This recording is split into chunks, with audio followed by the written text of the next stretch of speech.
Oh my god. Good evening and welcome, boys and girls, to a very special Spooky SMITE Pro League. Let the festivities begin.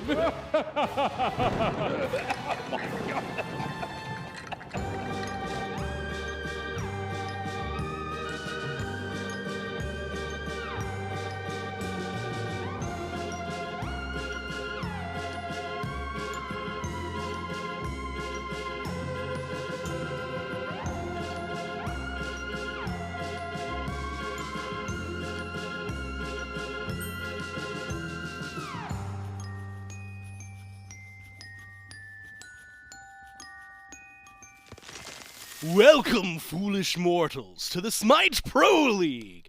I'll be your host. Just Gormizer. It's going to be Gore. I've got Bobby the Walrus, who, as of this point, is going to do his best evil laugh for you. Oh my god, that's your best.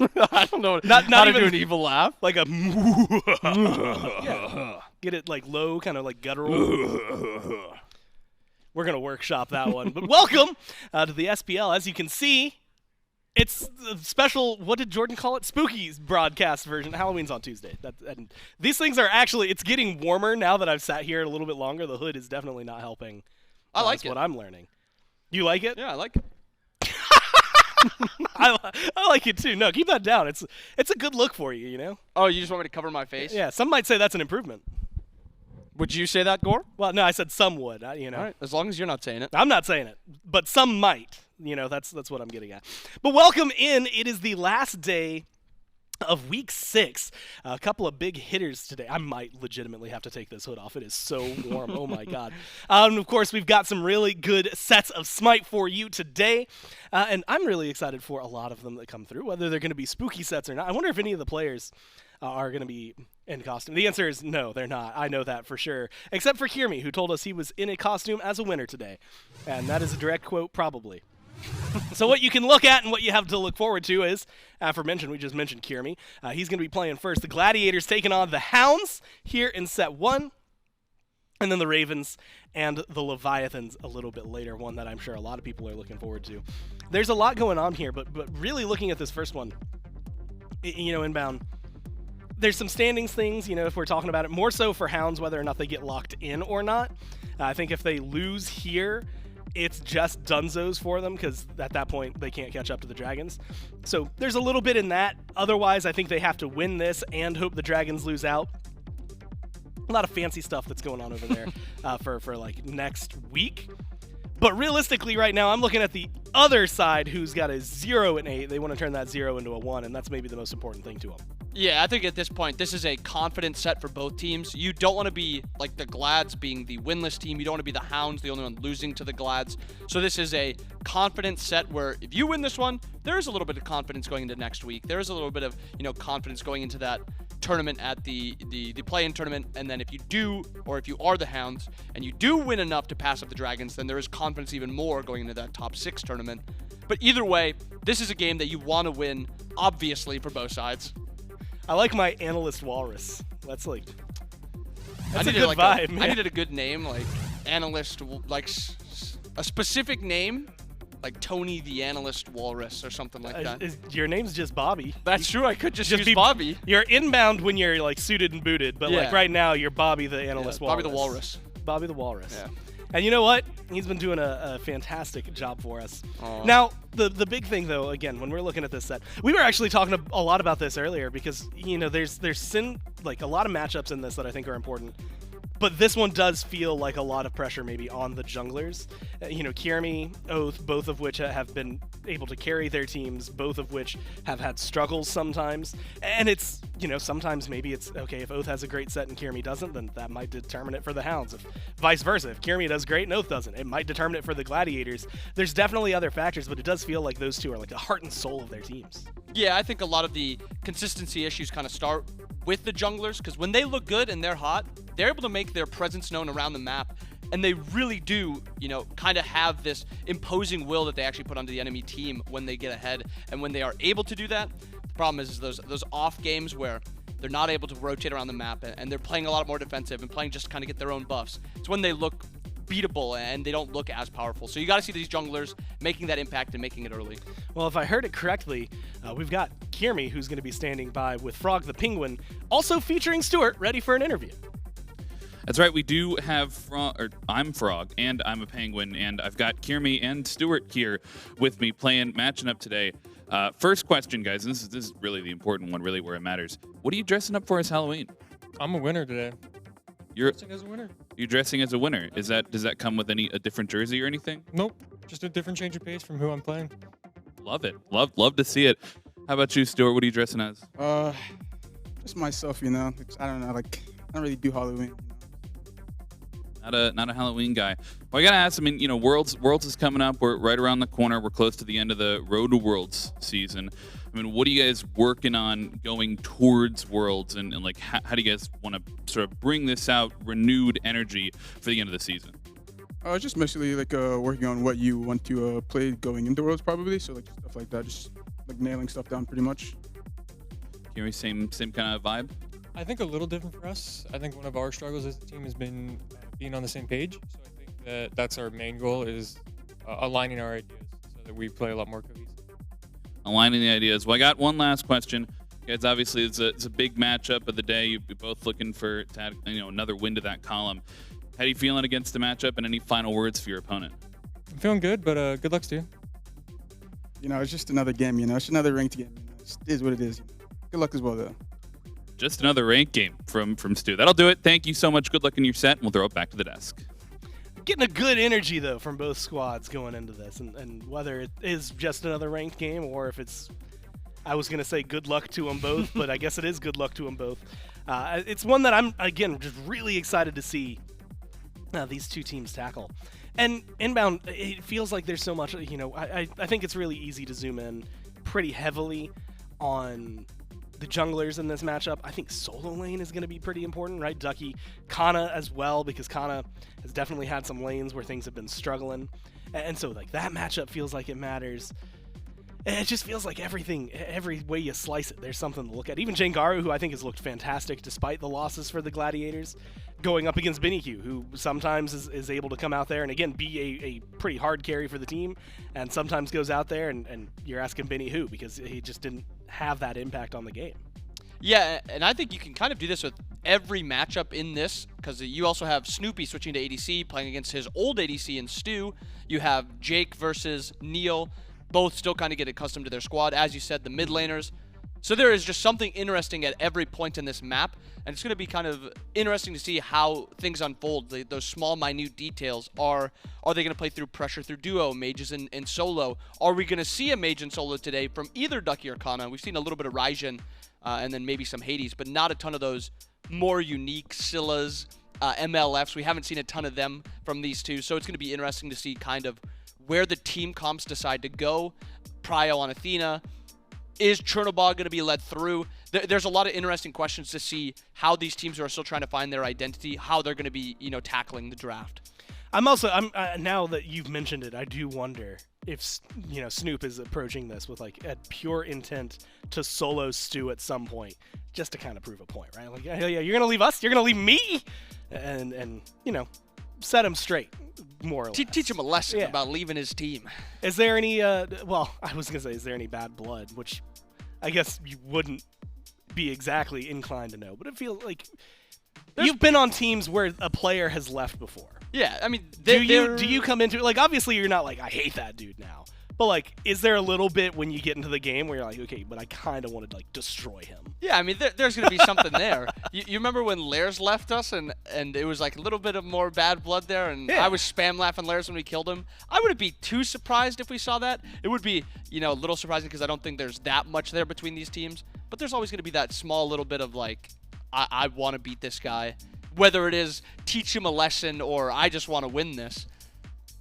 Oreos. Sorry, are yeah, I just delicious. got excited. I was looking. We got candy in our buckets up here. Yours is full of Reese's. Yeah, I just got Reese's. I got a lot of Skittles. I got some Reese's. I got some like peanut M&Ms. Nothing like too outlandish, right? All of those are candies you would get on Halloween. There's a full pack of Oreos in here, and I don't know who's giving those out, but I want to go back to that house. That's a nice house. That's like when you see like the people that give out the full size candy bars, you're like, all right, I know where I'm coming every year from this point forward. Got to change up the costume to come back around. Got to get one more full size bar there. What can I change to like? Yeah, I'm gonna smear some like dirt on my face. Maybe they won't recognize me. It's going to be fantastic. The question today is it going to be a trick or a treat for both of these teams? Because, like you said, I do anticipate if we see, like, if Snoopy gets a solo kill, there's probably going to be a little bit in there. But what I'm really nervous for, I think, on both squads is that the cohesive team fight lately has definitely been what suffered, I think, for a lot of them, right? And a lot of that is that when you see them, if you're going up against a team like the Ferrymen, you're going to struggle. Gladiators were able to take a game off of them, though. And so there are little moments like that where, it's we've seen those shining moments of greatness. And it does feel like whether it's Snoopy, whether it's Kyrmi, who I put a lot of weight onto, but Jangaru most recently as well, the Gladiators have been able to find a little bit better rhythm. It's just consistency. And we use that term a lot, or I use that term a lot over the last few years. It really does feel like they are on the cusp of something. It's just today is the day to prove that they've got it. Yeah, and I think targeting the consistency is always a good place to start because that is, I mean, I know I say it a lot of the times too, but that is what really separates these top teams versus these lower end teams. The highs of the Ferrymen are incredibly high, but even their lows are still very manageable. It's like a mistake, maybe 2 a game. But you look at the Glad, you look at the Hounds, even the Dragons before they made the change, there was just mistakes that were glaring and there were consistent mistakes, and it wasn't always the same mistake where you can just kind of focus out like, oh, our team fights, we're not on the same page. It changes up depending on the game, and that's what makes it so hard to deal with these inconsistencies because it's not the same exact one all the time. But I think we heard them talk about it, what they want to focus on in this game for the next couple days. They want to focus on a little bit with Stu wants to focus a little bit on kind of figuring out the meta, what they want to do, how they're going to be preparing for it. Kyrmi wants to focus a little bit more on the team fight, being on the same page, whether it's a comms issue or just confidence issue, whichever one it is. But you kind of know what both of these teams are wanting to focus on. Especially, and you had kind of mentioned it, and I think looking forward for these squads, right? This is a necessary win for the Hounds, one that they also are relying on other teams failing for them to find the most success. But you're in a conversation where playoffs probably aren't even on the horizon for you, especially if you're the Gladiators. You're not looking at playoffs right now. You're having to look much further beyond that to try and get a trip to Worlds. But we've seen teams that come from those like lower seeded areas that suddenly are making runs because whether it's practice, things like that. Like for a while, Zapman was saying he liked running the gauntlet. He liked not being auto qualified because it just meant more games and more time to like practice and get in there. So question is going to be what these teams are looking forward to in the long run and how well they adapt, because we were talking a lot about meta and we were talking about Kana, a little bit about Ducky. Mages right now in solo lane are like a huge deal, and we haven't been seeing as many from those two players. So the question really, I think, in Picks and Ban is, are they going to that? And I guess for you, do they need to go to that to find success and find a win here? From what we've seen from most of the Warriors, I think, except Amma, I think we've seen enough from her to say she is a valuable solo laner. You can lock her in. Does not matter if the enemy team has a mage. You're going to get value there. I think the Herc, the Wukong, they look fine, but you see the strength of this Raijin, even the Morgan. We saw the Scylla yesterday. Even that looked very strong. So I want to see them kind of focusing out these mages and either playing them. Actually, no, I would just prefer them to play. No, I was going to say ban. No, I want you to start playing them now so you can start learning them if they stay the meta. Well, Picks and Bans Game 1. Hounds are going to be the first pick team. And immediately they're going to take a shot at Kyrmi. Ratatoskr gets banned away. No surprise, the Gladiators respond with a Chernobog, which as of late has just been the thing to go to. Do you think, and we see this a few times, second pick it feels like you've got to stifle, okay, well this is a really good god, this is a really good god, this is a really good god. We got to make sure that they can't get that, or we're going to let them get 1 so we can get 2, things like that. But we've also seen a little bit of a balance, and I think the Hounds answered the question I was about to ask, which is, do you just straight up focus out Kyrmi, try to ruin his day before you even get in there? And they go for the Raijin instead. So do you anticipate what, like Yemoja, is that relatively high up on these teams? It feels like Jake's got one in the pocket. Obviously, Neil has one. But, you know, it changes with these two teams because it doesn't feel like they have those signature picks that stand out as some of the others do. Yeah, I think that's 100% correct to highlight. The signature picks, you don't think of like Baba Yaga, Paul. There's not something like that on both of these teams where you can just point to it and say, we need to ban this. It can be, we should probably ban this, but it is something we can play against it and maybe something we can deal with. Yemoja, as you highlighted, very strong god. Banned away by the Hounds from first side. So now second side, the Glads have the question posed to them. Do they want to give up the Athena? Is that a valuable enough pick or not valuable enough, I guess, for them to be able to give up and then pick two strong gods in response to it? Because we've seen from the supports, it's really just Yemoja, Athena. That's really the top tier gods. If one is banned, usually the second one is banned also. Those next tier of gods like Kepri, they're strong, but they're definitely not Yemoja. They're definitely not Athena. Yeah, and as of right now, Yemoja gone. Athena still technically in the running. And we have seen as well a lot of what these teams, you know, a push for success, let's call it, has been by the hands of things like an Athena, right? Just kind of guiding them, sometimes even just pulling them, dragging, kicking and screaming all the way to a victory and into a team fight. Instead, the Gladiators are going to focus out Stu a little more. They banned the Soul, they banned the Cherno, and they're going to ban out the Olorun, which leaves open that Athena that you were talking about, and the Hounds scoop that up instantly. I think that I'm banning that. If I'm on the Glad side and you know what Athena's able to do, I think I am banning it and just giving both supports just outright worse gods. But now that they have let this Athena through, they have to get high value here in this slot, and there's not a ton of, you know, high value gods up. The Raijin, which is one we've highlighted, the Baba is, I think, the next up after Chernobog and Raijin are gone. We've seen a lot of value on this Baba. We've seen a lot of prio on this Baba. Is it going to be something that the Glads want to just outright take? And so far, no look at the Baba. They lock in the Anhur. Means they want to, you know, kind of fight and dominate through duo.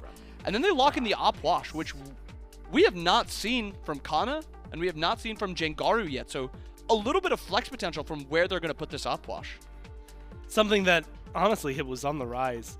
It was so weird. I remember having to give credit over to Baskin because he was trying to play it before everything took over there. And whether that was clairvoyance or just him having a little fun. We'll give him clairvoyance. We'll give him clairvoyance.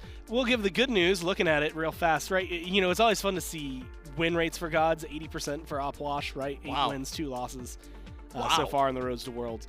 And the thing that's always really interesting to me is we do get to split it, right? Order wins, Chaos wins, and he's won every game so far in the second pick slot. Granted, I do think most of those he was getting picked a little lower, and so that kind of brings that into the equation. Anhur, though, has been treating the Gladiators well, so you get both of those. As a top 2, I'm kind of curious in your mind, like, is the Oathhh, I guess we've got the numbers to say, yeah, he's pretty good, but is he good this high up in the priority? If you can pilot him like Paul or like Baskin or Finoke, any of those mage solo players, or Paul, I love the Oathhh top 2 because it has so much value, so much strength. The area control, the laning is all very strong. And surprisingly, he's a pretty safe laning character. So if they have the strength on this character, I think it's a great top 2. Hounds, in response, go Alma, Hachiman. Nothing too surprising there. We've seen Hachi as kind of like that next tier of Hunter with the Rama, the Anhur. And it's looked fine. Nothing sticks out about it. I think it's just a nice, safe pick. It does open up a question, though. Hachi, like you said, safe pick, stays alive, nothing. I'm not too worried about it. Ama, we have seen very recently, I believe, yesterday, in the jungle. And I guess the real question is, you know, we're talking about these mage solos. You're looking for that to be made up somewhere. And if you throw a mage in the jungle, you throw a warrior into, or sorry, a mage in solo, you can throw a warrior into the jungle. But do you think that's likely? It feels like the Hounds are the kind of team that this is going to be Ducky's pick. Yeah, I think that is exactly it. If I think about Oathhh as a player, he does not strike me as an Alma player. And if you think about Alma as a character, Ducky is one of the first names that comes to mind. So I would expect the Alma to go into the solo lane. There is potential for a jungle. I don't want to say there's no chance, but I would lean towards solo lane. And Glad's in that last pick on the first pick side, or second pick side. Fafnir locked in. We saw Jake pilot it. Yeah. It looks strong. I think this is probably the best god that the Glads have looked with in support. We've seen a bunch of Charon. I don't love the Charon in support. But this Fafnir, I think when you see the Glads performing at their peak, other than Athena, Fafnir is right there as a god that they look really good with. Because it's obvious what you want to do with this Fafnir. You play around objectives, or whoever Fafnir stuns, you want to be able to kill that person, and you want to commit to that person. But and this is something they still have time to make up for. But I'm curious though, because Anhur, like, there's a stun, but it's single target. Oathhh technically has a stun, but it's really, really, well, has to be well timed, I guess. Like, it could work against Amma. But Fafnir also has single target. Like, it feels like they're lacking a little bit of CC. Do you want to see more of that in the bottom two, like something like a Hunbats or something that brings a little more team fight? Yeah, I think I would like to see a little bit of CC, or they can go the opposite side of the coin, which is just very easy to confirm and hit abilities. Yeah. Like, I was going to say Baba, but Baba just gets banned away by the Hounds. So it's the Hunbats that I mentioned, so it works. Glads with those bans. I was going to say a mage like Baba who doesn't need setup would be great, but fortunately Baba banned. They go for that Mercury who provides a good amount of CC. I don't want to say he's weak with his CC, but it's quick CC and it's rare CC. Because you're not seeing Mercury dash in a ton, and then you have 90 seconds on ult, and it's just a single target, line ability that can stun multiple people. So it's not a huge CC character. But it is a hyper carry character, and the objective burn you see on this Glad side, and the confirm, Oathhh confirm, Mercury burn, Faf burn, Anhur burn, there's so much damage on the Glad side of things. And with the Hounds, their last two picks, I thought they were just going to hover the Zeus and then, switch off of it, but they lock in Zeus. Now, and how do you feel about, like, again, we're looking at team fight. You've got setup on days for Zeus. Susano, 100%. Amma, and Athena. Does he provide, I guess, is he safe enough in this kind of environment to get the damage out there the way that he needs to? Because they need that follow-up. I'll say there is a lot of setup on the Hounds, but there's not a ton of peel. Like, it's I mean, Athena ult obviously gives a little bit of mitigation, movement speed, but there's not like a Geb shield, a Khepri 2, Khepri ult. There's not something obviously that's going to keep that Zeus alive. So it's going to be tough for him to be able to make it out a lot of these fights, but you don't need Zeus to live in these fights. You need Zeus to get his damage off. And will he be able to get his damage off? I think he will. All right, well, now you get to answer the weirdest question that I get to ask today, because I didn't expect either of these matchups. Morgan Le Fay gets locked in at the very end for the Gladiators. And so it's twofold, which do you prefer one in solo versus one in mid? And then double down on who's got a better matchup against, like, Amma and Zeus. Yeah, I think I want to see the Oathhh go into solo lane, and I want Jangaru on this MLF. I think his best character that we've seen from him is this MLF. I think he knows how to position correctly. He knows his damage. He knows his range very, very well. And then when you look at the matchups, Morgan provides a lot of long-range damage in the ult in the 3, so you can actually hit that Zeus where maybe he's not able to return damage to you. And then the opposite side of things, an Oathhh who can fight when you walk up into wave is the hardest Oathhh to fight into, because Amma doesn't have like Wukong cudgel to clear from a distance. She has to walk into the wave, auto it down, and then clear with that. And that's how Oathhh wants to play it. And as you said, he doesn't have an easy to, play around CC, but that stun is rather easy to hit onto the Amma when she's walking up to wave. And that's going to be something that maybe is crucial in this matchup. The Oathhh, though, a lot of what we've seen, and like, we talked about it a little bit with Haddix on Waiting Room, but this conversation of, like, the mages, they've got slightly better clear, right, that you're going to be bringing. Admittedly, Oathhh does not have the best disengage in the world, but he's got some self-sustain if you pick up the zombies. Like, he's got enough to maybe hold his own in solo. But do you think there's a world where Oathhh on the Susano just kind of ruins his day because he knows he can't run away? That is a harder matchup because there's a good amount of damage and a good amount of CC from this Amma, this Susano. So it's a worry where, and also on top of that, we have not seen Kana on this Oathhh yet, so we don't know how safe he's going to be able to play or if he's going to be able to play it safe enough. But there's a lot of damage with Susano, a lot of CC with Susano, and then Amma on top of that. It's a scary matchup. I will say a solo laner, especially an Oathhh with breastplate, is very, very hard to deal with. So once he finishes that breastplate, I think I'm comfortable to say he won't die. But that early portion, maybe we see him get punished a couple times. Now, the one thing I'd asked after Fafnir got locked in, and I don't think it needs to be asked for the Hounds because they've got CC for days, was do they need more CC and where do they get it? Do you think that with Mercury, again, mostly single target, and if your ult is real good, maybe you get somebody else, but for the most part, mainly single target. do you see them having enough CC to facilitate a lot of their damage dealers, or is it just kind of luck of the draw and hope the fight goes well? I think they have enough CC.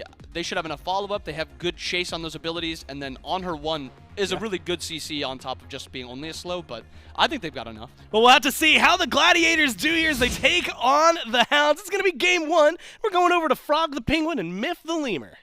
Game 1, and you've got Penguin and Lemur bringing to the action, and Doug. What is Doug dressed as, man? Did he dress up today? Oh, he's the GOAT. He is dressed as the GOAT. He's always dressed as the GOAT. We love to see it from Doug, taking us through the battleground. And this is a matchup. Eldritch Hounds, Gilded Gladiators. This is one that has been highly anticipated, and we've saved it towards the end of the season. Both of these squads want to add another tally to the win column. And the Gilded Gladiators, they're looking for their first win. And that poll is more lopsided than I anticipated. 69 rather, to 31%. Chat favoring the Hounds. You know, I was hanging out in the Hounds booth a little bit because I just wanted to show off my costume. And Oathhh said maybe one of the most unintentionally funny things I have ever heard in my life. He's real quiet, looks to his left, looks to his right, makes eye contact with his team. They all look back at him and he says, "Guys, we got to win this. This is our Worlds." And I was belly laughing, guffawing as I exited the booth. So maybe some stakes here for the Eldritch Hounds. So I believe maybe the fan vote a bit correct. I don't hear the Gilded Gladiators treating this one like Worlds. Yeah, no, that is because Worlds, that's quite a big statement. Hounds certainly want to take this one. You heard Kyrmi on the interview, though. He is dressed as a winner today, and that he's trying to take this one against the Hounds. And the Gladiators have an interesting composition to do it in. A couple new picks for them. We're seeing Cxnnahh on this Oathhh for the first time. Kyrmi, I think, has not pulled out the Mercury either. And Awesome Jake has pulled out the Fafnir, but you know, a little bit of objective shred, leaning into the mage solo meta as well. Something that the Gladiators are getting on the horse, maybe. Yeah, I mean, it's just the standard meta as it is. You've got a lot of burst potential, really good PvP, a surprising amount of sustain. I think one of the primary strengths of Oathhh, Snoopy, in a little bit of trouble, should be able to get back in safe. Nearly knocked out by Stuart's Heavenly Banner. One of the strengths of Oathhh being he is deceptively tanky. Even if you don't exactly itemize for it, being able to just pick up those corpses, get your cooldowns back as quickly as possible, and then rinse, repeat, regenerating both mana and HP, makes it really difficult to know when you actually have enough damage to shut him down. I consider him an off tank, just has way too much sustain inherent to the kit. Yeah, certainly been a more popular one here in this solo lane, in the mid lane as well. Oathhh hanging around, forces the beads out of Cxnnahh, and will get that relic early on. As Kyrmi finds a bit of a rotation as well, but maybe they'll try and turn it around. This is a little bit before the blue buff spawns, and I think burning those beads right as that buff spawns may empower the Hounds to try and look for this buff invade. But all the while, we didn't even get to this Zeus. But BennyQ, he's focused on me, man. I've got the solo kill. Yeah, good stuff from Benny. Couldn't quite tell you exactly how it goes down. Gotta imagine it's lightning bounce off of Bastion or something of the like. Oathhh and Kyrmi. Small skirmish in the jungle. Keeping my eyes on that blue buff. I wonder. We'll see that rotation over. Oathh still keeping his presence up. Some pressure onto Cxnnahh. Does not steal the blue buff, or doesn't look for it. Thought he might stick around, but I think all that pressure he applied in the back there, trying to steal away those harpies. I want to see this Zeus kill again, man, because the first blood, BennyQ just has so much raw damage here in Jangaru. Maybe not expecting things to come through. The bounces off of the unlucky. Bastions come through, and he hits the 3 to seal the deal. I mean, this Zeus, we were going to talk about it at some point. Gore mentioned that that's a surprise pick maybe from BennyQ. There's a lot of raw damage here.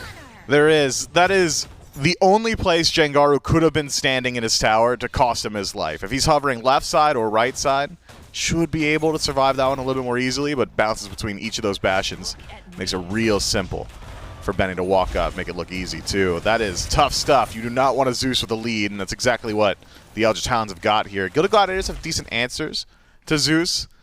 Maybe once Jake starts to rotate out, that'll be the easiest, but until then, global presence from Kyrmi might be able to put a good deal of pressure on him.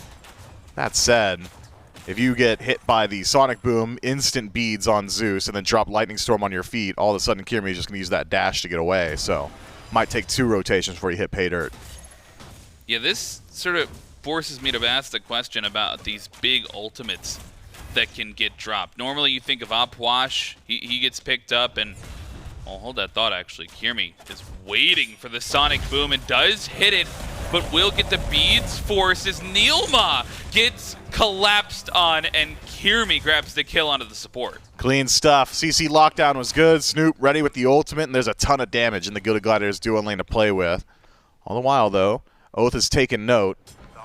Kyrmi on this side of the map, so some free farm for him. Jangaru doesn't exactly want to sacrifice his entire wave defending some neutral camps, and so will reset himself back towards mid. Good start for the Gilded Gladiators in that duo lane. Putting your Anhur ahead is a great way to start leveraging some of that aggression. Could potentially start to look towards that Gold Fury, should that be a continuing trend. This ADC matchup is an interesting one. Stuart, of course, with Kyrmi on the interview previously on this Gladiators squad. And Snoopy, he was on that team as well. He was in the mid lane, transitions over to this ADC role, and now these 2 players who were previously on the same team going against one another. Have to imagine they picked somewhat aggressive gods as well. I mean, there might be some sparks here once we get the supports to rotate out of that lane. Yeah, I mean, Snoopy and Stuart, I'm sure, on decent terms. Kyrmi just off the mark. Nice juke from Oathhh. Avoids that dash there. I mean, there's certainly the potential to box out. Anhur would much prefer to have that boxing match than Hachiman on the other side. Hachi, again, just has that safety, but considering actually that Stu had got about a half-level lead now, not having to split up too much of his farm, maybe we'll have the ability to fight back in. Parity in the builds between both hunters, parity in the builds between both supports as well. Might just leave us in a position where they hover in that dual lane for the next 5 or so minutes. Just wait it out. NeilMah, probably going to be the progenitor of aggression, will likely be the first one to rotate out just by being on that Athena. Could get involved over in that soul lane. Oathhh, a decent soul laner to start ganking. Yeah, some focus around that right side we've already seen. And I think that big ultimate from Oathhh sort of matched here on the other side by this Zeus, right? Zeus kind of a pick you think about where you don't necessarily need to survive. You just want to press for, and as long as you do, man, maybe it's okay. Now as he dies in his ultimate, but some action compared back onto Oathhh as he's forced to get away. So much movement, though, in that Susano kit. They do find BennyQ in the jungle, though, and they find another kill onto the mid. Great ultimates from Kyrmi, staying present on the map. Sonic Boom making it happen and putting a stack on his rage early on. Snoopy taking a lot more damage than I think he would have liked. Stu getting a good deal in that trade. Benny's got to play safe for the next 2 minutes now. Does have Chronos Pendant, so we'll have that ultimate back relatively soon. A slight divergence from the standard build, but when you've got so much damage in kit already, don't exactly need to worry about sacrificing a little bit of penetration. That said, though, next Sonic Boom, it's another death sentence. Kyrmi, clear target.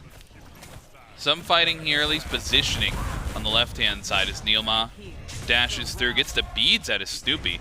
Might have thought there was a little bit more follow-up, but I mean, now Jake transforms. There's nobody here to help out these dual laners. No jungle rotations coming through. Maybe Kyrmi is a little bit late to the party if they do stick around long for this shield buff, but no Sonic Boom available, and you've got Oathhh on the rotation as well. The Frenzy gets popped, and awesome Jake de-transforming in the worst spot, and Oathhh will find the last hit. Kyrmi trying to get out of there and forces the beads, but oh my goodness, so close to falling, and they won't get Snoopy either. They'll only find the support. Jangaru hovering nearby. Snoop, lazy back. NeilMah makes it happen. Oh my Doesn't gosh. have the damage for Kyrmi, so should fall regardless, but a support for ADC trade, one you take every week. Every day of the week. NeilMah dives through. I thought the engagement was over, but NeilMah says, I'm going to do it myself, and so low on Snoopy. A little bit of a lazy back there. You called it. In the back of the Tier 1 tower. So a 2-for-1 in favor of the Hounds after an elongated pull on that shield buff. Yeah, I really like how NeilMah played that pull too. Waits out Snoopy's ultimate, walks in behind him, says, hey, you have the DPS. I'm not out confirming Impale, but wouldn't it be so crazy if I just dog walked you out of its aggro lane range, pulls him out with a taunt, resets the buff, buys time for the rest of the Hounds to start their rotation over. Didn't exactly love Jake's aggression there. The leap in after Snoopy had fully disengaged leaves him in no man's land. Kyrmi, of course, not too far behind him, was able to get a bit involved, but a bit unlucky on some of those crits, despite having 2 rage stacks and find 1 crit in those first 3 or 4 auto attacks. And so the Eldritch Hounds turn things around, knock out Jake, and then a late rotation from Benny secures just a little bit more of that aggression. And then Snoop can't be lazy backing like that. Not at that HP. Not with NeilMah charging his dash on your tower line. That's tough stuff. No beads for Snoop either. And still waiting for that relic to come back up as the shield buff respawn once again. This time, though, the Eldritch Hounds not in a position to contest that one.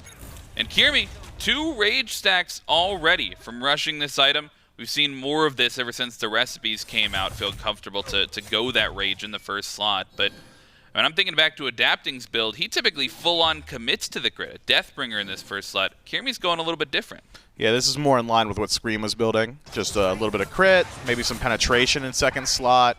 We've seen Shadow Drinker second slot. I think that was more so for fun selection than it was a good stat stick. Jangaru forced to use the beads. A Sonic Boom rips through the lane. BennyQ loses his relic as well.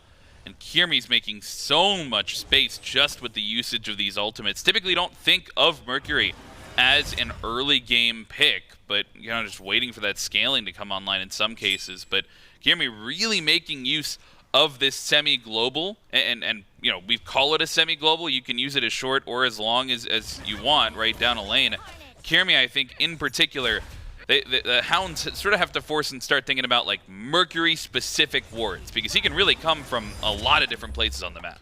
Yeah, you could ward between those towers. I mean, it's not as if it's the simplest thing on the planet, but certainly an option. I'm not overly concerned with it just yet. The only one that might be considering throwing a ward between the towers would likely be Benny, just without those beads, but getting there a little bit difficult, so that job would fall to NeilMah should that vision be deemed necessary. But you're right, Kyrmi getting very involved, and it is Shadow Drinker in second slot. It's not percent pen, it's flat pen, a little bit of movement speed, and you get that stealth after kill. It's a really fun item. It's got decent power on it. It synergizes well with Mercury's passive. I don't hate it. Maybe a Serrated could have helped out a little bit more. You get some stealth on it too as well. He's kind of cosplaying Loki over there, close to Halloween. If he gets a kill, that is, or assist, we'll find that stealth. But an interesting interaction point between Mercury, who wants to get in, get out, get that damage off. But as we near the 12-minute mark, no huge lead thus far. Just a 1,000 in favor of the Gilded Gladiators. Maybe a small experience lead as well. You see a 1-level lead over there in the solo lane, 1-level lead in the dual lane for Stuart. But Snoopy taking a little bit of action, finding some poke. Thus far, neither of these teams willing to full commit to a fight. And this beacon is the next contestant point. If I'm the Gladiators, I do not want to full commit to this, because that circle in the beacon looks dangerously like the size of a Zeus ult. Yeah, a lot of damage to play with. Sonic Boom through the lane, delivers himself to the tower, but a good ultimate from NeilMah secures the escape path for Benny and forces the Lightning Storm as well. So the Gilded Gladiators, they turn around that fight. Taunt in from NeilMah, forces the ult from Jangaru, but now the dual lane rotation comes through, and Stuart forces the Gladiators away from the beacon successfully. They might look for a re-engage if they want to continue to contest this objective, but with a couple of these backs coming through, you actually see a grouping, and Oathhh looking to play around the corner. Snoopy charges the ultimate early, and Oathhh forced to find the escape. Stuart as well. Both ultimates dropped there for the members of the Hounds, and the chase is on for the Gladiators. Jake needs to find the CC and does not do so. So thought that grouping might result in something, but Oathhh just so slippery on this Susano. NeilMah seems to think there's something more to be had. Kyrmi pulled back in, dropped low, but it's just NeilMah in range for now. Keep your eyes on Oathhh. He could gap close pretty quick. No ultimate for the Susano, but not really that risky to try and go to the enemy jungle. Like we said, he can move around the map efficiently. And NeilMah, I've loved his play on this Athena this far, right? I mean, we've seen a lot of the SPL supports have comfort on this pick, but just the willingness to use that taunt, even when there isn't immediate follow-up just for disruption, That's going to force enemies back to base. This Gold Fury low. The Hounds secure it with the Zeus ult. And Awesome Jake and Snoopy coming through. They'll find the pick onto NeilMah to answer back, but they'll just get a 1 for gold. Yeah, NeilMah for gold. Not exactly a value trade for the Gilded Gladiators. Eldritch Hounds surely happy with that. Pyromancer should tilt those scales a little bit back towards neutral. You can't exactly evaluate the value of Pyro until you see the usage of Runic Bomb. Cxnnahh as well doesn't make the rotation, does not match up against Ducky, and so knocks down the tier 1 tower on right, and all of a sudden, a little bit of nuance introduced, and the Gilded Gladiators might just find themselves in an advantageous position off the tail end of losing the objective. Love everything I've seen from NeilMah, as you said, but NeilMah always has a propensity to stick around just a bit too long, and maybe falls prey to it there. The Gilded Gladiators, after losing that objective, certainly thinking about how they want to be playing these next couple of objective fights. For now, I think satisfied with trading, right? They maintain their gold lead.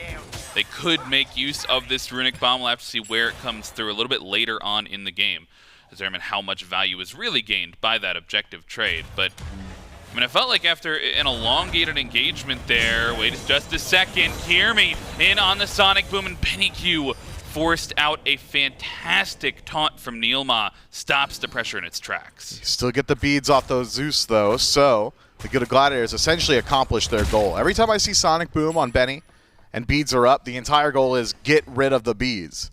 And Kyrmi accomplishes that, so next rotation from Jake, Hammer, sets up for Jangaru. Kyrmi could do it again himself in just a few moments once he's got his ultimate back, too. Benny's been really struggling to keep that relic up. Needs a bit more safety.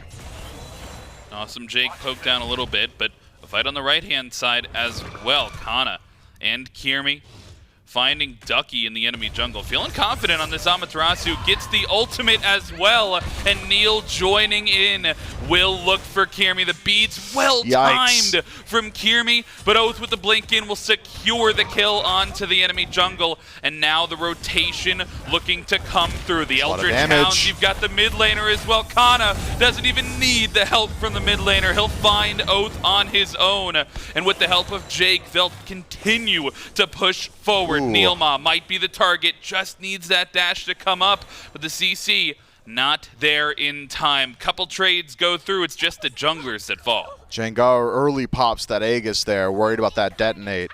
Unfortunately for him, Benny, been around before, knows exactly when to hold on to it, and does exactly that. Completely stops the aggression of the Gilded Gladiators in their tracks. But once more, it's NeilMah that changes the pace of that team fight. Defender of Olympus rotates over towards right, keeps people alive a little bit longer, forces out some of those defensive relics from Kyrmi. Then a rotation late from Oathhh, blink in a tower into immediate ultimate to secure the kill. Had they been able to knock down Kyrmi themselves between Neil and Ducky, Oathhh probably just absolutely decimates that team fight. So good stuff from Kyrmi, even in falling down there, burning through so many of the resources of the Eldritch Hounds, essentially secures the rest of the fight for the Gladiators. That's a little sneak peek into what we're going to see from these solo laners as well once they get around to joining these fights. I mean, do you want to see these solo lane rotations start to come through? They're some of the highest levels in the game at this point, 17 for Cxnnahh on this op watch. Do you expect to see him around this Gold Fury or the Pyromancer as it spawns? Yeah, I believe so. Until then, no. Not exactly a whole lot of reason to leave the lane until those objectives are available, but at this point, so high level would make sense for them to get involved in those team fights. Teleport is available for Ducky, has elected to pick up that relic, whereas Cxnnahh, sitting on those standard mage relics, would make it a little bit more difficult for Cxnnahh to match rotations. So, if the Gilded Gladiator solo laner wants to be there, wants to be involved in a timely fashion, he'll have to rotate first. And not even taking teleport into account, Ducky just walks faster. Objectives up on the map. Beacon spawns, Primal Fury spawns, Pyromancer spawns, all at the same time. And that brews for a fight. BennyQ and NeilMah trying to find something on that pick, but a rotation over from the dual lane as well. And the Hounds, they're focused towards the Gold Fury side of the map. Cxnnahh maybe calling the bluff, trying to pick up the Pyromancer real quick, but you see all of the pressure that this has brought. 5 members from both squads trying to rotate in, and Cxnnahh, he gets the taunt, forced to use the ultimate early in the fight, and gets his beads knocked down as well, just in trade for a taunt from NeilMah. That right there, that's why I like Athena so much. Just keeps it so simple for your team. Dash, taunt, follow up, rinse, repeat. The Gilded Gladiators, if they're going to stack up 5-on-5 like that in the center of the map, need to be ready to interrupt that some way, somehow. Maybe Kyrmi can go for an immediate dash. Jake needs to be ready on the stun. Jangaru needs that dragon flight. Because if NeilMah is allowed to just pepper in damage like that, grab single targets, burn through single beads every single time, eventually the Gilded Gladiators will just lose out on that war of attrition. Pyromancer will fall. Gold Fury not pulled just yet, but good presence from the Chaos side on left. Don't forget, Awesome Jake's on that Fafnir. This will go quick. Draconic Corruption channeled here, and the Frenzy popped as well. Nobody from the Hounds in the vicinity. I'm not sure it would have mattered if they were. Here's the thing, though. They've called the bluff. They're over here on the right-hand side looking for the Fire Giant, and it's down to half HP. Kana, no ultimate available until now. He pops it just as it comes up, and the Hounds, they secure the Fire Giant. They manage to call the play on the left-hand side. They see the Glads going for the gold, and they pull on the Fire Giant. They trade objectives. Good ultimate from NeilMah once more, just to prevent any bit of aggression from the Gilded Gladiators. Like that willingness to just keep his teammates safe, even if it isn't the riskiest situation, knowing that resource will be back up by the time they start to group around those towers. And plenty of towers to collect gold from here for the Eldritch Hounds. 6 still standing for the Gilded Gladiators. And with the gold already favoring the Hounds, I think it's going to get a lot worse before it gets better. Siege potential, relatively good here for the Eldritch Hounds. Ducky can tank up nearly indefinitely thanks to the self-sustained kit. NeilMah can always be a constant threat with that aggression of dash, taunt, stew with Heavenly Banner, and an auto attacker out of the soul lane can make pretty short work of some of these structures. And as far as mages are concerned, if you're allowed to DPS the structure, having that attack speed stim on Benny, it helps out a fair deal. Ever since we lost that little bit of pressure early from the Gladiators, Kyrmi has not gotten another stack on this Rage. It is still sitting at 2 stacks for him.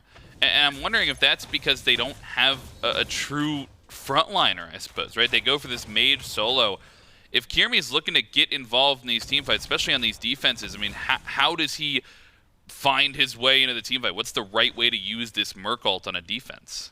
On defense, it's wait for the all-in and then crush the all-in, hopefully hitting 2 or 3 targets. Or, as we generally see on Phoenix Siege, it's 2 members, the tankier members of the sieging team diving a little bit further, leaving those carries in the back.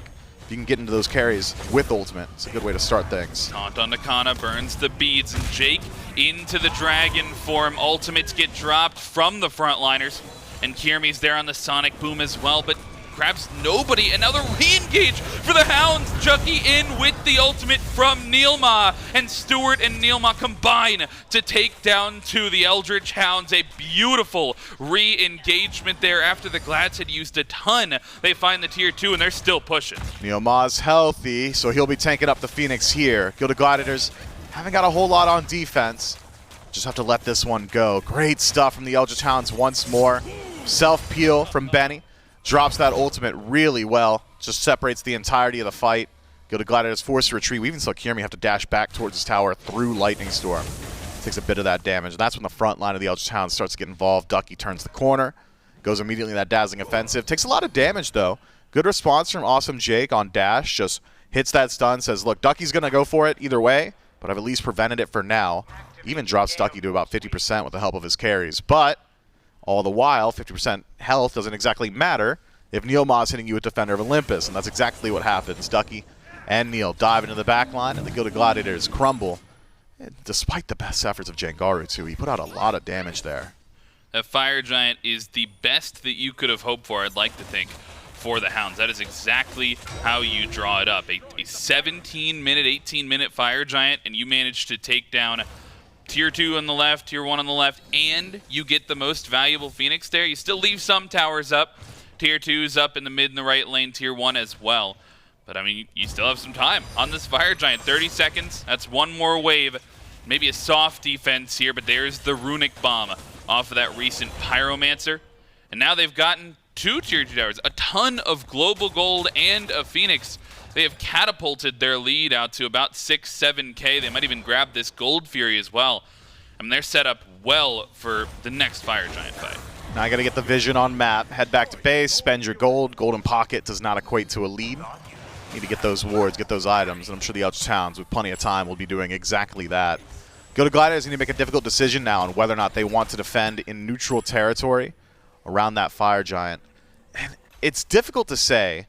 Cxnnahh gets a lot of value from ultimate in jungle fights, when those narrow corridors. Really good at emptying those crypts, keeping that damage involved. Jangaru as well. Dragonflight essentially the size of some of these small corridors. Could be. The Gilded Gladiators think their best fight is here. And maybe, with a significant grouping, could catch someone on the Hounds out of order. NeilMah, Benny, pretty far up. Jake, first point of contact, goes immediately into the horrific. That's interesting. Has to pop it out of safety, but now lost the Magi's here, so NeilMah empowered to maybe look for that taunt here in the next couple of seconds. But this grouping on the right-hand side, 5 strong for the Eldritch Hounds around this Tier 1 tower, and that'll fall in an instant. No Fire Giant needed to knock down the solo Tier 1. Look at this positioning, though, from Kyrmi. He knocks down a ward there on the Fire Giant, so, I mean, a ton of red wards. Look at that coverage there. It's not going to matter if they fight in the right lane, though. No wards here. Just the Titans marching down it. And once again, you trade taunt for drop the corpses for Cxnnah. That's a huge trade for the Hounds. Yeah, the Eldritch Hounds have done enough, I think, to confirm the Fire Giant for themselves. Do not want to see the Gilded Gladiators sticking around while Cxnnah doesn't have beads or ultimate. A clear target for NeilMah in the future. But Jake, unconcerned, he's jumped in. Popped Frenzy, and all the ultimates drop down. The Hounds secure the Fire Giant. The fight afterwards, though, the Gladiators are turning forward. Jangaru finds BennyQ, but trades back from the Hounds. They take down 2, and Snoopy's the target on the left hand of the fight. 3 fall for the Hounds, or for the Glads, rather. The Hounds take down 3. They might even chase down more as Cxnnah. He's running aggressively into the enemy jungle here. Maybe just trying to waste time, but will not be long for this world. A 4-man sweep for the Hounds. Yeah, just not a great call there from the Gilded Gladiators. Too many resources used before the fight. Awesome Jake already had lost the horrific. Cxnnah had used his own ultimate. Kyrmi had revealed himself on map, so he doesn't even exactly have a true flank. The Eldritch Hounds realize exactly where it is. But the turning point is Oathh's ultimate. I believe it hits 3 targets, all knockups. Good stuff from him. Massive damage output from the Susano. 1 Phoenix down, 2 Phoenix down. Will make it 3 Phoenixes down as the Hounds sweep through the birds. And the Gladiators base officially call it broken. At this point, only 26 minutes in. A 15,000 gold lead for the Eldritch Hounds. And 2 Fire Giants to boot. They still have 3 minutes on this Fire Giant. It's not EFG, but I'm not sure that they need it. If they're taking fights, they're taking Phoenixes that early. I mean, what is going wrong for the Gladiators in these fights that it just feels so effortless for the Hounds to get these engages off? Athena. It's Athena dash taunt every single time. Every fight we have seen started is Athena dash taunt, beads from the Gilded Gladiators, and then it just continues and repeats and repeats and repeats. There needs to be either an answer to the Athena, stun her, and then immediately kill her, punish her for going for these aggressive plays, or you need to dive past her as it happens. Have Kyrmi separate the fight with Sonic Boom, have Cxnnah get into the back line with his ultimate as well. Instead, it's the Gilded Gladiators essentially piecemeal, allowing the Eldritch Hounds to have their 3, 4 in a row engagements, burn through some of the resources, and then take the fight regardless. It's something I believe the Ravens have talked about with the Gilded Gladiators, their willingness to fight when things are down.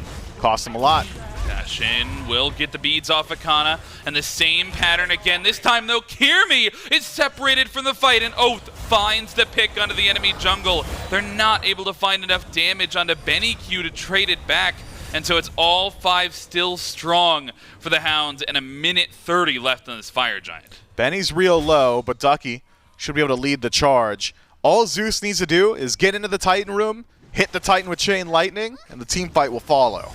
Every ultimate down from the Glads except for the duo lane.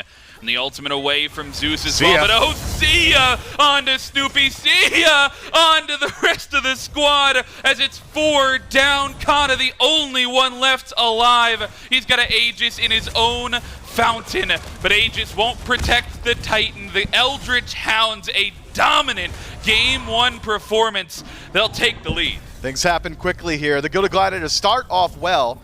Kyrmi, I think, was setting the pace very well out of the jungle, rotates through those side lanes, forces beads from Benny consistently.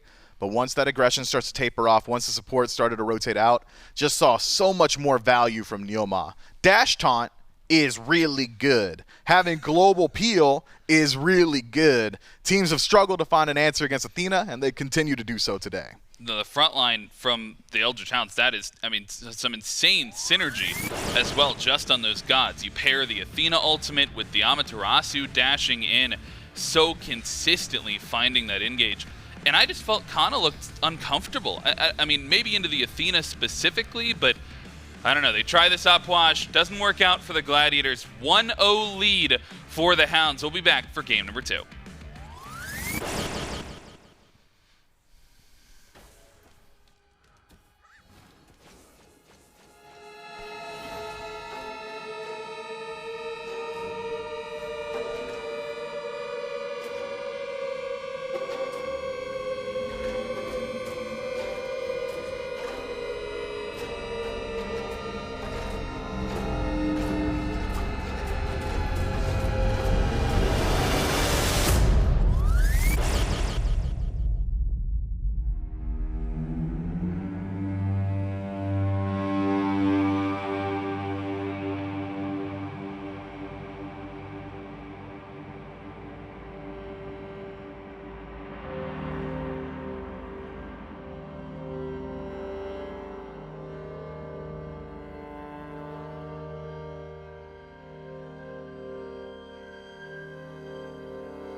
That's right. It is only 75 days away until January 12th, which means the SWC there in Arlington, Texas, live from the esports arena, is going to be coming back. Something I'm really excited for. I'm sure Bobby, the analyst Walrus, is incredibly excited for.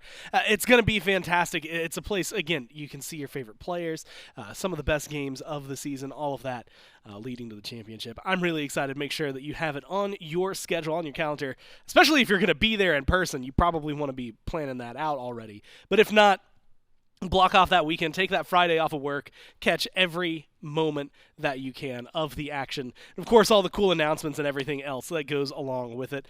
And Bobby, analyst Walrus? I agree. That's good analytics right there, baby. He knows exactly what's going on. And it's actually good that you know what's going on, because I need to ask you about what was going on in that game, because it feels like it is relatively even until one moment about like 19 minutes in. The Glads get a Fury, the Hounds get a Fire Giant, and that feels like the floodgates slowly started to open for the Hounds. Yeah, I think when you got to that point, it's the team fight potential of this Hounds comp just kind of ran through the Glads. Athena just makes the game so easy that it's a completely different game. You're playing like preschool basketball and they're playing professional NBA level. Ban the Athena. If you just ban the Athena in that first slot, if they want the Olorun, give them the Olorun. It doesn't matter that much. Athena it's just a different level. It is so hard to quantify how easy this character is for the game. Ban it away, switch it up. The game goes completely, like you were talking about, it's an even game until the Athena is just not allowed to dash taunt, dash taunt, dash taunt. And we talked about this yesterday when we saw the Athena. She could just dash taunt, pull relics, and then punish you for those relics being down. On top of that, we had talked about the setup. You had mentioned that the lack of peel didn't really come into the equation, it feels like, just the damage numbers. And very specifically, the amount that a Zeus is able to outpour. Although right there we see a good amount of peel, just to make sure that, unfortunately for Kyrmi, he gets shut down. But, that's really kind of what it is, right? It's like, okay, yeah, we won't peel. We'll just kill you, and that's our peel, is to just stop you from being able to be effective.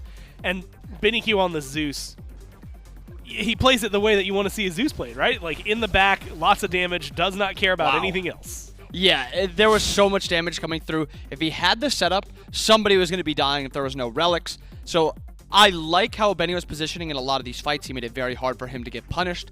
And a lot of the times that you saw Kyrmi try to ult through the fight and try to kill the Zeus, Oathhh was sitting on the back side waiting for the ult to come through, and then he would just kill him after. And it was a really good setup that the Hounds actually had in those team fights. And so now, we've seen the Zeus. I don't expect to see a Zeus again unless there's another Athena. And I think that's really what it comes down to. So if you're on the Glad side, after looking at the game, I also thought the Oathhh I was fine with. I think Oathhh looked good. I think it was maybe just a little difficult to play it also into that Athena, because the way to stop an Athena from hard engaging is for hard CC of your own, like a Fafnir hammer when she's dashing, or on her impale, something like that. But if the Oathhh is the one getting dash taunted, he doesn't have anything. His beads are just getting pulled. There was a moment, I think, on that first Fire Giant, it was like the time for the Oathhh to try and fight back, and unfortunately for him, he just fell flat, didn't get it. This Fire Giant goes towards the Hounds, and again, it was a slow roll from there, but eventually it opened up pretty wide for him. So, the question at this point, I have to keep doing that because I really like the wings of the flying squirrel costume. Also just found out that there's a tail on this costume. Did not realize that until now. You just found out? Yeah, I've had it for 5 full days, and I just found out. I've been wearing it all day today. Yeah, I'm glad you found it at least. It's like, I can't see back there. But you don't feel it. Well, that's what I was just like, man, what am I sitting on? What is this? And I'm like, oh, there's a tail. And that's the tail that I'm telling as we get into Game 2, Picks and Bans. Hounds, once again, are going to be first pick. And so far, things are the exact same. Ratatosker and the Raijin on one side. On the other side, you've got the Chernobog, the Soul. Now, last time around, this was Yemoja for the Hounds. The Gladiators got rid of the Olorun, and I know that you weren't very happy about the Olorun. I think the Yemoja made sense and thumbs up. Got the seal of approval, but you're a walrus. So I'll give it to you. it's close enough, right? I'll give it to you. That's good. And we'll see if they go for something similar. Because it opened up that Athena, but do you think, I think in this case, if you're the Gladiators, like surely you change your ban, right? Olorun just has not been the thing lately. So it feels really weird that they went to that to begin with. Yeah, Olor's, when it's getting banned, it's a throwaway ban from the first side, just so when you do get your power pick on first side, you can ban away a pressure ADC. It's rarely been banned from second side. It's not a ban that is usually thought of for a second pick side, because it's not a strong god. It just does one thing very, very well, which is, you know, play through pressure in that lane, get you shield camps, get you bastions, which can be how you play. But it is not the end-all be-all. This Athena, from what we saw last game, was the end-all be-all, and we get to see it banned this game. Now the Hounds have the question posed to them. With both supports gone, Raijin gone, Cxnnahh gone, not the Anhur, not the Oathhh, they're going back to the Ama. You know what? It wins you a game. Might as well go back to it. That being said, I don't know. You know, there's a lot in that fight, or in those games, that I would say Ama was a big help. I don't know if I would say Ama won you the game, right? So there's definitely a little bit of a balance to it. But if Ducky's feeling it, Ducky's feeling it. We've seen a little bit of flexibility from Ama, but we'll see if there's any flexibility for the Hounds on Ama. It does just feel like a Ducky pick through and through for this squad.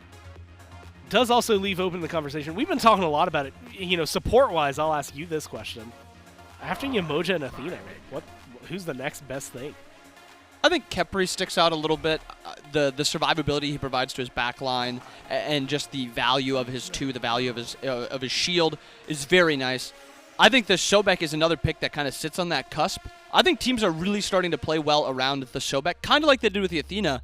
It's a slightly different style because it's a pluck onto one person and kill this one person instead of dash, taunt, pull beads, and then, you know, punish somebody who doesn't have beads. But Sobek can essentially do that same thing.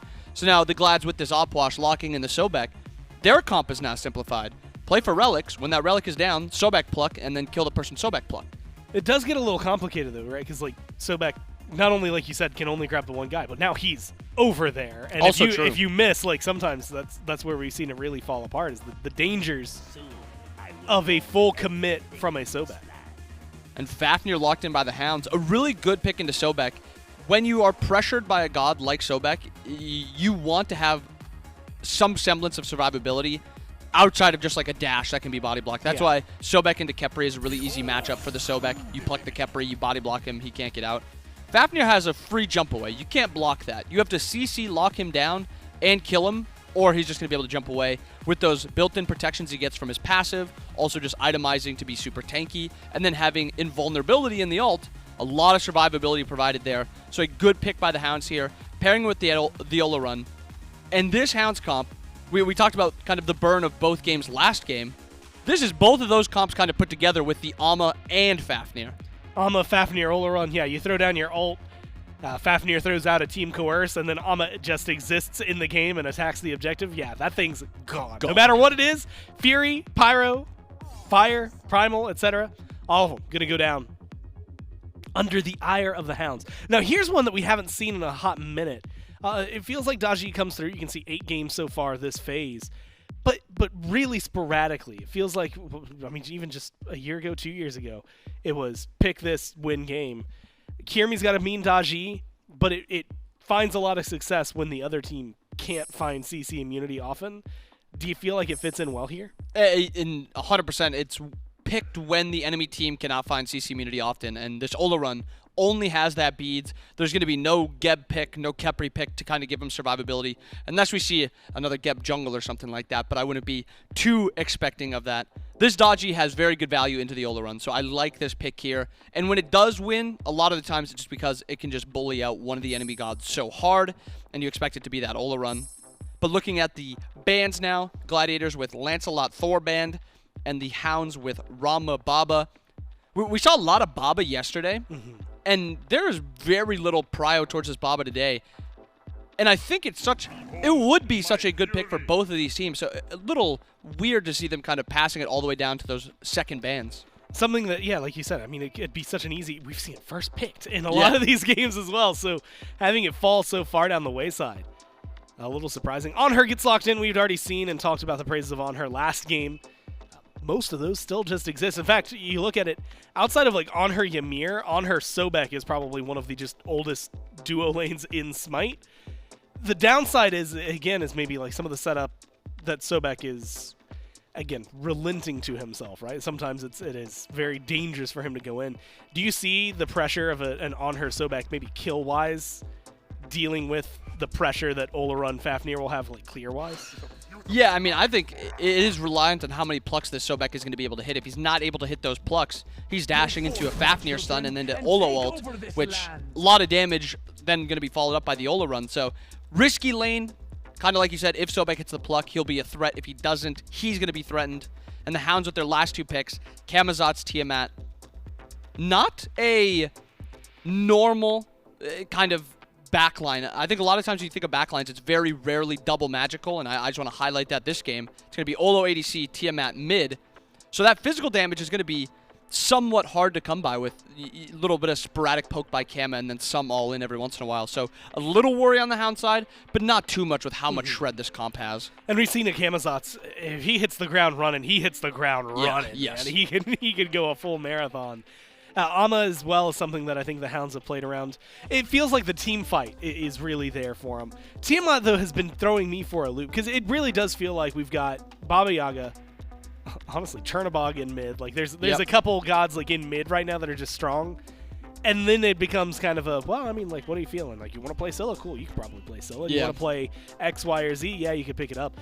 Do you like where Tiamat is? I mean, not like in this because it's, 9th pick overall, but just in general, especially with the matchup now being presumably the Morgan Le Fay, do you like what Tiamat brings to the table? Yeah, I think a lot of these games are going late enough where she's not getting out pressured by these assassin mids anymore, with the mid laners returning back to mid, less Pele, less Camazotz. This Tiamat's allowed to farm into that late game, and when she goes late, she is still probably one of the hardest carries in the entire game with how much safety she has, poke she has, all-in she has, even like a good amount of like area control in CC.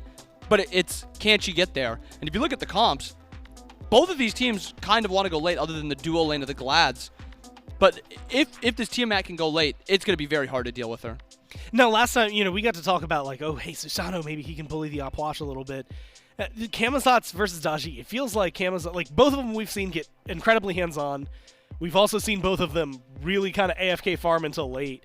What do you want to see out of the junglers this game to try and either get, whether it's the Gladiators or the Hounds ahead? I want to see the Glads play through play through duo, play for these shield camps, these purple buffs. When you're picking on her Sobek, this is not a lane where you're trying to farm. The only farming you want to be doing with these two gods is farming the enemy gods. That's how you want to be playing the game. You want to be playing for purples, shields. Even if you get enough pressure, even going for those back camps is something you should be looking for. So that's where I want to see Kyrmi go to.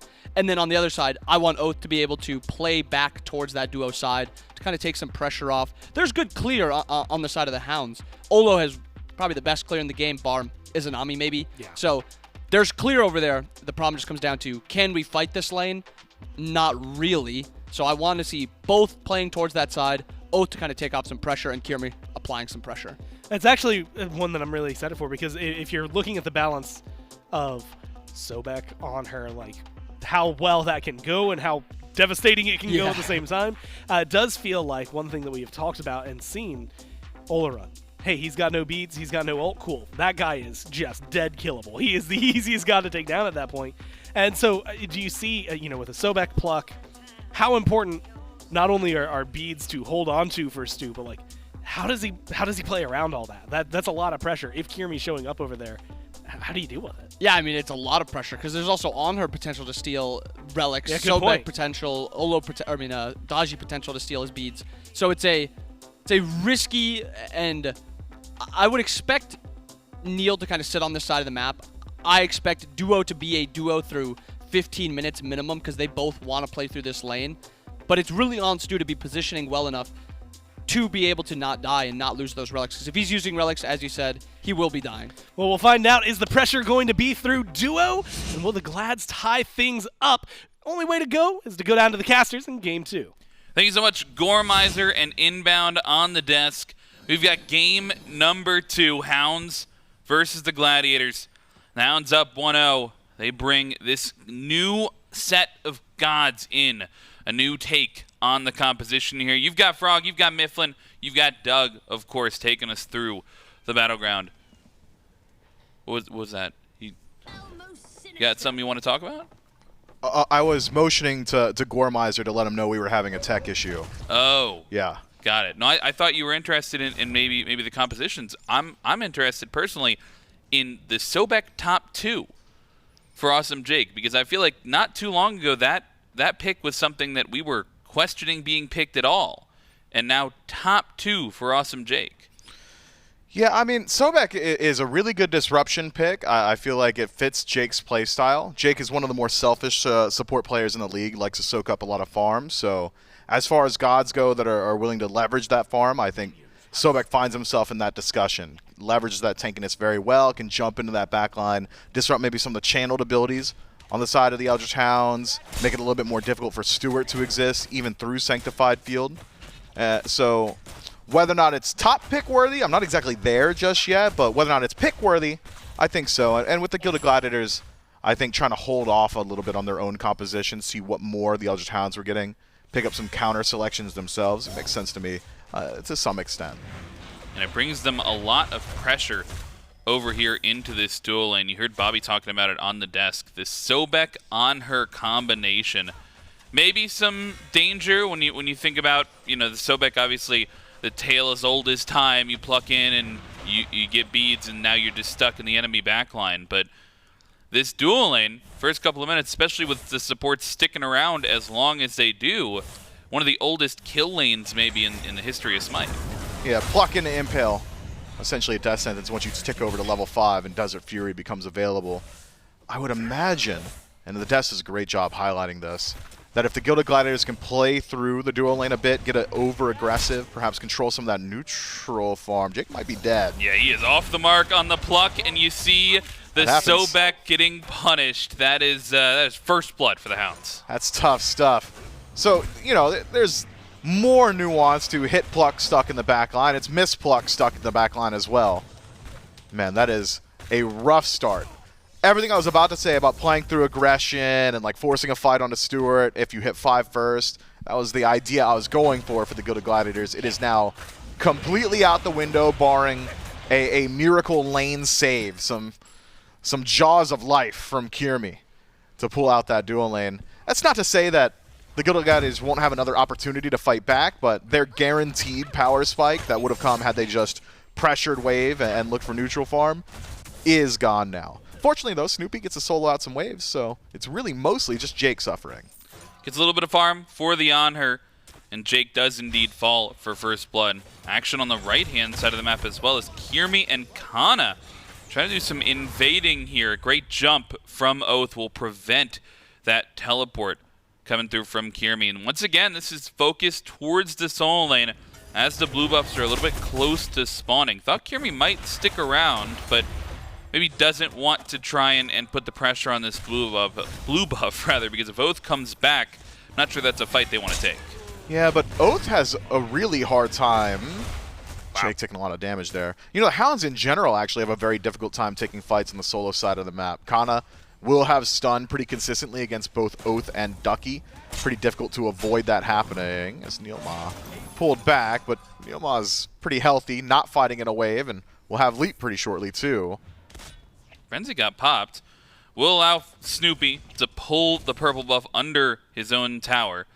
Thought they might have to make a choice there. Stuart sticks around, pushes the wave under the tower, so they will lose a little bit of gold there, but NeilMah once again being a nuisance. He's got to switch it up this time around. They do take away the Athena. I think a smart ban choice out of the Gilded Gladiators. NeilMah opts to take the Fafnir pick away from Jake after he opts not to go back to it. And this composition, it's not just Fafnir. You think about the Olorun and the Amaterasu, they've got a lot of objective burn. They do.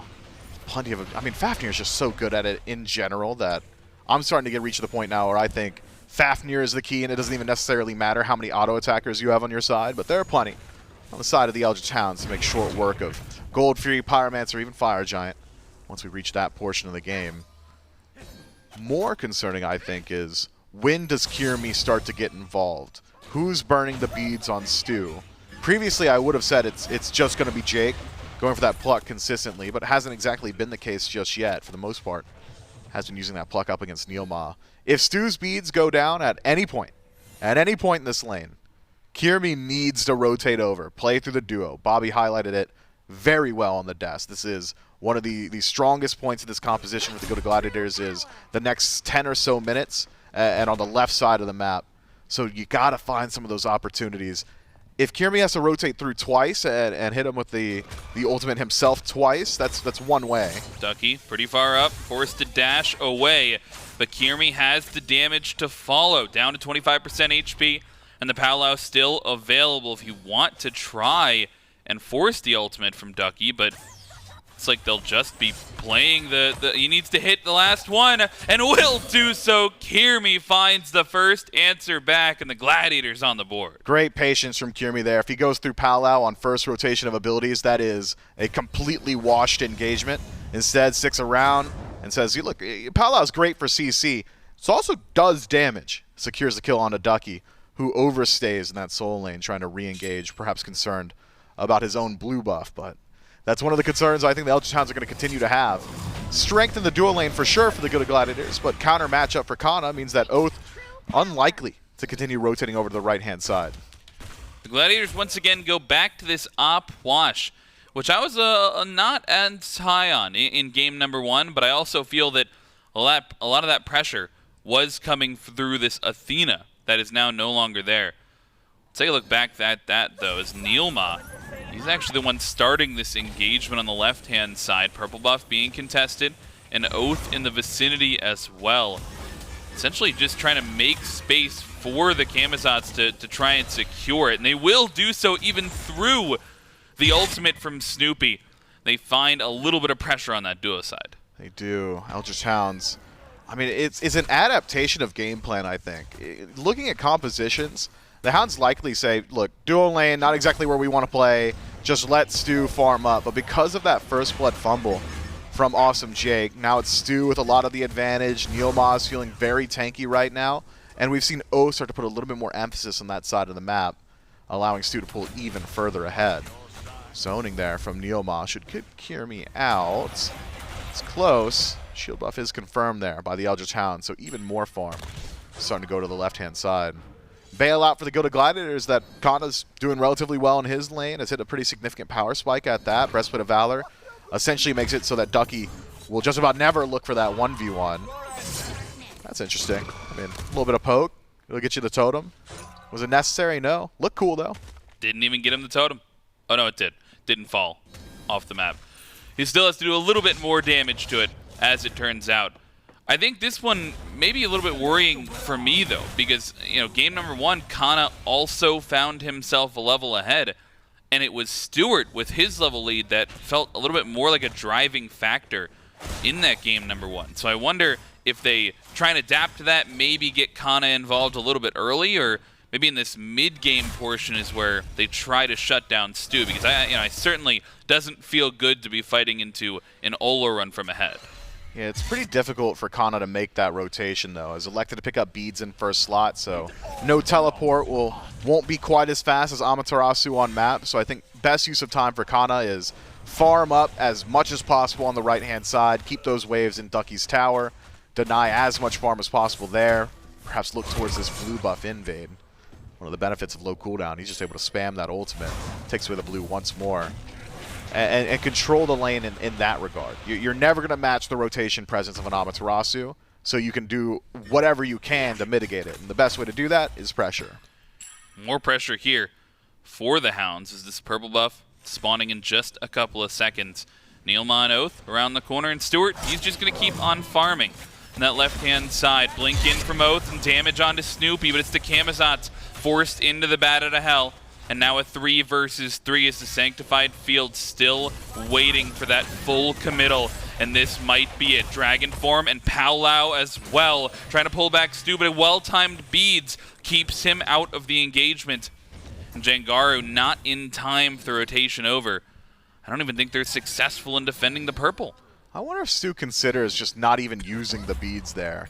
There is some damage the Gilded Gladiators could play with, but that was a disengage call for sure. Maybe if he holds on to the beads, could even get pulled in, use that Sanctified Field offensively. Instead, eyes for safety, and I won't argue against it. And you've got the lead in lane, nearly 2 levels now, called a level and a half. For Stu, you've got the late game scaling. You could trust that Olorun's going to do more at level 20 than Anhur will. Maybe the path of least resistance, the path of safety, just a correct decision for Stuart. The Eldritch Hounds, I mean, they shouldn't exactly feel pressed really at any point here. I mean, their composition scales very well into the late game. And they've got the early game lead. Onus belongs to the Gladiators, get something rolling.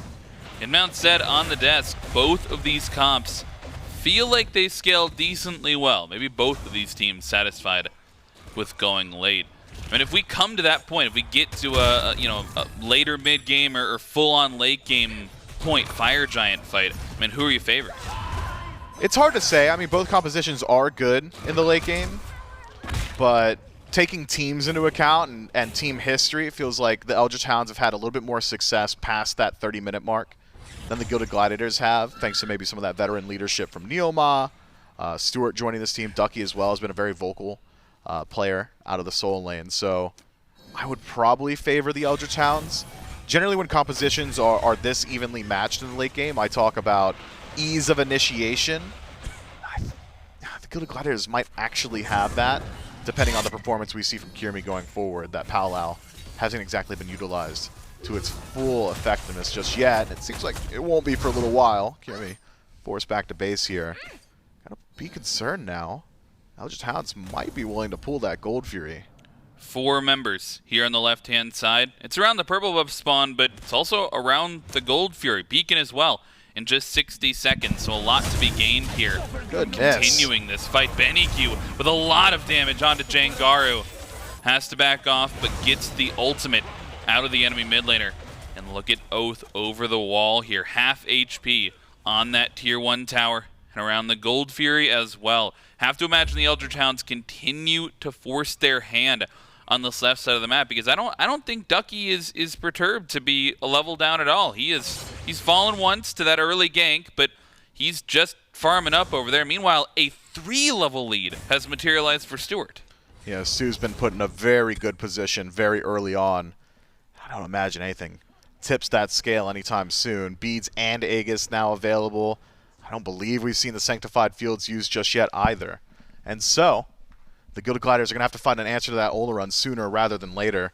Rotations from Kyrmi can only do so much. I mean, someone's got to burn those beads. I think you leave that at the feet of Jake. Need some of those plucks to start connecting at opportune times. Otherwise, Powwow's going to get beads in a mid-game or late-game team fight, and then just getting beads doesn't exactly do you a whole lot. Quick pause here, so we try to figure out what's going wrong. But I mean, you mentioned the beads burning.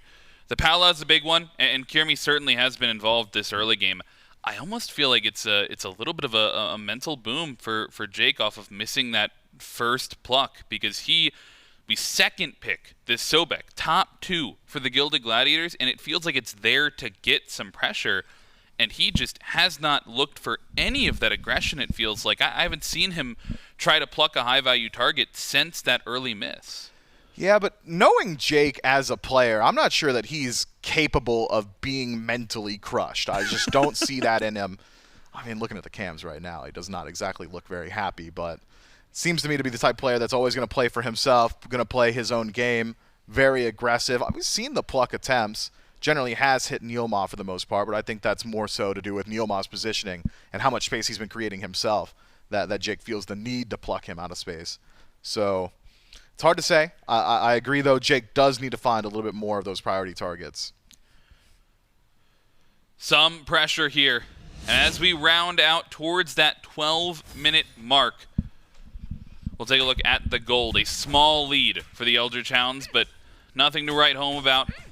It's all the pressure on the map, though, it feels like for them. I mean, they could be down in gold. It would still feel like NeilMah a little bit more confident in stepping up, but this might be the punish if he doesn't get the help soon. BennyQ is there, Oathhh is there, and now to about 75% HP is this Beacon. Trying to keep the pressure, but the Gladiators going to be hard-pressed to continue the damage. Blink in from Kyrmi, but still no Powwow there as it comes out late in the fight. Trying to pull some members back as BennyQ might be under the pressure, but it's Oathhh instead as he falls down from his ultimate. And the Gladiators, they find the pressure But now the Ducky is rotated over. I don't know that they can stick on this beacon.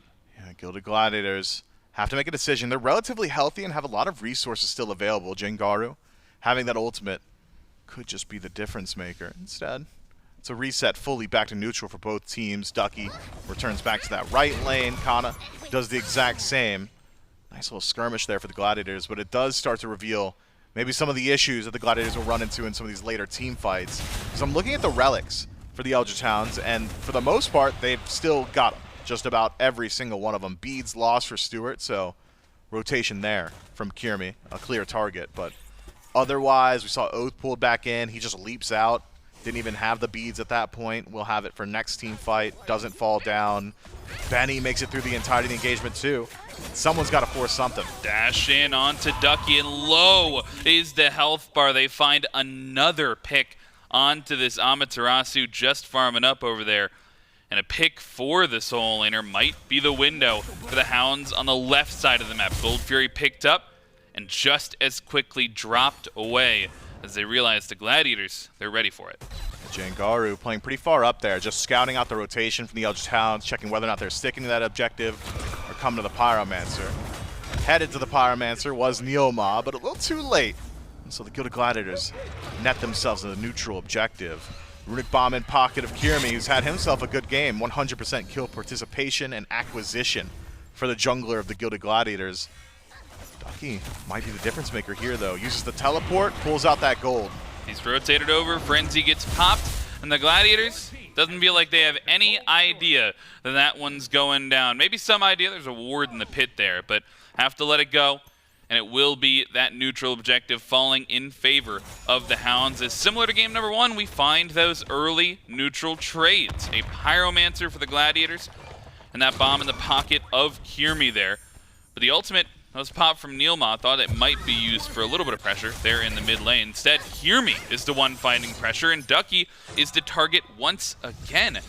This feels odd to me. Why do they continue to pressure out Ducky? Well, at this point, you can't really fight Stuart, I think, is the issue.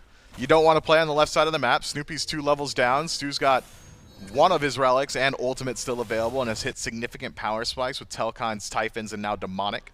So penetration's there. The tanks aren't tanky. He's got lifesteal. He's got self-sustain. This Olorun was an issue a long time ago, wasn't dealt with. Now he's an even bigger problem. And the Gilded Gladiators are taking the path of, we'll play around it. It's like when you're eating a pizza and you don't like a single ingredient, just eat around it. Unfortunately for them, that ingredient's going to be there at the end of the meal, regardless. And so you can punish Ducky. You can continue to make it difficult for Ducky to exist.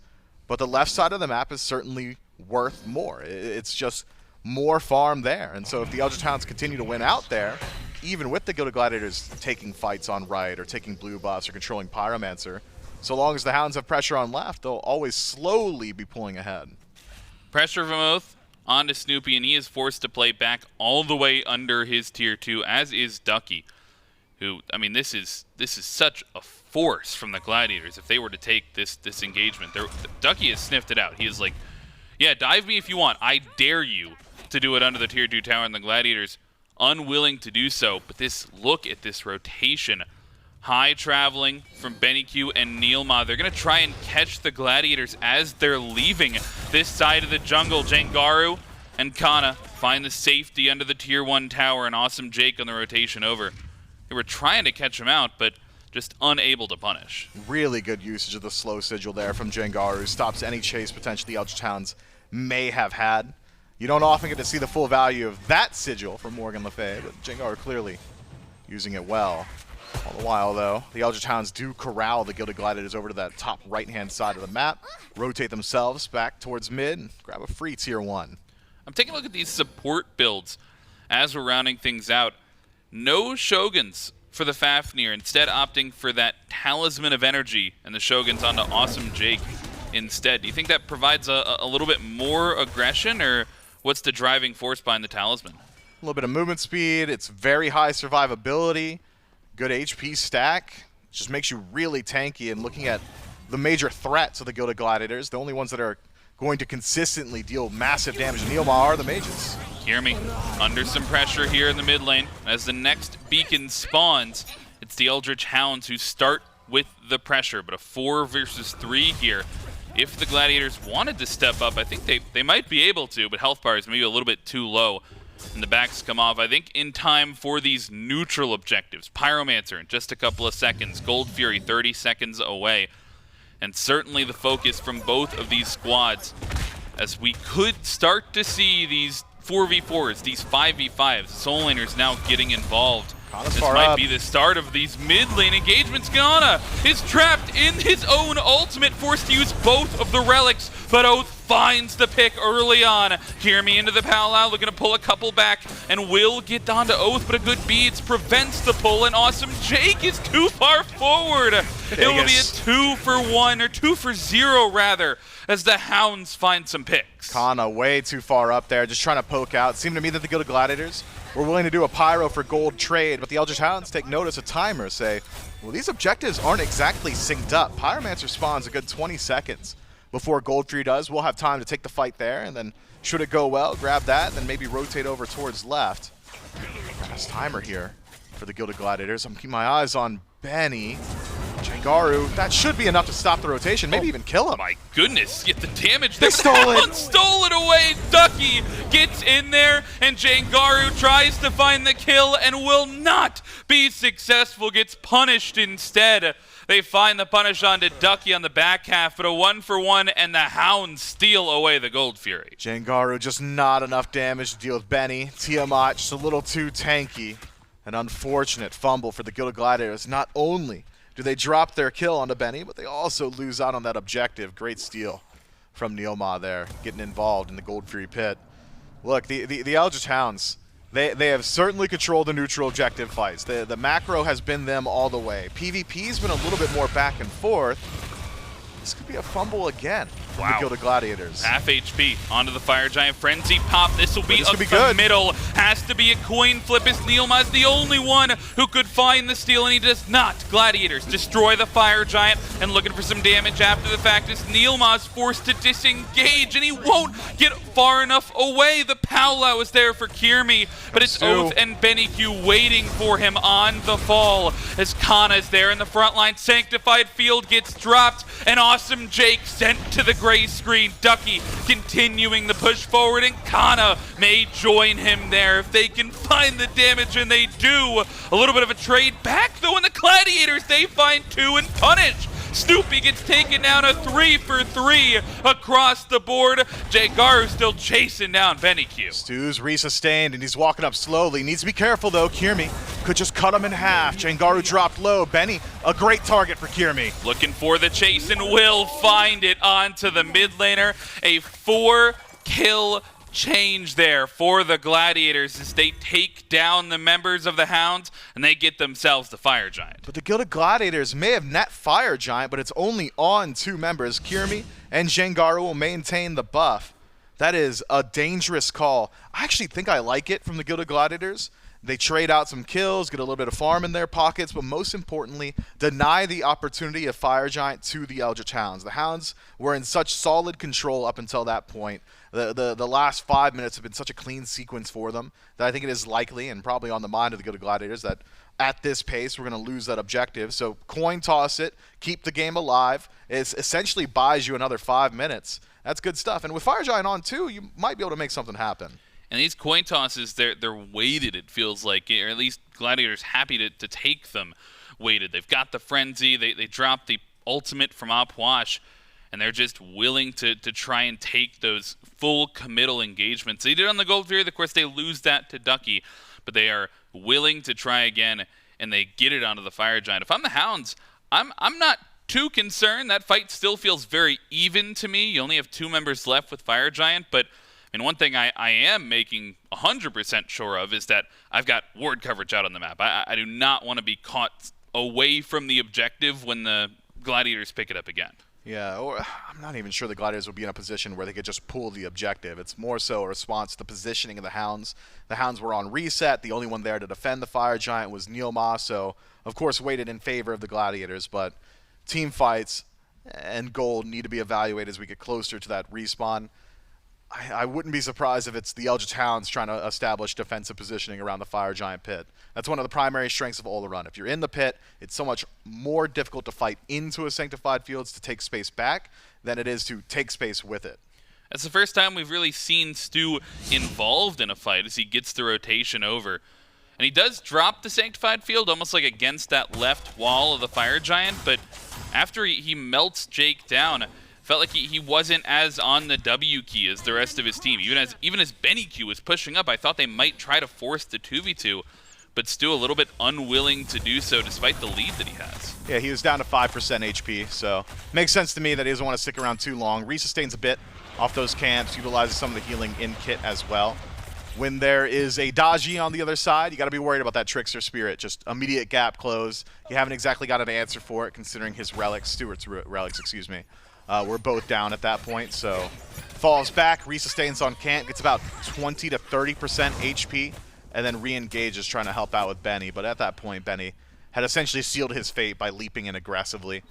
Gilded Gladiators, jungler Kyrmi on reset, able to knock him down. Well, now at this point, 2 members with Fire Giant for the Gilded Gladiators, and a 2k deficit to fight into for the Red Squad on this one. They do have they've got plenty of objectives to push, actually, in terms of structures. Tier 1 in left should fall here with no contestation. Tier 1 in mid as well. Jake's hanging around there just preventing some backs, but Gladiators, they're grouped up for this right now. It would be a 4v3 if they choose to push, but they wait any longer, and they're going to catch some members in the jungle. Ducky dashing in, looking for the ultimate, and finds it onto Kana, but the stun is not there, and the ultimate traded back from the Oathhh. As Awesome Jake, he's looking for a pluck. You trade out a couple of abilities there, but, I mean, nobody falls below 75%. Yeah, Ducky will resustain in kit. Oathhh will do the exact same. The Gilded Gladiators forced to back up. It is just Fire Giant on 2, and it still is a deficit, so siege not guaranteed for the Gilded Gladiators. Neutral objectives a little bit easier. Eldritch Hounds less likely to want to fight there. Pyromancer picked up.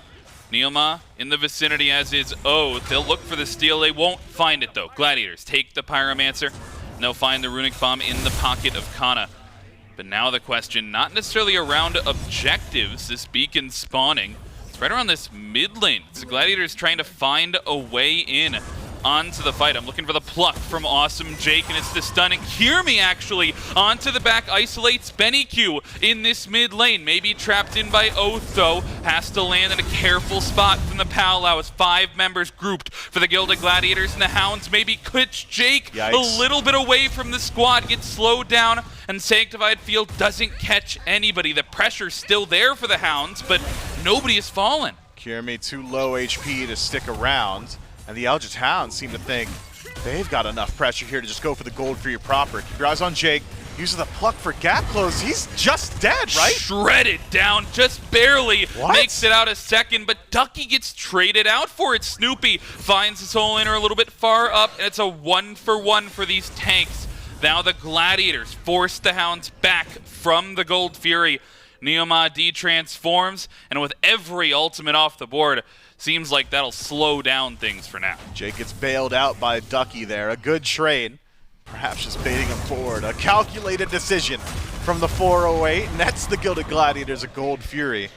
Once Sanctified Fields was used by Stu and hits air, I think that really does seal a lot of that team fight potential from the Eldritch Hounds. I was surprised to see them so willing to take an engagement on the bigger objective. Had they just taken the Stygian Beacon and reset, I think would have made a good deal more sense to me, especially because they had it like 60% charged at the time too.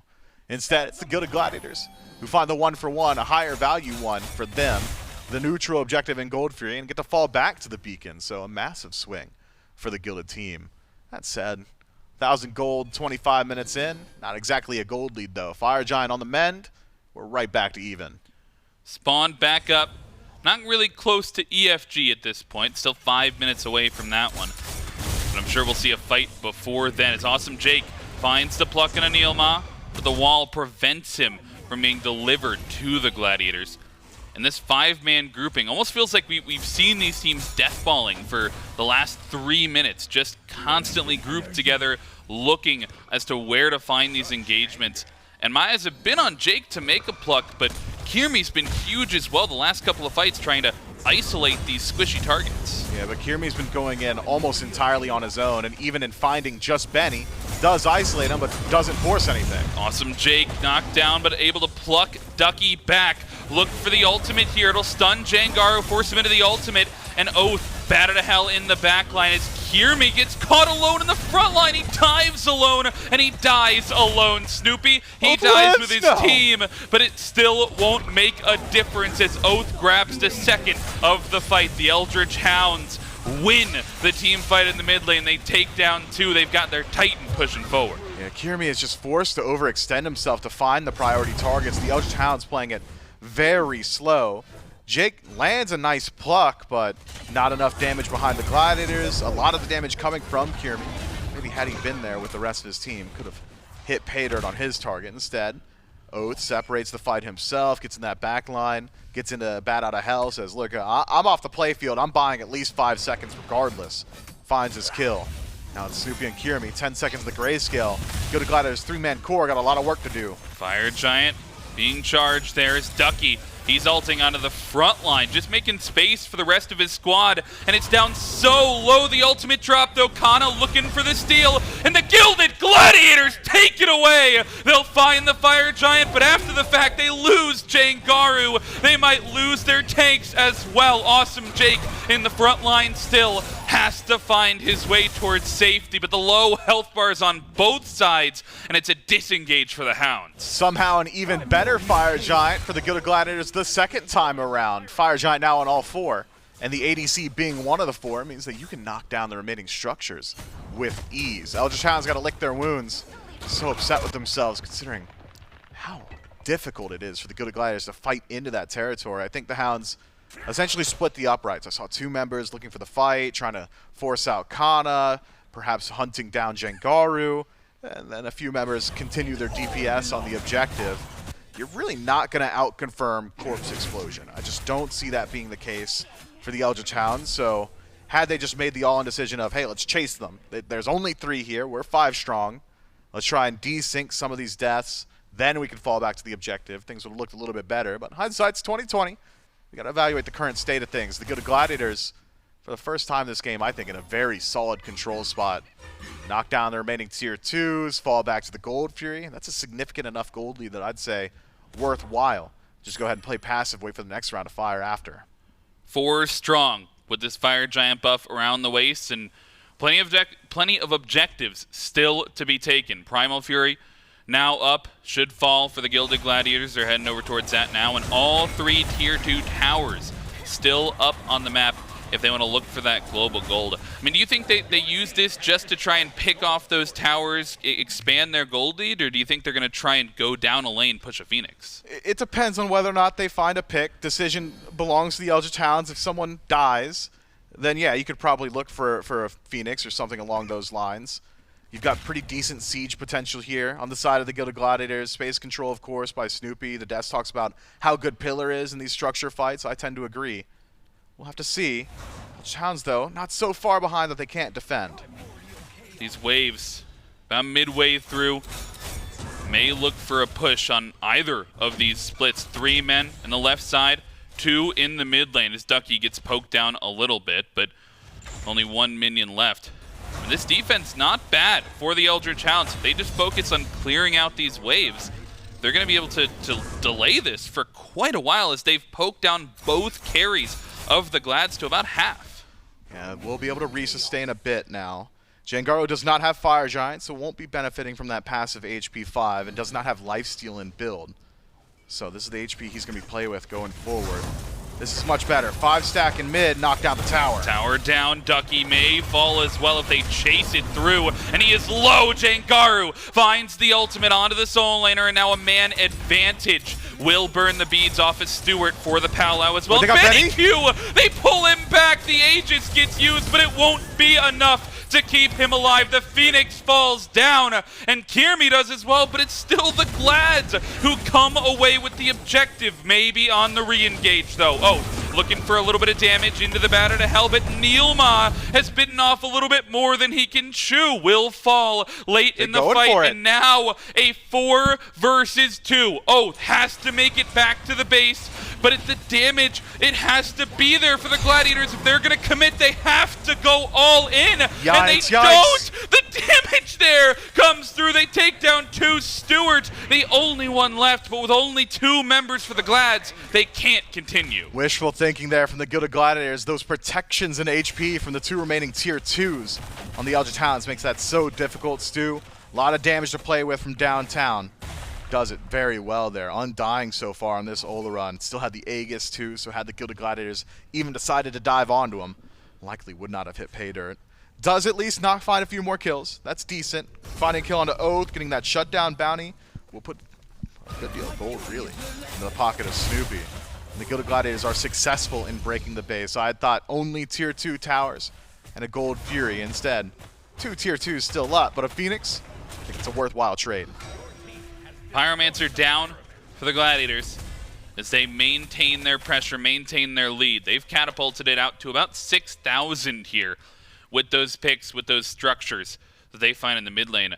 However, I'm not sure mid lane Phoenix is the one that you really wanted to come away with. Sure, they group up from the left to the mid. They find that rotation, and the 5-man grouping benefits them. But, I mean, this mid lane Phoenix, they still have the ability to push these waves down, and the Hounds can be here for this defense. Yeah, I'm thinking beggars can't be choosers, and any Phoenix is better than no Phoenix. The Gilded Gladiator is certainly happy, having broken the base, done some damage to the Titan, exposed a win condition, should a fight go well. EFG spawned up but not pulled, and the Eldritch Hounds are willing to put up a bit of a defense here.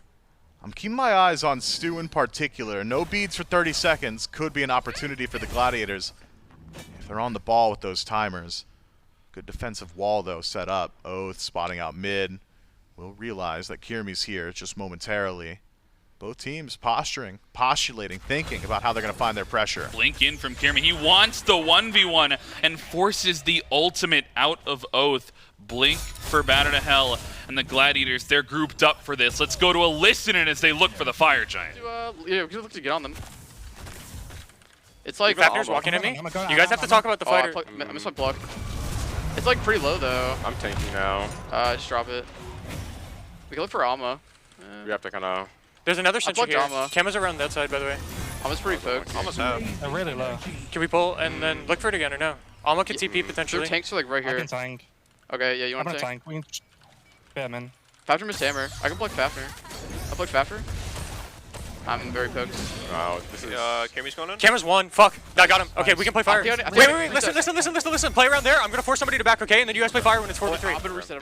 No. We try to pull the Fire Giant. It's not successful in the objective, but a great pick from Kyrmi. With that ultimate down from Oathh, he's able to find the 1v1 in the jungle. And does exactly what he had called for, forces someone to head back. He'll win this 1v1 up against Ducky, but likely will not be able to knock down the kill. It's the Gilded Gladiators on the Fire Giant. Jake back and healthy, and plenty of damage to play with. Frenzy gets popped, and they're off the objective to try and chase down, but they stay on it as they force the members of the Hounds back. NeilMah and Stuart drop down so low, and the Gladiators secure the Fire Giant. Jake pushing forward, but a great pluck trades his life for Stuart, and Kyrmi doing it all on the backside of the fight, grabs Neil as well. 4 strong here for the Gladiators against just 2 of the Hounds. A legacy sequence for Kyrmi. He is doing so much for his team. 7-2-2, 9 out of 15 affected, and absolutely popping off in the team fight. He's forcing the beads, he's making use, he's creating space on map, he's pushing the Phoenix. He's doing it all for his team. Eldritch Hounds, 2 dead for 30. Duo lane, not there. 4 strong on the Gilded Gladiators, and it is EFG. Just got to get that ADC in towards the Phoenix. With Oathh on the respawn, they will have an extra member to defend here, but still the man advantage for the Gladiators, and they use it to take down the right Phoenix. Damage onto the mid Phoenix and onto Oathh as well. They'll find the bird there. Snoopy jumping away, and the Gladiators may be on a small retreat here, but they have certainly broken the base. They have mid and right Phoenix on the books here. Eldritch Hounds Only have one more bastion of safety on the left-hand side of the map. Oni Fury will make it even more difficult to defend passively in the future. The Gilded Gladiators have so much time to play with. Probably reset, spend up some gold, upgrade those final luxury 6 items, upgrade some of those relics too. The Eldritch Hounds have got good base defense, and they're really good at stopping an all-in commit to the Titans so long as Stuart can hold on to his ultimate. Sanctified Fields is that key cooldown. Really need to make sure that when he uses it, the Gilded Gladiators are all in. So you're waiting for perhaps after Powwow. You want it after Pluck from Awesome Jake. If you can connect it on a Jangaru, that essentially seals the team fight. Stu, maybe the most important member of his team right now. Need a big performance from him to slow down this game.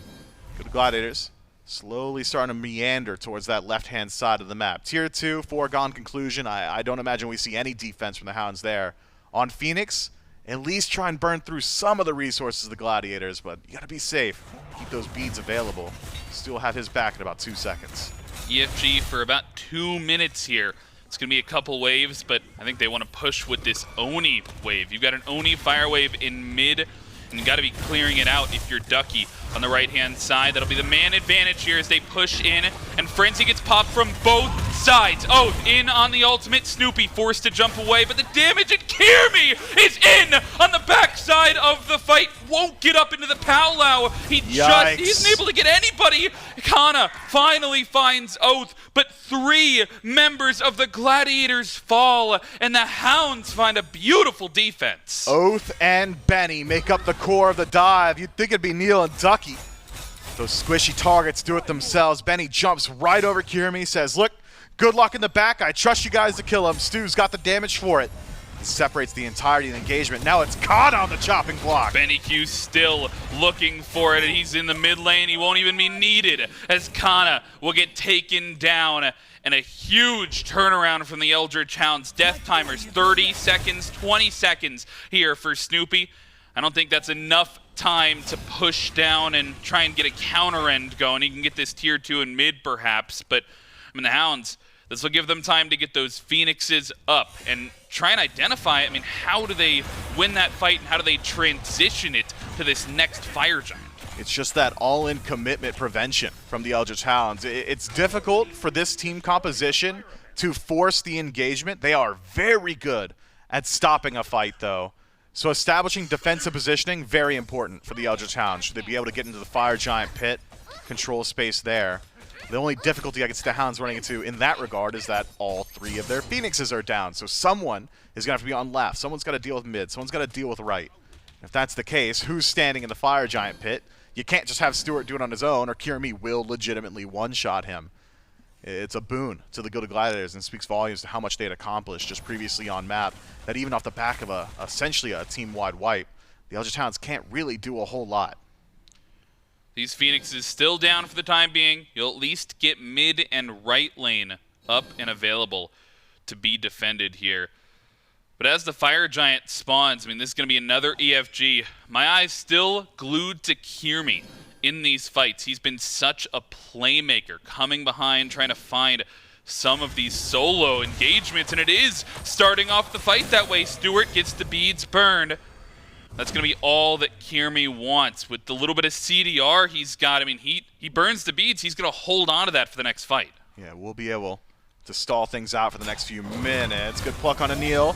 Finds a whole lot of pressure. Impaled there and forced into the Draconic Corruption as Oathh is looking for the damage as well, but a great corpse explosion, and Cxnnahh finds the support as Kyrmi's in the backline with Jake.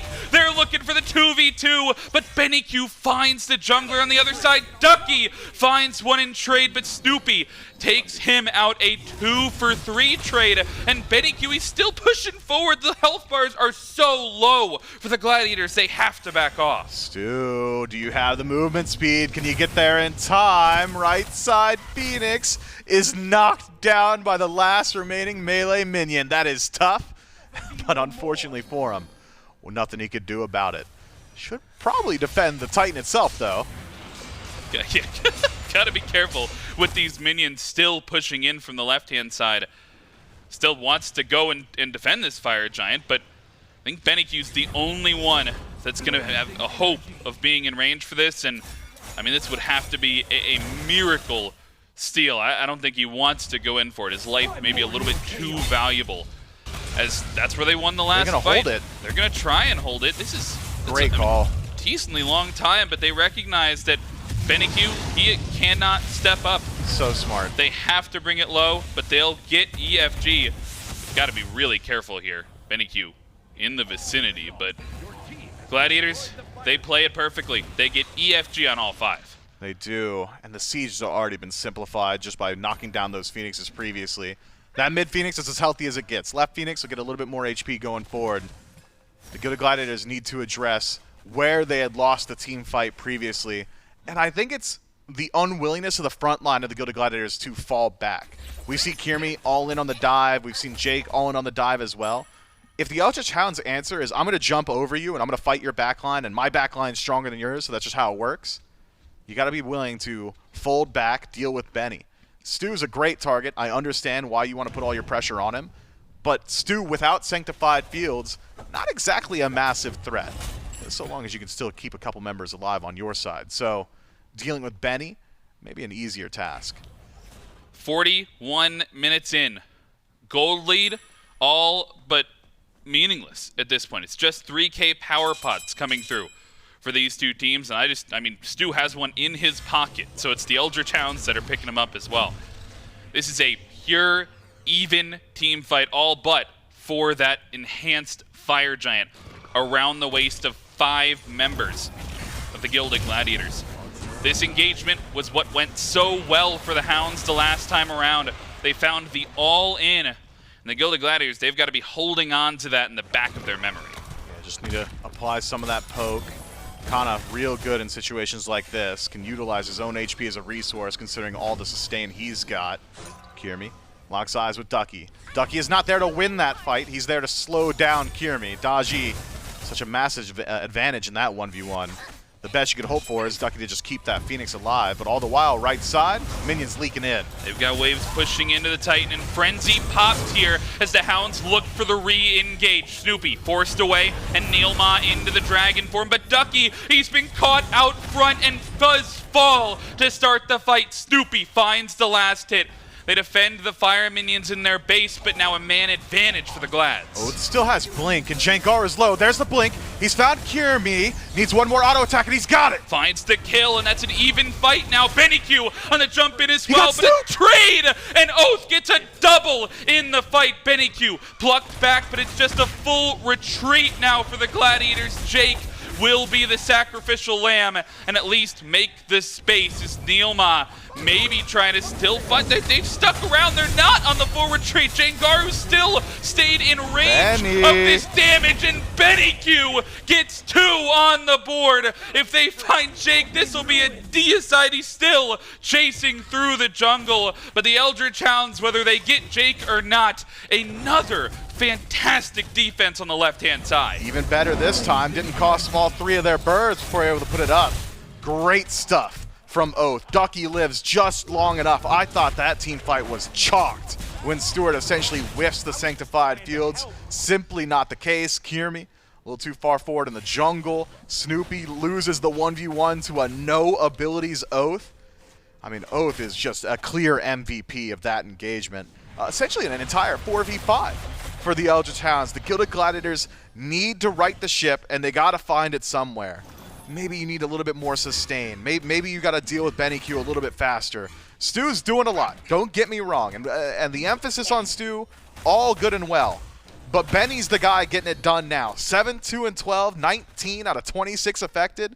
That's your target. You got to get rid of him. He is doing a ton of damage, a metric ton of damage, in fact. I mean, how do you deal with this Tiamat? It's focused from Kyrmi, but we mentioned he's diving alone. You have this Oathhh, and you've had to go for these 4-1 splits because you don't have something like the Wukong, like the Amaterasu on the other side. I mean, is this how you want to see the Gladiator siege? Is this 4-1 split the only option they have? I think 4-1 split's just fine. You can go for a 3-1-1 as well. I think the primary issue for the Gilded Gladiators is they are very committal on the engagement. If you're just willing to play the attrition battle, have Jangaru sit at maximum range, throwing out that third ability, have Cxnnahh just poking and trading his own HP, then backing up and eating corpses, things will go a little bit better. But because when the Gilded Gladiators do engage, it's generally, all right, let's stick to it. Jake's in there, he's plucking, he's slowing them, we got to get in there, we got to help him. There needs to be a willingness to back and forth a little bit. We haven't seen a true dance. It's things just get started. Hounds, they're set up for this spawning enhanced fire giant. They've got positioning, and they'll hop onto the objective as it spawns. Actually still looking for a little bit of poke as Kyrmi is all the way back. I don't know that they know. Oathhh has an idea of where he is, but the Hounds a little bit unwilling to just hop on the objective. They're looking for the poke, but as Ducky backs off towards it, they'll hop onto it. Let's hop into a listen-in with the Hounds as they look for the fight.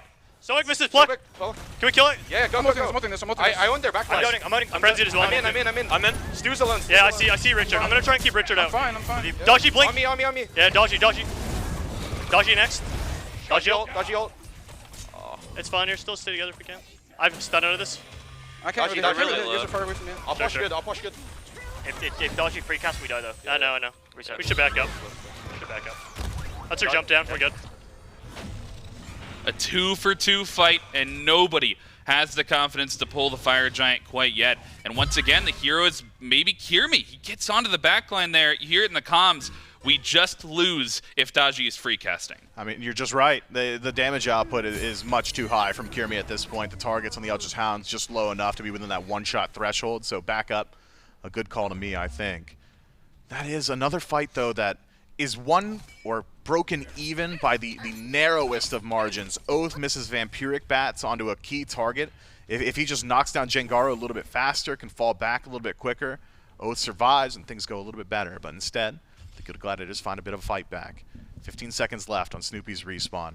Just about in sync with Oathhh and Benny on the other side. But it's the Gilded Gladiators who get the faster reposition. They've taken the Fire Giant pit, and they've got really good vision on map. I think the Eldritch Hounds exactly realize how far forward they are. NeilMah is not going to die. Zero risk of death here, but any bit of poke, significant. You don't want him resetting, as the Gilded Gladiators should be able to start pulling that Fire Giant with the help of Snoopy. But Snoops, he's taking the scenic route. He wants the speed buff first.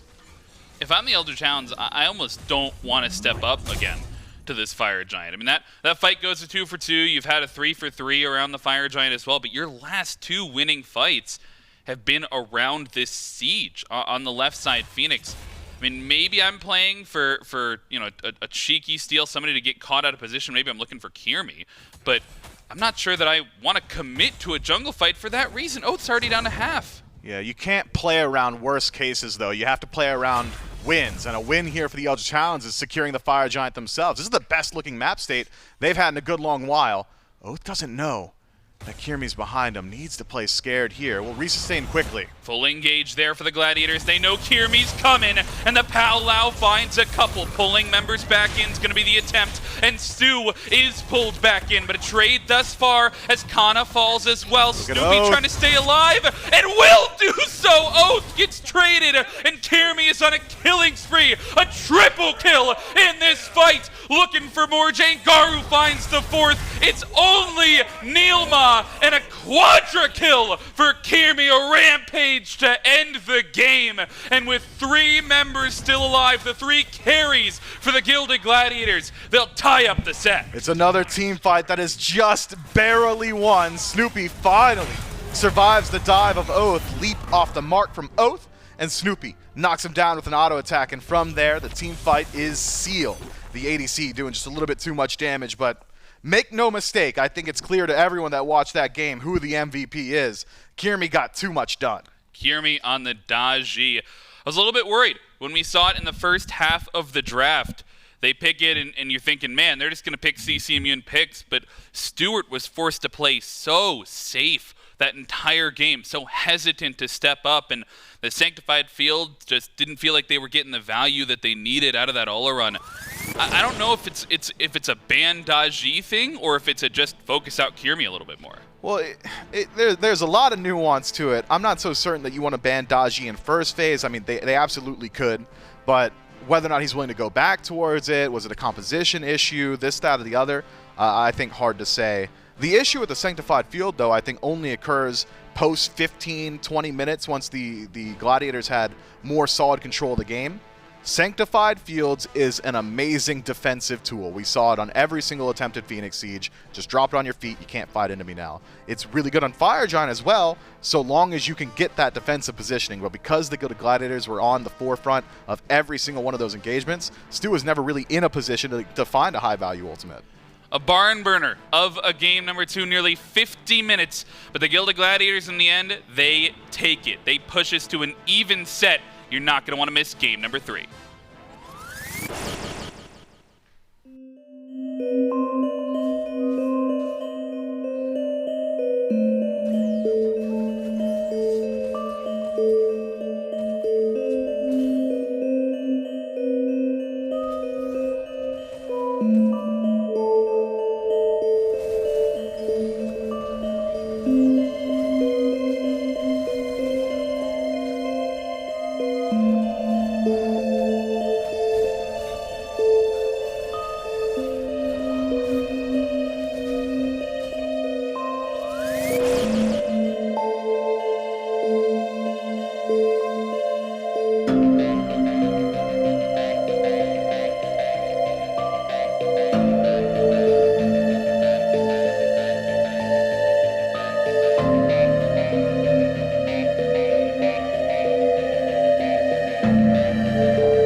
Welcome back, Smite fans, as we jump into soon enough game number 3. It's high set as of right now. Gladiators inbound. That one goes back and forth several times. It looks like it's going to go to the Glads, and then we'll call them some fumbles, right, from them. And then it looks like it's going to go Hounds, and then some fumbles from them, and then it looks like it's going to go Glads, and it's just back and forth, a tug of war, but ultimately ends up in favor of the Gladiators there. And it takes a long time to get there, that 49-minute mark, before they really have like the true grip on the game. Yeah, and it was not like the Glads weren't pushing this game to a point where they were going to be able to win. They had 1 Phoenix down, 2 Phoenixes down. They got that 3rd Phoenix down, and then, as you said, a couple mistakes here, a couple mistakes there. The Hounds wrestle it back a little bit. And I think a lot of it, when you look at the Glads and how their late game fights were working, they kind of relied on Kyrmi to make plays for their comp to feel good. When the fights were going heavily in favor of the Glads, it was Kyrmi either soloing Oathhh or diving the backline or getting just a lot of damage off and then being able to banish himself. But a lot of it does come back to Kyrmi was a lot of what the Glads did well that game. And I think if he needs to do that again, it's going to be a tough one for the Glads to be able to win. He really needs a little bit more help from everyone around him. Everyone else played fine. Don't get me wrong. I'm not saying anyone on the Glads played poorly. But it was really just Kyrmi making plays. Yeah, and honestly, it's kind of what we led the desk with, right? True, We were talking about Kyrmi being that guy. I will say there is some credit. Like this ult, that kill from Cxnnahh, it was just really well placed. Moments like that really open up a lot. But this was a huge one, right? I distinctly remember, I think the phrase while watching that, maybe I think it was from JMac, was, man, Stu just had a really great ult. Too bad Kyrmi's was better. And that's all it comes down to, right? Kyrmi, well-timed, well-placed, ignores the Sanctified Fields, gets himself a Quadra because Jangaru's scum. He should have had took it away. He should have gotten it. Should have been a Penta.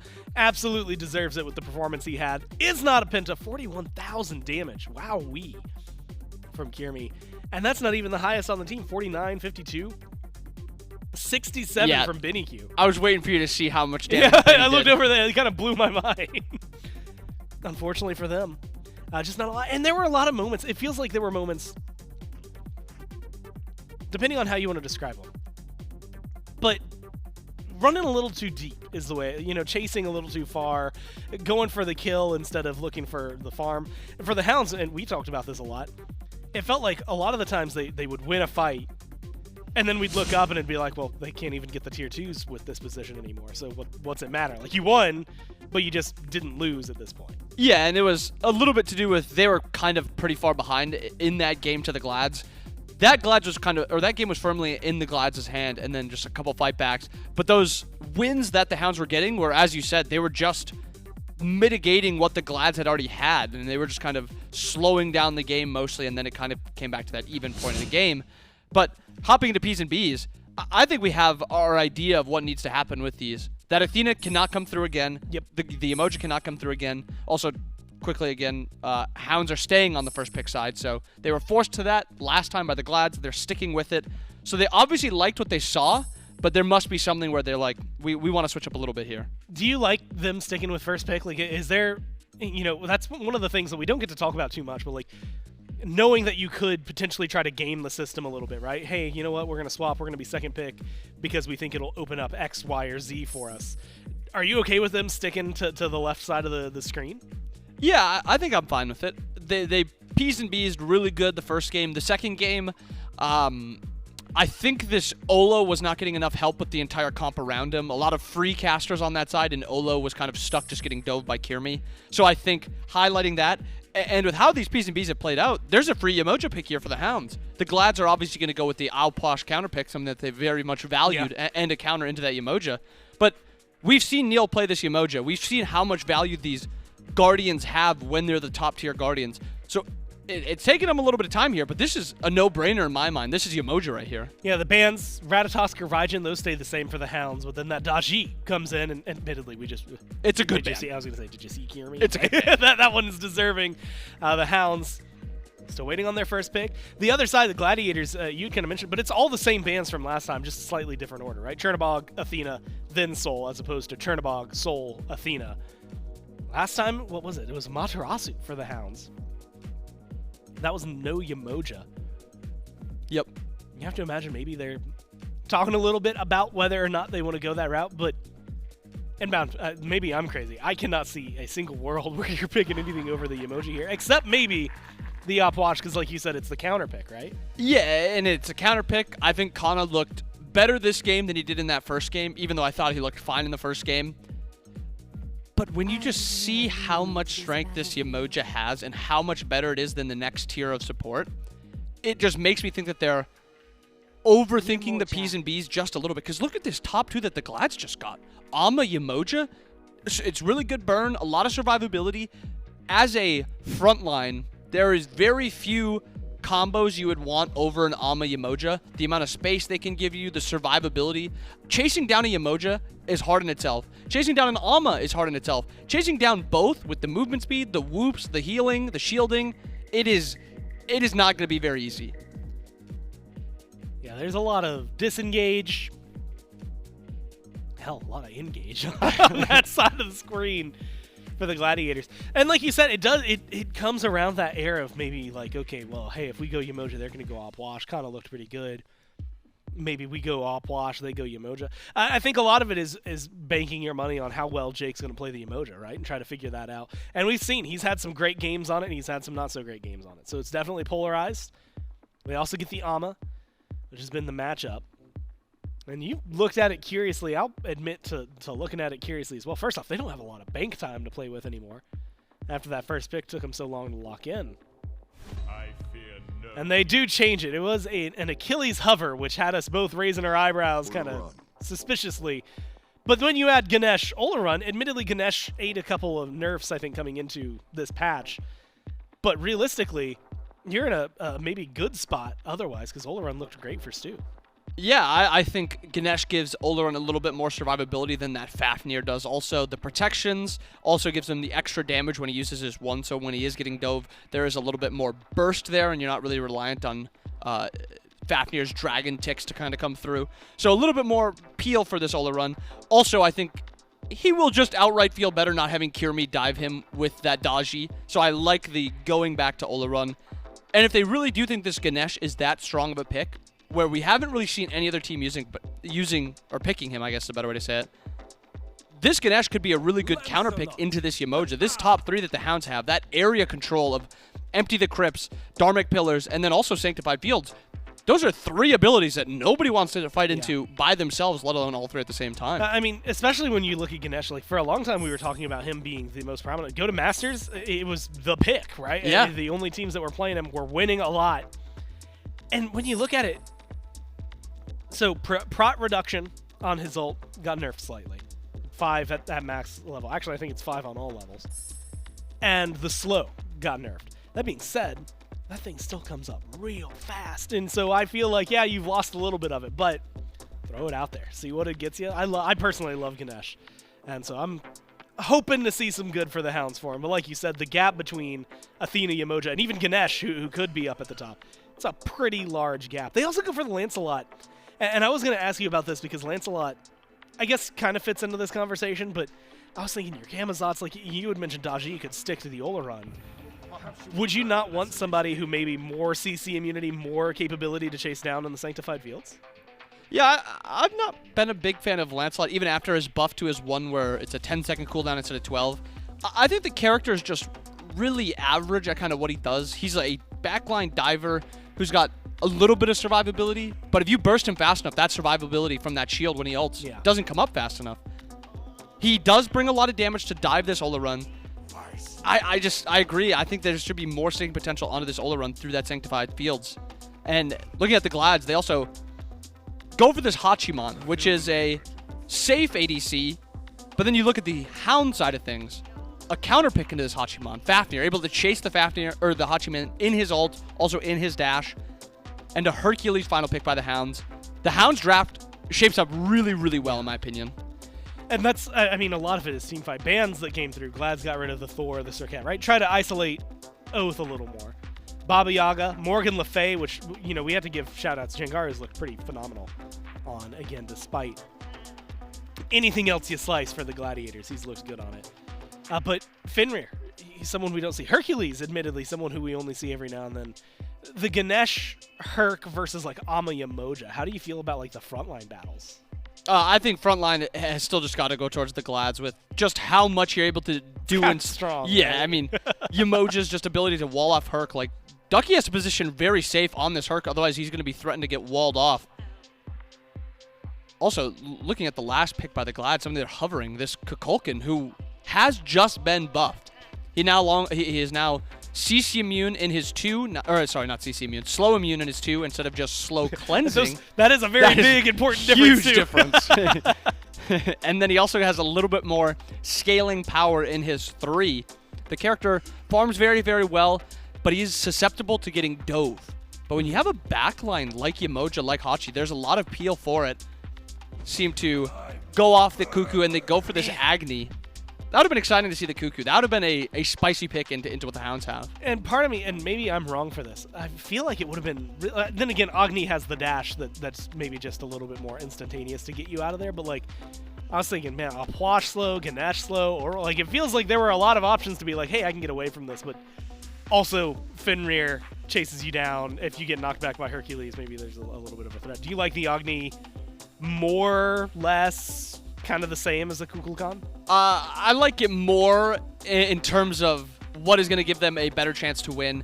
It is easier for pulling relics, so if you do actually pull a relic, there is punish onto that with either Yemoja Whoop or Yemoja Ult if you get like the Phantom Shell because you get so much burst off, or even if if Kana is able to get his ult off on that person that no longer has beads. There is threat there. Cuckoo doesn't have the beads pulling threat. He is a bit more of a threat towards the enemy backline, which Agni doesn't really have unless somebody's mispositioning. But I think Agni's just overall a better character, a safer character, and a stronger character in this game. So Yemoja, we talk about with lane pressure sometimes, right? Like it feels like she can give that over. Hachi's just Hachiman. He's not doing something insane. Olorun, we always talk about with lane pressure, and Ganesh is sometimes not in that conversation. So when you have that kind of balance, who in your mind for the duo lane takes advantage early? I think Olorun is for sure just got to be the advantage. The Ganesh is really reliant on what his ADC does to say if he has pressure, if he doesn't. And the one thing Olorun does well is has a lot of damage, and Ganesh 1 gives him more damage, so he clears a little bit better, he can fight a little bit better. There is some kill threat that Hachi and Yemoja have. They have stun on Yemoja 1, they have stun on Hachi dash, so maybe he has to be a little positioned carefully, but I still think for the most, the laning phase should go towards the Olorun. And something I'm excited to see. Stu looked really good on it. There were a couple ults that I remember we wanted more from. Some that really were solid, but then unfortunately for him, Kyrmi existed. And so that shut down. And that's, I guess, maybe some of the question. Team fight-wise, if we do scale towards that point, last game went 50 minutes. Let's look at, say, a 35-minute team fight, 5-on-5. Do you have a team that you're leaning more towards in terms of, oh, they want to counter-engage, they want to engage? Who wins those? I think the Hounds... And this is something that Myth kind of talks about a lot, is ease of execution. And you look at the capability of pulling relics on the Hound side. A lot of those dudes just press 4. and they press 4, and how many times has a Ganesh ulted you, and you're forced into beadsing it because of the positioning? They have punish with the Fenrir ult, and if you get Fenrir ulted with no beads, you're dying. We'll have to see who will put their best foot forward. It's Game 3, and it's Frog and Mifflin. Thank you so much, Gormizer and Inbound. Somebody is going to set point right here, right now in game number 3. It's Frog, it's Mifflin, and it's Doug as well, bringing us through. This composition switches up a little bit for both sides. This time around, the Eldritch Hounds, they're the ones that take the Oathhh in that first pick position. They're going to put it towards mid, but even before we get there, that Twitch poll has swung back towards the middle. A lot more even in this game number 3 after a 50-minute game number 2. Yeah, very back-and-forth battle between two teams that proved to be, for the most part, evenly matched. I didn't feel like either side had just blatant control or any blatant mistakes on any individual player costumes. That was just a very good game in game number 2, so it doesn't make... it's not that crazy to see that Twitch chat has changed up their tune a little bit. And I think it probably does play a little bit into the compositions at that. I think I agree with Bobby a fair deal. He said, it seems to me the Eldritch Hounds are overthinking P's and B's a bit. With Oathhh first pick and Yemoja and Amaterasu still both available, I just gotta imagine they're thinking to themselves, okay, well, Oathhh counters both of those guys because they have heals. Yemoja maybe looking for some of this. Awesome Jake trying to find the purple buff. They're dragging it so far back in front of their tier 2 tower just to make sure that they do secure it. And they will indeed secure it. And Snoopy gets a little bit of solo farm on that left-hand side. You give Awesome Jake over this Yemoja, it is a lot of pressure to be giving the pick that maybe he couldn't find some pressure on last game. Tried to find it early onto the Sobek, or with the Sobek rather.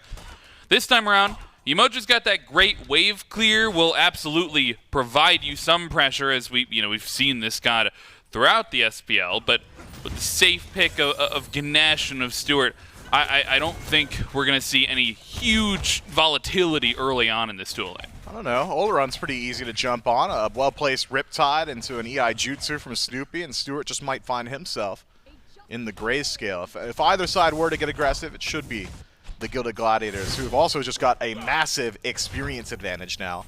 Take a peek at the left side of the jungle there. Green's still on the map. Back camp still there too.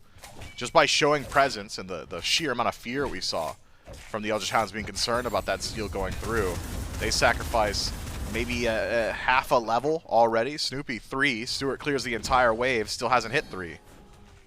Yeah, Jake just now takes over to 2. But I think you're okay with sacrificing that. Ducky, though, under some pressure on this right-hand side. And I want to talk about this Lancelot from Kyrmi, a pick that we've seen Twig go back to time and time again. That I've never been a huge fan of the Lancelot, if I'm being honest. But my question really isn't necessarily around just its strengths in a team fight, its prowess as a jungler as a whole. My question is Kyrmi going to be able to try and play around that same play style that he did in game number 2, find his way into the back, be a solo agent? I mean, to a certain extent, yes, but the efficacy of Lancelot in finding 100 to 0s against squishy targets is not nearly as high. I like to say Lancelot is the god of, like, 100 to 5. He'll put you at 5%, but that last 5%, really difficult for him to secure the kill on. Much more team fight oriented, I think. Controls a lot of space with the Grand Joust, just massive cripple field, high HP shielding, allows him to put himself in more dangerous positions. Stu forced to use the beads just up against the slow there. Might just open the door for some rotations from Kyrmi. Lancelot, very powerful, really good poke, very capable of being self-sufficient in the back, but doesn't win the 1v1 simply by existing like Daji does. Blue invade for the Eldritch Hounds. They'll find it onto their own buff and at the enemy buff, but this gives Kyrmi a little bit of space. He finds the enemy speed on the right-hand side, will find the enemy speed on the left-hand side, all the while Oathhh is in the back there doing the same exact thing, but Jangaru may decide that he wants to try and punish. Oathh's in trouble. Down to about half HP, and Kyrmi, he's getting poked down as well. Just needs a couple more autos, or one more round of abilities if BennyQ can catch up to the horse, but that's going to be a tough ask. And Oathhh, he looks like he's making it out as well, but this may be an overstay if he sticks on the red a little bit too long. Kyrmi is really low HP here. Doesn't exactly want to take the fight, more so just pick up a bit of that farm. Clear the wave in mid, get that red XP, should tick over to level 5, I believe. Once he knocks all that down himself, excuse me, not quite there. Good stuff. I'm really liking this new jungle pathing. Feels really interesting to see them willing to trade out their camps, and it does create a unique dynamic. And SMITE, stealing a camp is worth less than confirming your own, so that will put both junglers slightly behind curve of the overall XP curve we expect from junglers, but won't put them behind each other. It really is a very unique dynamic of, look, this is hurting both of us, but I have to do it. For the first time in a while, we've got warriors over here on this right-hand side. I think we saw a matchup just warrior versus warrior yesterday, but right as I say that, the damage is on to Ducky. They get the cripple field out with the Grand Joust, but Ducky times it well. Does not find the pullback under tower. Get the beads out of Kyrmi, but Ducky makes sure to survive. Yeah, that Grand Joust placement, not great. If Kyrmi just connects the damage, we're probably talking about first blood. Doesn't connect the damage, doesn't exactly put Grand Joust in a position to prevent the driving strike either, and so nearly loses his life. That's a big win for Ducky. 2v1, He got Kana's ultimate. He's got Kyrmi's ultimate. He got Kyrmi's beads as well. Whoa, Kana being dragged back towards Close. Ducky, but off the mark on the push-pull there. And Ducky won't be able to bring Kana under tower. It's right as the blue buff spawns as well, and Kyrmi well-timed on that one to make sure that his own solo laner can grab the blue buff. But I mean, as I was talking about, the warrior matchup over in the solo lane, feels like as soon as that Oathhh was taken away from Kana, he's like, okay, I'm not inclined to play any other mages. I'm just gonna go back to this Amaterasu. Yeah, I mean, we've seen him on the Raijin before, but hard-pressed to get that god for himself. Otherwise, generally is just those warriors. He'll play the Hades every now and then too, but it seems like we're out of the Hades meta. And so going back to Amaterasu being one of the highest value warriors in the game right now makes a good deal of sense to me. Ducky, on the other hand, the Hercules has always been within his wheelhouse, one of his favorite go-tos. So not a terrible matchup for either of them in lane. Not going to see a whole lot of 1v1 potential. Hercules should have pressure, should have that 1v1 boxing matchup favoring him, but I mean, look at that. That's the combo, and it did 90%. Kana's going to press 1 in a moment, and he'll be right back to full. And what do you think about, they were talking about on the desk, right? This game, too, of course, goes pretty late into 50-minute territory. And it feels like after the first 6.5 minutes or so, both of these teams feel like they've got a little bit of scaling. Maybe they're happy to go towards those late-game fights, or at least hold on until that 10, 12-minute mark where being forced to contest these neutral objectives. Bobby was talking about ease of execution on the desk. You favoring the Hounds here in these late game fights? I think their draft is certainly a little bit easier to play around. Yemoja is a very high execution pick, but Jake's one of the more mechanical supports in the league, and if he's on the ball, could really make it difficult for some of these targets on the Eldritch Hounds to maneuver the map. Stuart in particular could struggle a great deal, even Ducky to a certain extent, BennyQ. All really easy targets for Yemoja to just Riptide, River's Rebuke, let's jump on them. And it's a good dive composition for the Gilded Gladiators. But as far as who's got it easier, a stray pluck from Ducky, that's a team fight, and at 40 minutes it might be a Fire Giant of the game. Oathhh could just pick up 1 with no beads, that's a team fight. Stu finds a nice Sanctified Fields, that's it too. It's pretty hard for them to mess some of that up. Another gank onto Ducky here in the Grand Joust once again is off the mark. Ducky able to dash away, but Kyrmi, this time, he finishes it and finds first blood. Kyrmi's allowed to make these mistakes now, and it's good that he's ironing out the details now too, because in the late game, you need those Grand Jousts a little bit better placed. Just either utilize the cripple field or utilize the damage. He's trying a little hard to do both, and he's getting neither. Regardless, a good kill onto Ducky, who is not exactly tanky just yet. Has picked up Hammer in first slot, so Kana, a little bit more survivability, can sit in that tower if need be. Kyrmi, of course, doesn't take any damage there either, so allowed to dive a bit himself. Ducky, though, has proven already that he's pretty capable of turning around these engagements, and even having fallen down, not exactly behind either. Small level lead there in the jungle for Kyrmi as he finds that first blood, but as I'm taking a look at the XP, it is a 2-level lead, maybe 1.5, for the Eldritch Hounds mid laner. BennyQ onto this Oathhh. Really only a solo pick from what we've seen around the league other than Paul. He's pulled out the Oathhh and looked rather good on it. But, I mean, what do you think this pick brings in the mid lane in comparison to its solo lane prowess? More damage, more burst. That's really about it. Less survivability. It's all about the damage here. What it's doing really well now is Benny is controlling the mid camps. Agni can't exactly contest it, doesn't have anything to prevent that just pure one-shot. Awesome. Jake picked up. I don't know if they have the damage for this. Brought down, Riptide will get him towards the tier 1 tower, and second one gets him out to safety. They drop a couple of ultimates there. They will try and find the shred from the Dharmic Pillars. Ducky's tired of these ganks. He's like, Kyrmi, you're just going to keep coming over here, dude?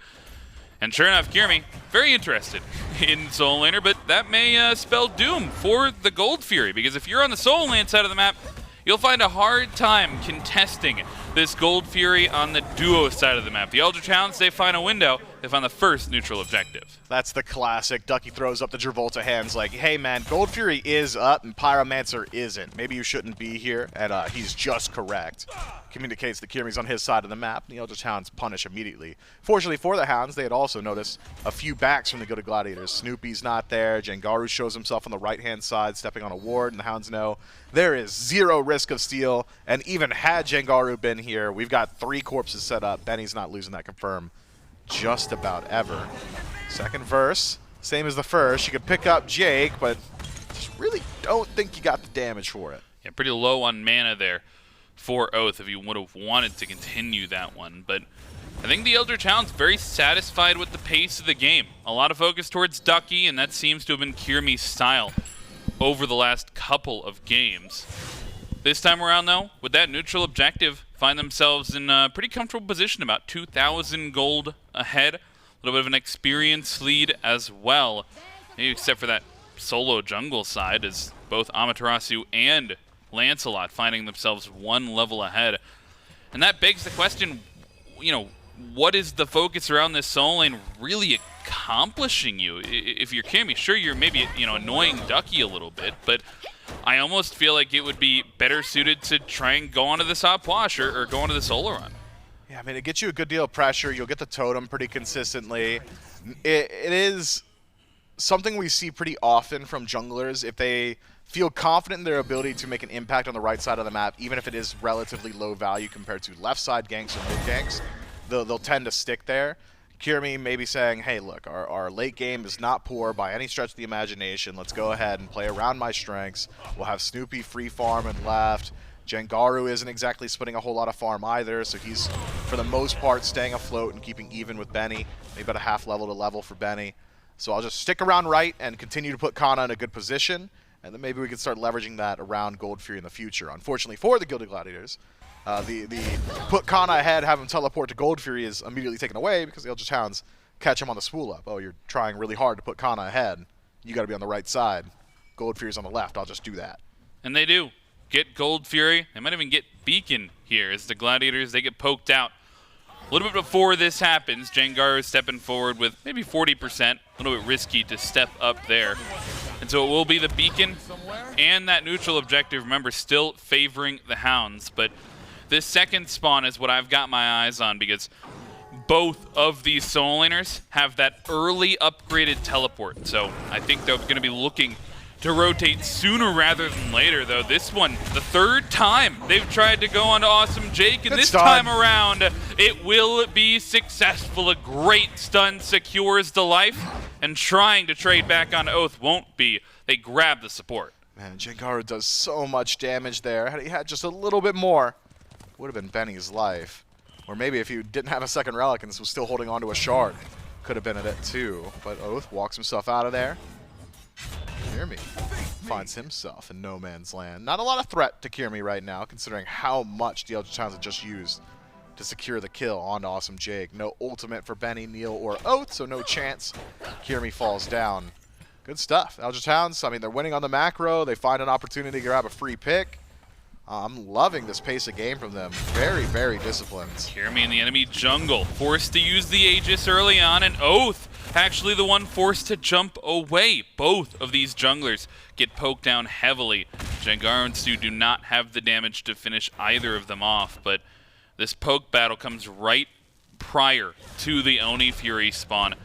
And these solo laners, a little bit of an attempted steal will be successful from Cxnnahh, but you see the back timing from Ducky, the Oni Fury now spawning. And if I'm the Eldritch Hounds, I'm immediately trying to set up for this, or maybe it's the Pyromancer looking to set up for. Yeah, you don't really need to be worried about the Gilded Gladiators going for the Fury right now. Stu's present on left-hand side, could make that rotation if need be. Ducky's just used his teleport to get back towards right, so Pyromancer makes a little bit more sense to me. It's not as if the Eldritch Hounds are so far ahead, they could just go ahead and pull the Fury. Yeah. Gilded Gladiators still within striking distance, and so go for the easier of the two neutrals, and desyncing the neutrals, I think, at the forefront of the mind of the Eldritch Hounds. When you are ahead in Smite, you really don't want Pyro and Gold Fury to be on the same timer, because then there's always going to be the option of trading out. Waves go up, and BennyQ trapped in between them.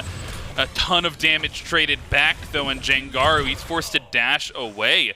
before he can find any answer onto BennyQ. But this rotation from Cxnnahh could be the continuation. Thought they might be looking to dive that tier 1 tower, but so much sustain coming through from this Oathhh pick. BennyQ gets focused out. Typically, when you catch a mage in between the River's Rebuke, that is a death sentence. This time around, though, BennyQ just stays calm, heals up, and now Eldritch Hounds, they're on the Oni Fury. Snoopy, the only one in the vicinity here, would have to try and pull off a steal, and will try for it, but the Hounds get it. Now the fight after the fact. Stuart forced to run away, and the disengage. Cxnnahh looking for BennyQ. Snoopy finds Stuart, and it's the Gilded Gladiators chasing forward. Sanctified Fields completely separates both paths through the jungle. And the Gilded Gladiators, they knock down Stu, but that's it. The Eldritch Hounds find themselves a nice little objective. Picking up Stu, decent, puts Snoopy in a really good spot. And Snoopy has a great team fight there, his ultimate. It just rips through the entirety of the Hounds. We'll see what the Gilded Gladiators can do to turn things around from here. If they grab the Pyromancer as well, maybe a tier 1 tower, it's right back to even. But as of now, it's the Hounds coming out ahead on trade. Ducky behind Jangaru, who's got no idea. And the beads get forced. The boulder does not find purchase, though, and the fights happen on the backside as well. BennyQ grabs onto Kyrmi, and the beads forced out of Snoopy. But Ducky and Oathhh continue the W key, and looking for more. A triple kill onto BennyQ. Awesome Jake and Jangaru low. And will find solace in the tier 1 tower. BennyQ, he's looking for more. I don't know that he'll find it, but the Hounds, they find a fight win. That is all Ducky all day for the Eldritch Hounds. Behind the team fight, forces Jangaru out, rolls back, does it to Snoopy, does the exact same thing to Cxnnahh. I mean, this Hercules found infinite value. It's not often that a soul laner free casting is going to be the difference maker unless it's a mage solo. That's a warrior. That's Hercules. But he makes it happen. It's been Ducky's bread and butter for what feels like 4 years now, and for good reason. When he's on this pick, he always has an impact. And this time around, it's just the damage output. He hasn't even itemized for it. This is going to become a bigger issue as we start to approach level 20. Once he upgrades that bluestone, it is a legitimate threat with his damage numbers. Already, though, proving that the Gilded Gladiators are going to have to figure out an answer to it. Ducky, he steps up in the mid lane, certainly feeling the pressure that he has. Difficult to kill at the moment. He's got 3 items online for the soul laner. And so the Gilded Gladiators, they kind of need some of that tread to come online. You're looking for Snoopy in these fights, perhaps Cxnnahh as well, to try and shred down, get a little bit of additional damage. But I mean, until Ducky gets challenged, he is just fine standing at the forefront of the team fight. This tier 1 tower, not healthy enough to stand up. I'm looking at the left side, though, because Kyrmi is pushed up along with the ADC, and Oathhh is looking for the damage. Snoopy dashes in, needs to find the ultimate, and Oathhh, one more auto will do it. And the Gilded Gladiators catch out 2 on the left side. Meanwhile, in mid, small skirmish there. Stu forced to use his ultimate defensively. I'm not sure if he'll be able to keep that tower up. Rotation from the rest of the Hounds would help out, but too slow on the uptake, and the Gilded Gladiators find their 1. Oathhh gets a little over-aggressive, loses his life. They take the structure as well. Great fight back from the team that's pretty far down. Eldritch Hounds, though, have already done so much on map and have already burned through so many resources, they might just be able to return the tower. Feels a little bit reminiscent of game number 2, where we had a little bit of a lead for the Hounds early. They find themselves on the neutral objectives early. And then it's the Gilded Gladiators who pick up the Gold Fury, get it stolen, and then just hop on the Fire Giant. But Ducky, he's looking for Jangaru off the mark with a pluck. That might actually seal his fate if the chase continues, but a good ultimate zoning there from BennyQ. So the chase will not continue. And I'm surprised for 15 minutes somewhat of pretty much no action. Ducky is all of a sudden just spent the last 3 or 4 minutes outside of soul lane, just looking for opportunities. I mean, he's already taken the tower, and he knows that he's on a pretty significant power spike, so making something happen on map before this gold tree spawns up, probably what he had his eyes for.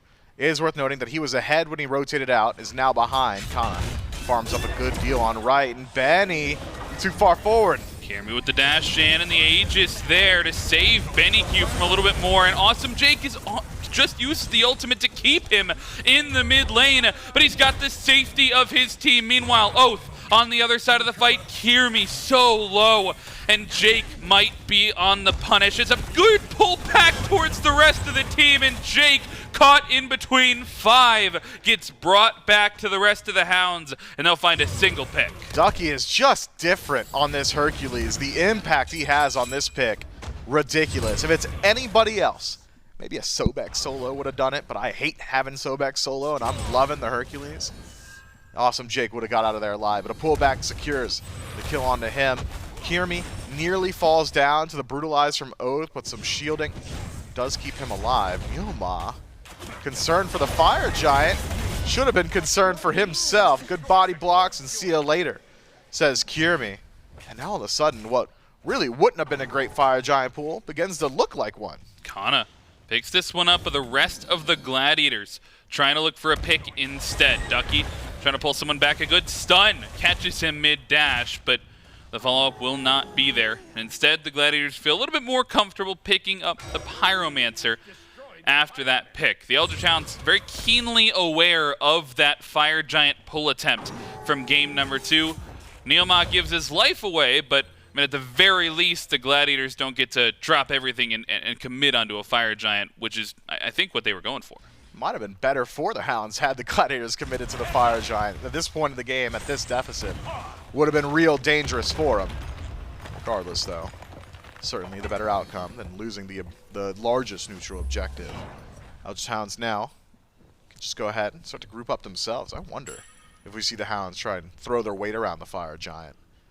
You really want Ducky ticking to 20. Feels like he spent so much time trying to get something to happen on map that he's significantly delayed some of his power spikes.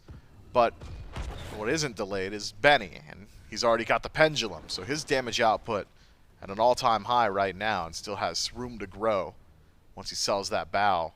30 seconds left on relics for the mid laner of the Eldritch Hounds. Might just be the timer of when the aggression will start up. Until then, Benny's got to play pretty safe, but Benjamin Queen don't play safe, okay? He's going to be in the fire giant pit. 5 members here for the Hounds, and delayed on Kyrmi, delayed on Snoopy means it's a man advantage for the Hounds. They'll grab Connor to start, and no beads for the Soul Inner. He gets evaporated on the objective. The fire giant goes down to the Hounds. And awesome Jake, he's caught in no man's land. A 2 for none, and fire giant, while Ducky zones out 3. Yeah, Ducky MVP of that fight once more. Just walking down the Gilded Gladiators. You guys got enough anti-heal? Answer's no. You guys got enough damage? Answer's also no. And Ducky says, well, I do. And keeps them all at bay. All the while, the Eldritch Hounds burn the objective and pick up a free kill on Akana, who is only about 3 seconds out from his beads coming back up. Narrow margins.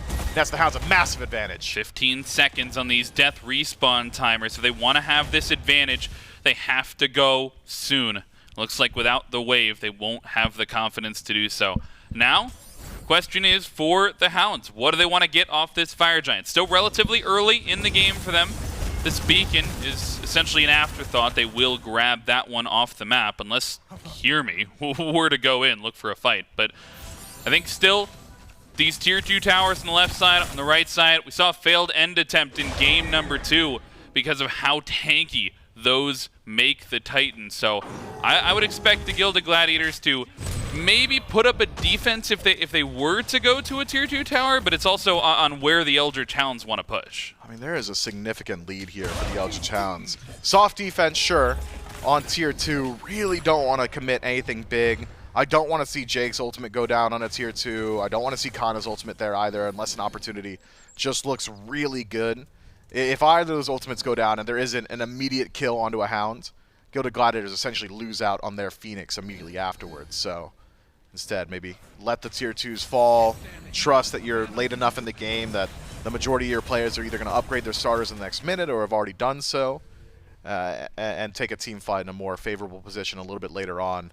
The Eldritch Hounds, significant lead now. We'll see where they put that pressure. Normally, you just run down the left-hand side. Unfortunately for the Hounds, the Titans have been unleashed from the binds of Tartarus, so you got to group up on right. That was good. I like that. That was a little bit of a voice. I enjoyed that. Thanks. Yeah. Titans have been... Can you say it again? No. Okay. I'm self-conscious about it now. Titans have been unleashed from the bounds of Tartarus. They're on the right side of the map, along with all 5 members of both squads. And the Hounds, they don't want to wait. engage in. Dharmic Pillars dropped, but they don't catch anybody. They do catch the ultimate out of Snoopy, though, and Kana comes in on the other side of the fight. Boulder hits 3 from Ducky, and the sustain has to come through from Jake, but Ducky, he's just walking forward. He's eventually going to find somebody to pull back. This pressure is relentless from the Hounds. Yeah, Ducky has forced literally everybody back from the Gladiators, but Ducky also has to tangle with the fact that there's a Yemoja on the other side. All of his work resustained, but space continues to be created, and Jangaru takes too much. Looking for a pull, and he'll force Jangaru down to a low HP bar. Great ult, but Kana, he gets dropped on the other side of it, and the damage is good enough. BennyQ finds the Soul Laner, and the Titan now under the right side. Phoenix is Kyrmi. He has to find this 1v1 if he wants to stay alive, and it looks like he will try and chase down Oathhh. Meanwhile, his team is losing out on the right side. Phoenix, they lose the bird, and Ducky and BennyQ, they're still pushing forward. Yeah, a pull on the Jangaru would kill him. A pull on the Snoopy would just kill him, but instead, it's the mid-Phoenix that they've got their eyes for. Eldritch Hounds realize now Kyrmi has not yet made his way back to base. This would be a decent fight to take should Ducky find a target here. Even a pull onto Jake might just get that kill. Eldritch Hounds are very healthy, very strong right now, but instead, it's a reset. Thought we'd at least see them try and knock down that left side with Kana still on the grayscale. But with Fire Giant wearing off, you gotta make use of your time well. Fall back, grab Pyro, make sure the Gilded Gladiators can't do that. On reset, head back to base, pick up some wards, watch the pockets of the Eldritch Hounds. They're gonna fill up pretty quick. Regroup, set out the vision, and set your trap in the Fire Giant pit. Reminiscent of game number 1. Hounds coming with a dominant lead to dash. Oathhh may have bitten off a little bit more than he can chew, and he'll lose his life. Even if he doesn't die there, Kana was around him. He was essentially in the midst of all of the Gladiators players. And I was about to say they were set up in such a good position for this spawning Fire Giant, but I mean, with that pick, the Gladiators, surely they're going to look to contest. They can, but they're not going to be able to pull. So the Eldritch Hounds delay their game. Oathhh a bit overzealous on his pick attempt, perhaps not happy with the 1v1 how it had gone down previously in that mid-Phoenix up against Kyrmi. Tries his best to return the favor. If they gotta go, they gotta go quick. They gotta go real quick here. 18 seconds to play with. Ducky's gonna stop him. Half HP, Stuart and BennyQ around as well, but it's just a bait. And Kana, he's looking for the stun onto the frontliners. Kyrmi joins him in the back line, but Ducky is keeping the carries from the Gladiators busy on the right-hand side of the fight. Pushes back Jake, and the damage is delayed. The Hounds, all they've done is survive up until this point. Ducky, they need a little bit of damage. The shell keeps him alive. And the Hounds, with a 4v5, they knock the Gladiators down to low HP bars, force them off the FG. Yeah, the Gilded Gladiators, they're too far behind to go for that play. I think that it should have just been about pushing out waves, establishing vision, maybe looking for a steal. Instead, pull the Fire Giant and look at their relics. Beads off of Jake, beads off of Kyrmi, no Aegis for Kyrmi now either. Frenzy's down, and the Gilded Gladiators lose a lot of their resources on base defense. 2 minutes on the relics for Kyrmi, which means 2 minutes until Kyrmi feels confident using Grand Joust for anything besides securing his own life. Which means it's 2 minutes where the Eldritch Hounds are playing with massive advantage, not even taking into account map state and Fire Giant, which they both are controlled by the Hounds. Tier 2 tower, no defense from the Gilded Gladiators. I do not want to see them there. Phoenix, I mean, that's just got to be where you draw your line in the sands. Quite a lead for the Eldritch Hounds. A little bit of fight back there from the Gladiators, but well handled by the Hounds as well. And now you have to hope, if you're the Hounds, you have to hope you have something in the tank like the Hounds, or if you're the Glads rather, you have to try and emulate the Hounds, because they had some crazy successful base defenses around their left side Phoenix in game number 2. And on that full engage, you've got the 6-man, you're playing around the Phoenix, but I mean, this composition for them, with how far behind they are, I don't know if they're in a position to put up any real defense. In fact, Jangaru and Kyrmi, they're going to be late to this. We'll see. Go to Gladiators. It's an inflection point. Do you have the damage to kill Ducky? If yes, team fight starts to look a little bit better because Ducky is going to just walk you down. If you don't, you're getting walked down by Ducky. It really is binary in that sense. Right side Phoenix on the men has one more enhanced minion wave, excuse me, two more. Barreling down the right-hand side. Mid Phoenix respawning shortly, and Ducky himself taking up the mantle in the center of the map. Kana and Kyrmi, they're not stopping this guy. 2-3 split for the time being. And Kana and Kyrmi are grouped around this. Jangaru's here as well, and they do get the stun on the dash, but Ducky, he's just happy to heal all the way through it, and he wants to join the fight on left. Dharmic Pillars get dropped, and Riptide brings back BennyQ a little bit, but these two Phoenixes, mid and right, still low, still fire minions, pushing in as the Hounds play the in and out. They have to be careful of this fire minion wave pushing down the right-hand side. The Gilded Gladiators, they may have to give up this right-hand Phoenix just to try and be in this fight. Too late. Right side Phoenix already down. Mid Phoenix not too far behind it. Ducky just keeping his presence up, buying so much time for the rest of his team. Left side 3v3 not exactly going as well for the Eldritch Hounds. The Gilded Gladiators keeping them at bay. Phoenix untouched up until now, but keep your eyes on Oathhh.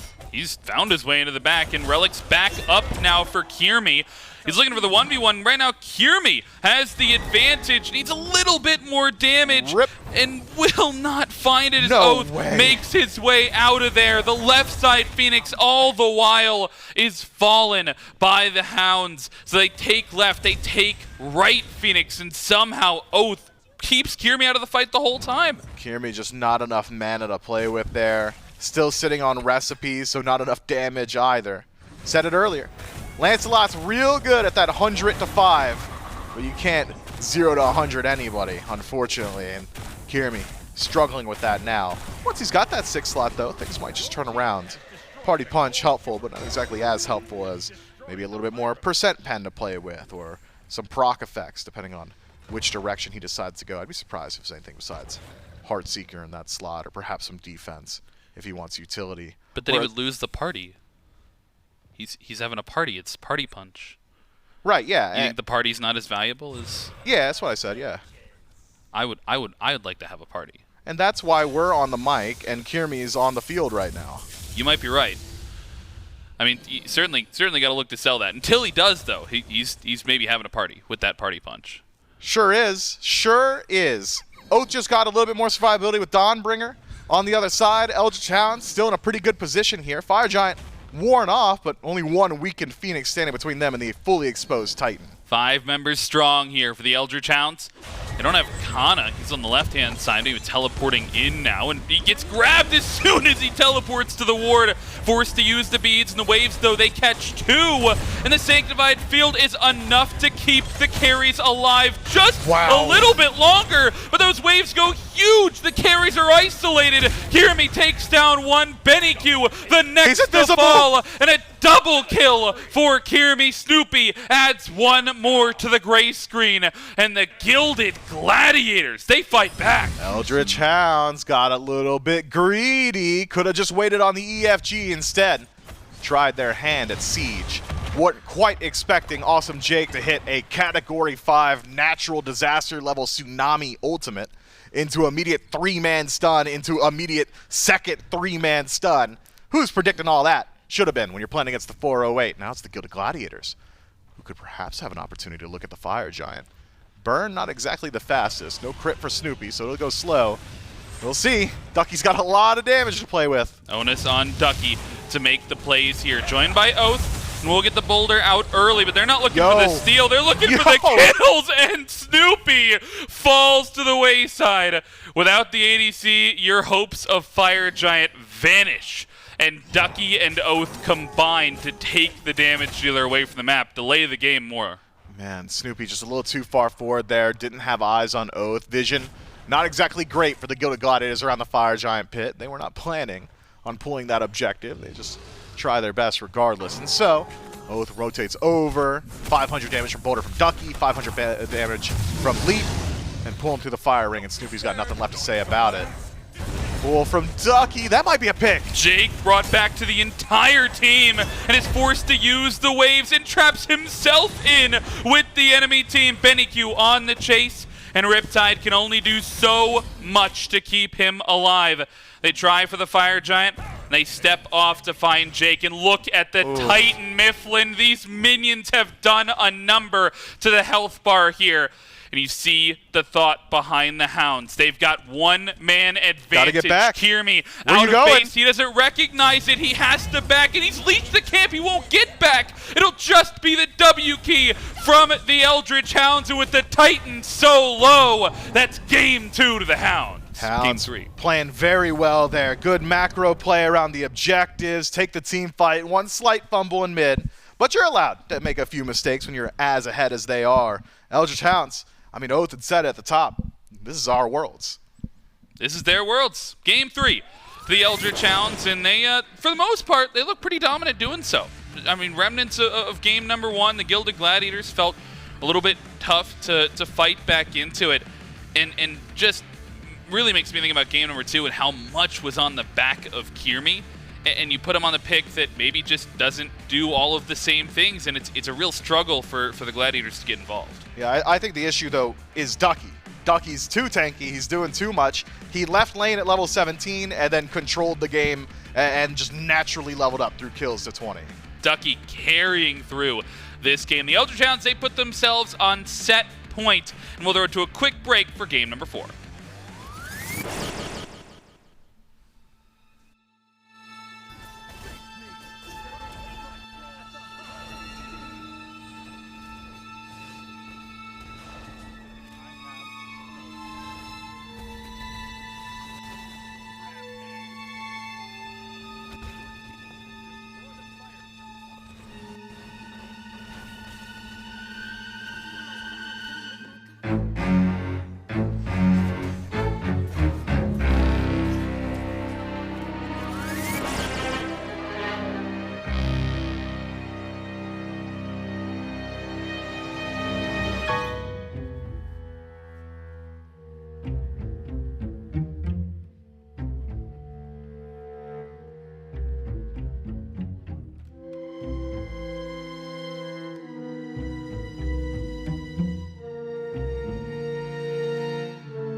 All right.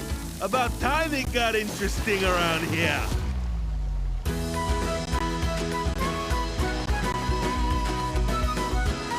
It's okay to be impressed. Wiki wiki. Don't worry, I got ya.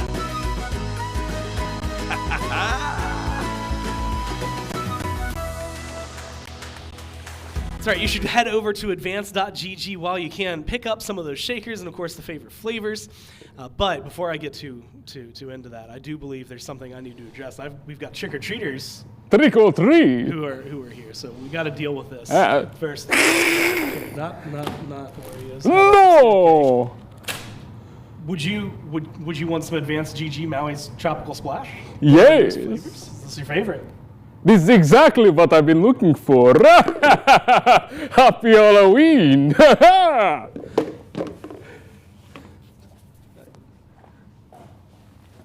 And he's gone. Just like that. That's also the only... That's the only one of those I've got. So he just kind of like... I don't have any more Tropical Splash. Strawberry peach flavor. You should get yours now when you go to advance.gg. I'm going to have to go fight a vampire after this. I need wooden stakes, garlic, holy water. What else do you use to fight them? Oh, no, that's just my Ivory. tusk. That's just your tusks. If it was that easy, I'd just send you to fight him. Problem solved. Maybe we hit him with one of the very sturdy shakers from Advanced GG. Little known fact about Advanced.gg. Also good for fighting vampires, probably. Not guaranteed, though. So there's an asterisk on that one. But it's a 2-1 set so far. Now the Hounds have the lead. And inbound, there were a couple times things started to look a little shaky. But finally, they were able to get into the groove. We got some really good ults from Stu, really good presence from the Oathhh. But there were definitely some moments where it felt like almost in the cusp of the Gladiators, and they just unfortunately weren't able to stand as tall as they needed. Yeah, and I think we have to look at that final actual fight that Jake actually drops that big Yemoja ult. They get the double pick. They pick a third. And instead of going and sieging that Phoenix, they opt to then back up, go for the Fire Giant. At that Fire Giant, disaster strikes, and Snoopy just dies. He takes a little bit too much damage from the Herc ult, takes a little bit too much damage from Oathhh, and they're unable to do that Fire Giant. That opening that they had disappears just like that, and the Hounds are able to just kind of end the game right off that. But I think it is correct to highlight, maybe we undersold the Oathhh a little bit. I think there was a lot that Benny did, a lot of space, a lot of damage, a lot of area control, and nothing to take away from this Yemoja. I think the Yemoja was played fine, but when you play it into a counter matchup as hard as this Oathhh, you have to be able to do more and go beyond. And it seems like Benny kind of won out in that little 1v1 matchup. And there are a couple moments, Kyrmi, we had talked a lot about him. Unfortunately, in some of the best moments, we're only able to pull back a little bit. I believe it was actually one of these picks, like you had mentioned. Talked a lot about Oathhh. And Oathhh on this Fenrir. Not often we get to see Fenrir nowadays hit the mark. Every step he needed him to. Several times able to get to the back line, disrupt things. Only 3, 2, and 7. Maybe doesn't look the most glamorous, but that's because BennyQ is the one picking up most of the kills this game. 7 assists there. Have to be pretty massive. 8 going over to Ducky, and of course 10 for NeilMah. So frontline doing the job, setting up, and the backline knocking it out of the park. Yeah, and you look at this Hounds comp, they only had 11 kills in the entire game, and NeilMah's a part of 10, Benny's a part of 10, Oathhh is a part of 10, so it seems like the Hounds won through this core 3 that you see, because, I mean, Stuart a part of 5, Ducky a part of 9, which is, I mean, almost there, but it was kind of play through this mid 3v3, play through their 5v5s, and play through these 3 specifically, and it worked out really well. This Ganesha, also something we were a little, I don't want to say we were hesitant on it, but we didn't look at it favorably as we did the Yemoja, but I think Neil had a great Ganesh game too. He did exactly what you would want from a Ganesh, right? A lot of disruption. The Dharmic Pillars, we talked about it, and you had said kind of ease of play for that entire comp for the Hounds, but being able to just throw up the Dharmic Pillars. That's an easy access target now for Oathh to jump into. Or you're stripping relics, and that makes them an easy target for Oathh. Or, cool, Dharmic Pillars, you're locked in there. Now your options are stand here, where also the Oathhh is now dropping his ult, or run through both and take a ton of damage in the process. No matter what you choose, it feels like it was a win-win for the Hounds, and it is, because they end up winning that one. So now, the question is what's going to change up? We get into Picks and Bans Game 4. You had just pointed it out to me, but Gladiators opting to be first pick this time. And I like the switch up by the Glads. We've seen the Hounds taking that first pick side, and we've seen the Gladiators push the Hounds to this first pick side. But the value you're able to get, I'll finish this point and then I'll talk about why I'm a little surprised. The value you get from first side is astronomical because there's these top tier gods that are available. But the Glads, with their first pick, are opting to ban the Athena, ban the Ryzen, and Chernobog's already banned. So now, the reason, or one of the main reasons you take first side is to get one of these top tier picks. 3 of them are already gone now. Yemoja's been high on that list. And you have to remember, Gladiators have been banning like Soul every single time. Olorun in game 1. So they're going to have to change that up, presumably, if they want something to go their way.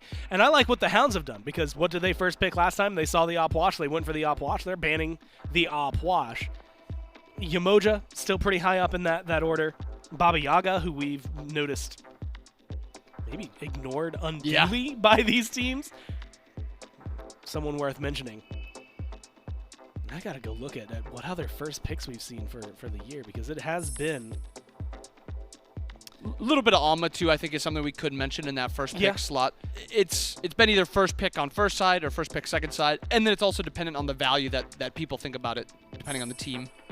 Now here's the real question. So Rat gets banned out from the Hounds. That I can understand, right? Kyrmi's been pretty nasty at it. Do you like the Olorun ban? And more so when Yemoja's up, and actually, honestly, Baba Yaga's still up as well. Do you like Soul first pick? I don't. I think Soul is a nice pressure pick in duo, but if you're telling me, if I'm the Hounds right now, and I can pick... Okay, we're still going to be talking about Baba because these teams are obviously not valuing the Baba as much as maybe you and I think about it, or some of the other teams. But, I mean, even Alma and Yemoja here is so much value. It's a backline or a front line that is... I mean, this is the exact front line that the Glads had last game, and unfortunately, I think the rest of their picks filled out a little flat. But this is just such a fantastic front line. It does. Honestly, what you need and then some. In my eyes, you set them up properly. So a little bit of question marks thrown out towards the Glads. What they pick now, maybe just as important. It does go to show. I feel like Jangaru, Morgan Le Fay in a couple of games looked really good. Yeah. However, the Kukulkan did not end up going for it. But if I was going to bet on somebody to play something as prominent as the Baba Yaga, I feel like I'd be banking on him to do it over BennyQ, at least in this conversation. And you know, like you said, we're harping on it because of where we're valuing it. And I'm valuing it that high because guess who else is valuing it that high? You know, the Ferrymen, your Warriors, your Leviathans, like some of the best teams in the league. So we'll have to see what they end up doing here, Gladiators.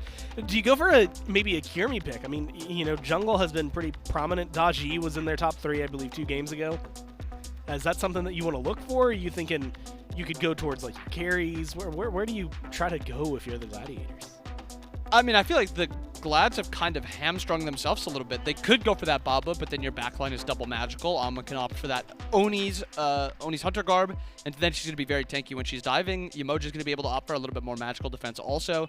I mean, yeah, you could go the Dodgy, but there's different value in this game with the Dodgy than there was in previous games where you're diving that Olorun. This game, you'll be diving Yemoja and whoever the Hounds opt to grab. You won't be able to see yet.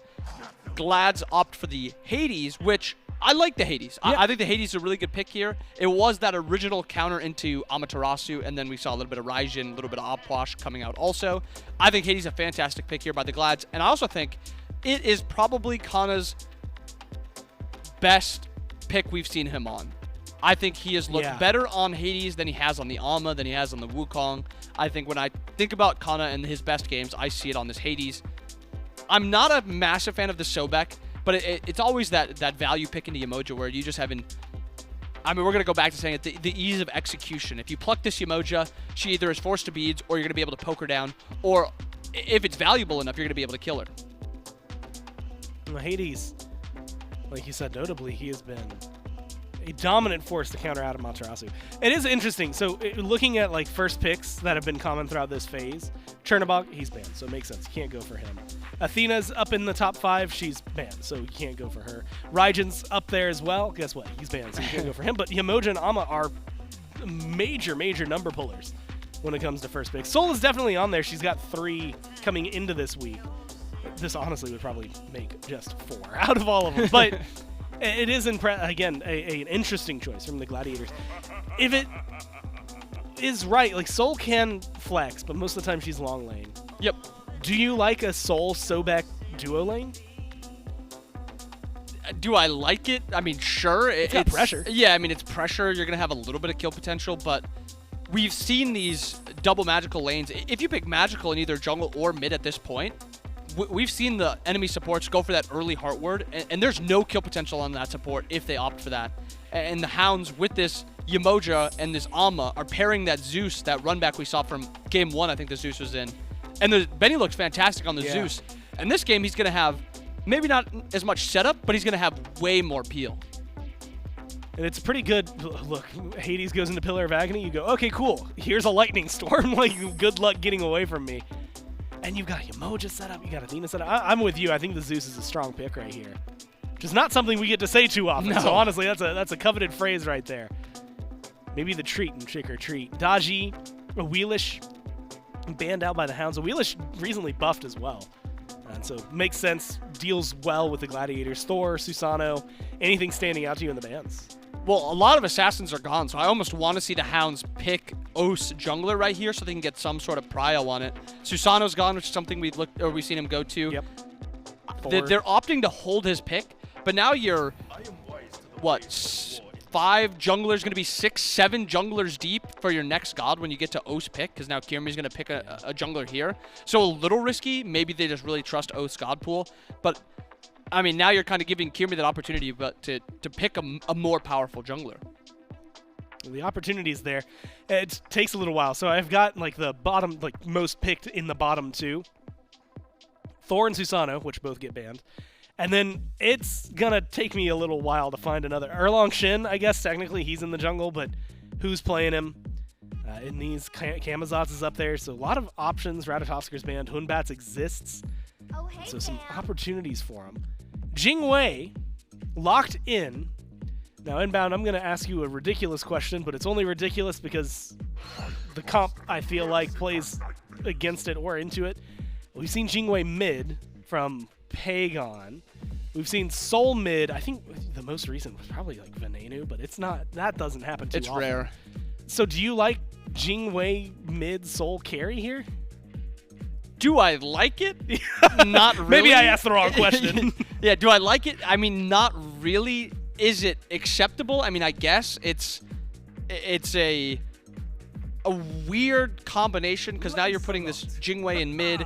You have Sol in duo. You don't have really much CC outside of the Sobek and Hades now, which Hades, if he's trying to CC you, is going to be standing in engage range. So usually when you pick the Sobek, you're trying to pull beads and then capitalize on those beads being down. I mean, the follow-up with Sobek pluck is like a knock-up from Jing Wei in that mid 3v3 fight, which isn't very threatening to me as an enemy support, especially if I'm on Yemoja. And with them rounding out their comp with this Lancelot, Lance has got enough burst where he can kill the Sol before she can get into that incorporeal form from her 3. It's just like, all in all, this Hound's comp looks so much more well-crafted than the Glad side.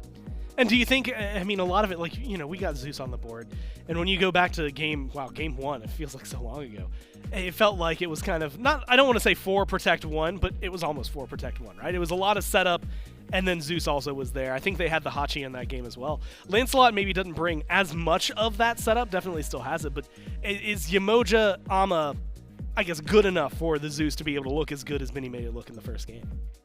I think instead of him going to be able to get as much damage off, I think he's just going to be a safer pick, which is that's kind of the trade-off with Zeus. Either you have a Zeus who's got easy follow-up onto easy engage like that Athena, or you have a Zeus who can comfortably walk up and look for poke because he has Yemoja peel, Ama peel, and all this exceptional help around him.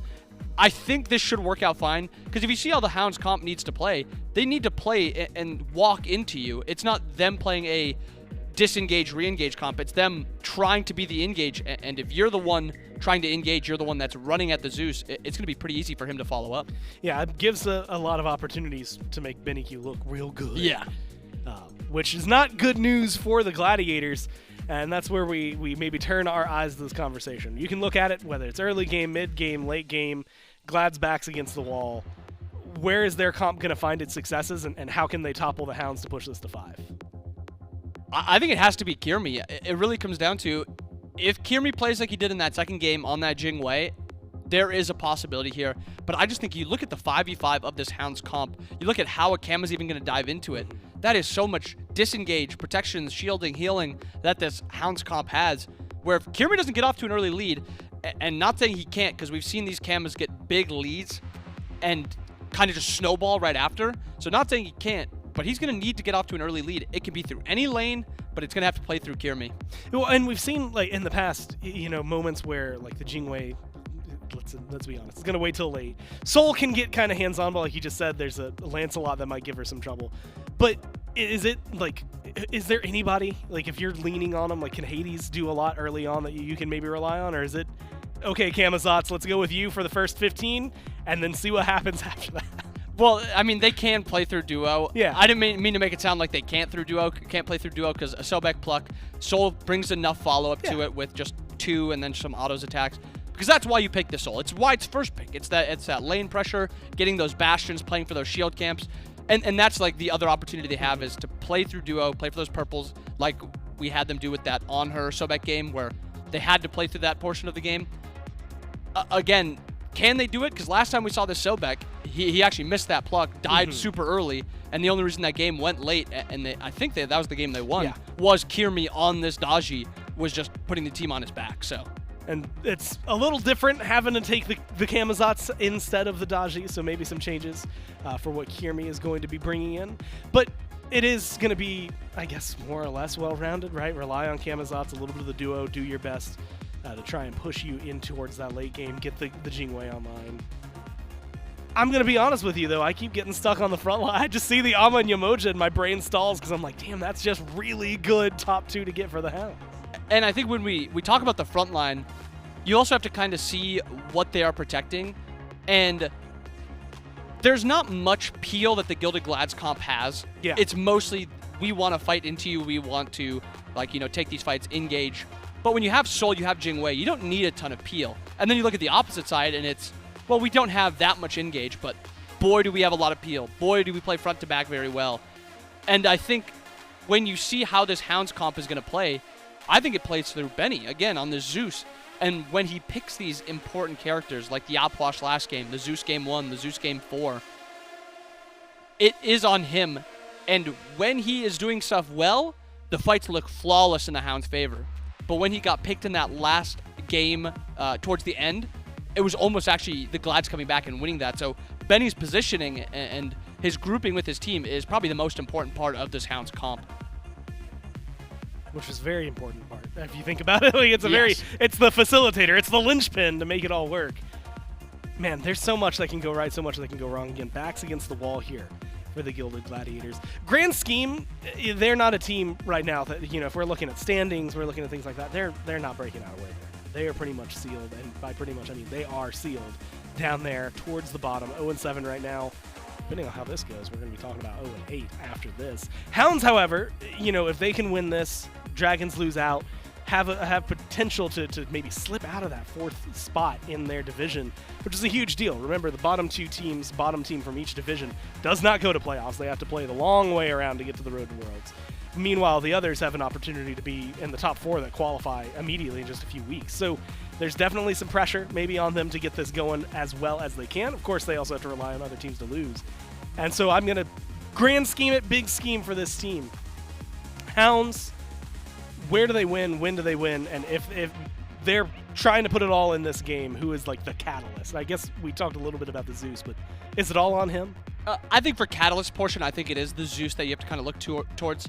But the early game doesn't play all too well. It's a solo lane that they are not going to be able to play through. So, I mean, Alma's not winning over there. Duo is a little risky because Sobek Soul's got a lot of pressure.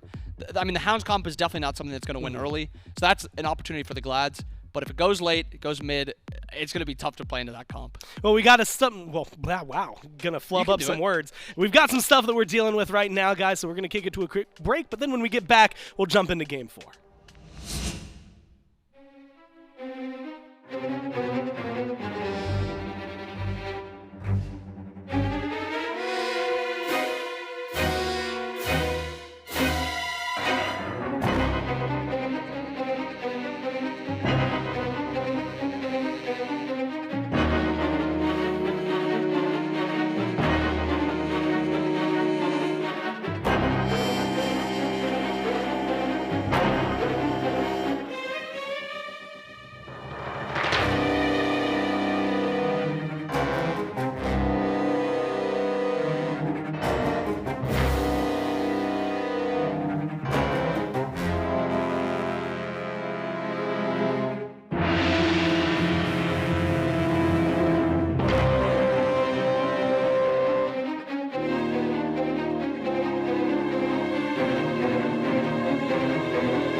Welcome back, everyone. Thanks for your patience. We got the ghosts out of the server room. They aren't going to be messing with anything any longer. But Bobby, looking at the drafts real fast, last thoughts on this matchup? I think if the Glads are to win this game, they're going to have to snowball a little bit through Duo, through Kyrmi. And if it goes late, if they have a big enough lead, they can still win. They can still win in the late game if they have a lead. I knew I could do it. And if we look at the Hound side of things, if they don't fall behind far enough, they are going to be able to take this in the team fight phase. Well, backs against the walls. Can the Glads do it? The only way to find out is to jump into Game 4 with the casters. Game number 4, backs up against the wall, is right. The Gladiators have to win this one and then win game number 5. They make it there if they want to take this set. It's Frog, it's Mifflin, it's Doug on the Observer as well. And we've got this new set of compositions, new set of gods here for game number 4, and not that new for the Eldritch Hounds. A lot of stuff that we've seen this set. The Yemoja, they go back to the Zeus, new at the beginning of the set, but BennyQ pulls that out in game number 1. They find a win on it. Of course, you know, the Amaterasu, the Lancelot, all things we've seen before. On the other side, Kana brings back out the Hades. The Pagan played this in the mid lane, the Jing mid coming through for Jangaru. And maybe the most question marks surrounding the first pick overall soul on Snoopy. I mean, the desk highlights it well. It is not a poor pick. by any stretch of the imagination. You're going to get a lot of pressure from this Soul. She scales well into the late game. She's got decent objective secure. She's one of the highest value hunters in the game, full stop. Magical hunter, of course. Whether or not it's worth trading Amaterasu and Yemoja, I'm not so sure. I think maybe if the conversation is, oh, but the Gilded Gladiators at least got Baba Yaga immediately afterward, you're talking about a more even trade. I think probably worthwhile for Snoopy to forego or let go, I should say, that Soul pick in exchange for Yemoja. But we'll see how well it plays. We'll see whether or not the Gilded Gladiators can play through that duo lane. Soul can just be a win condition like that. We'd seen it from the Gilded Gladiators in Phase 1, the traditional, hey, I'm just going to jam as much pressure as I can with the Soul pick, see if I can grab a tower early on. Maybe it works out like that. Kana, a little bit of poke onto Ducky, and my eyes are over here on the solo side. It's been where Kyrmi has had his focus towards the solo side. I think for the last couple of games, even in ones where I didn't think it made a ton of sense. Last game, you spend so much time early on focusing out the Hercules. And what does Ducky do late game? He still does Hercules things. He still gets to late game team fights and makes all the space in the world. This time around, though, with a mage solo, with this Hades coming through, have to imagine if Kyrmi continues that trend and focuses out the solo lane, you might get a little bit more bang for your buck by getting this Hades ahead. Yeah, Hades with a lead can be an absolute monster in the team fight. I think there is going to be an interesting interaction with Hades and Zeus, though, in that I jumped in, I went into Pillars of Agni, oh god, it's raining right above me, lightning's hitting everybody, including my teammates. Things could be a little bit rough from there. Dive potential, still very high, but even with a Hades lock-in, Riptide's a really, really good answer to the Pillars of Agni. So if NeilMah is on the ball, it's going to be a difficult team fight phase for Kana. That's typically where we've seen the action start to explode, is in this team fight phase. I think the first 2 minutes, the first 6-10 minutes of these games, not typically fitted by a bunch of action. I think game number 2, we saw that first bit of action come through with Jake on this Sobek, missing a pluck, getting taken down for first blood. As Kyrmi will lose that bit of farm over there on the right-hand side, but no blue buff invade, it looks like, for the time being, unless Kyrmi wants to push up. But with Ducky actually being as low as he is, I'm surprised they're not looking for that pressure. Meanwhile, on the left-hand side, this is maybe why you pick the Soul and pair it with this Sobek, is so you can look for these types of invades. They find it right as it spawns, and we'll at least try to steal this one away. Frenzy gets popped down a little bit low, and they will get the steal off successfully. They might even find the kill. NeilMah taking a ton of damage, and Snoopy grabs first blood. Gilded Arrow, Overheat, all that. Just so much damage. Each one of Snoopy's auto attacks, especially with that Frenzy pop, did what? Upwards of 100 damage? How much HP is NeilMah playing with right now? Maybe 1,000 if he's lucky. Yeah, keep me honest. 1,200? 12 auto attacks come pretty quickly for Soul, especially when she's got the Gilded Arrow procced, and she did. So, the Gilded Gladiators grab themselves a nice little camp and a nice little first blood. That's exactly what you draft the Soul for. And Snoopy making an argument for why he should be allowed to take it first overall. Got to keep that pressure rolling, though. One buff invade makes not for lead. One kill doesn't exactly secure everything. It's about what you can do with those timers and what you can do with the lead once you have it. 2,000 gold feels like a lot in 3 minutes, though. It's a question of how this ramp continues to find itself. And once again, eyes on Kyrmi. Maybe eyes on Jangaru as he's forced out, dashes into the wall. Maybe catches himself a little bit there, forced into the airstrike. But a lot of time spent around mid for these junglers thus far this game. Perhaps a little bit worried about BennyQ's volatility. If you remember, last time we played this, Zeus found a solo kill onto Jangaru, and has already found himself maybe a half-level lead on this pick as well. Zeus, a volatile one where you're not nearly as worried about staying alive. You just kind of want to drop your damage and watch your team win the fight. And if you stay alive, that's great. No, it does a whole lot of damage quickly, too. Kyrmi is uniquely suited to deal with Zeus on this Camazotz pick.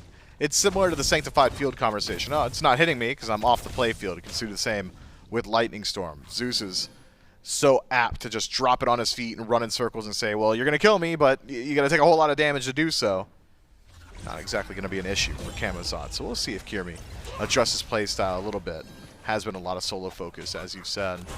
I would like to see him a little bit more so towards mid. The only difficulty being, Wow. Jangaru's not exactly strong. That's a lot of damage coming through, and BennyQ gets the last hit. Even if Oathhh does all the damage, getting the last hit onto your Zeus certainly going to feel good. BennyQ now 2 levels ahead.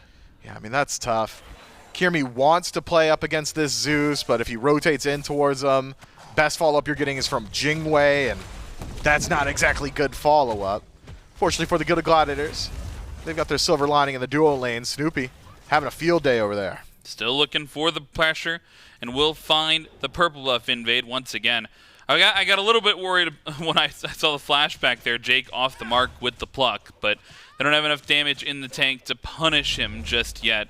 As now a little bit of a lead over there, as well as the ultimate gets dropped from Zeus. BennyQ trying to defend his green buff, I believe.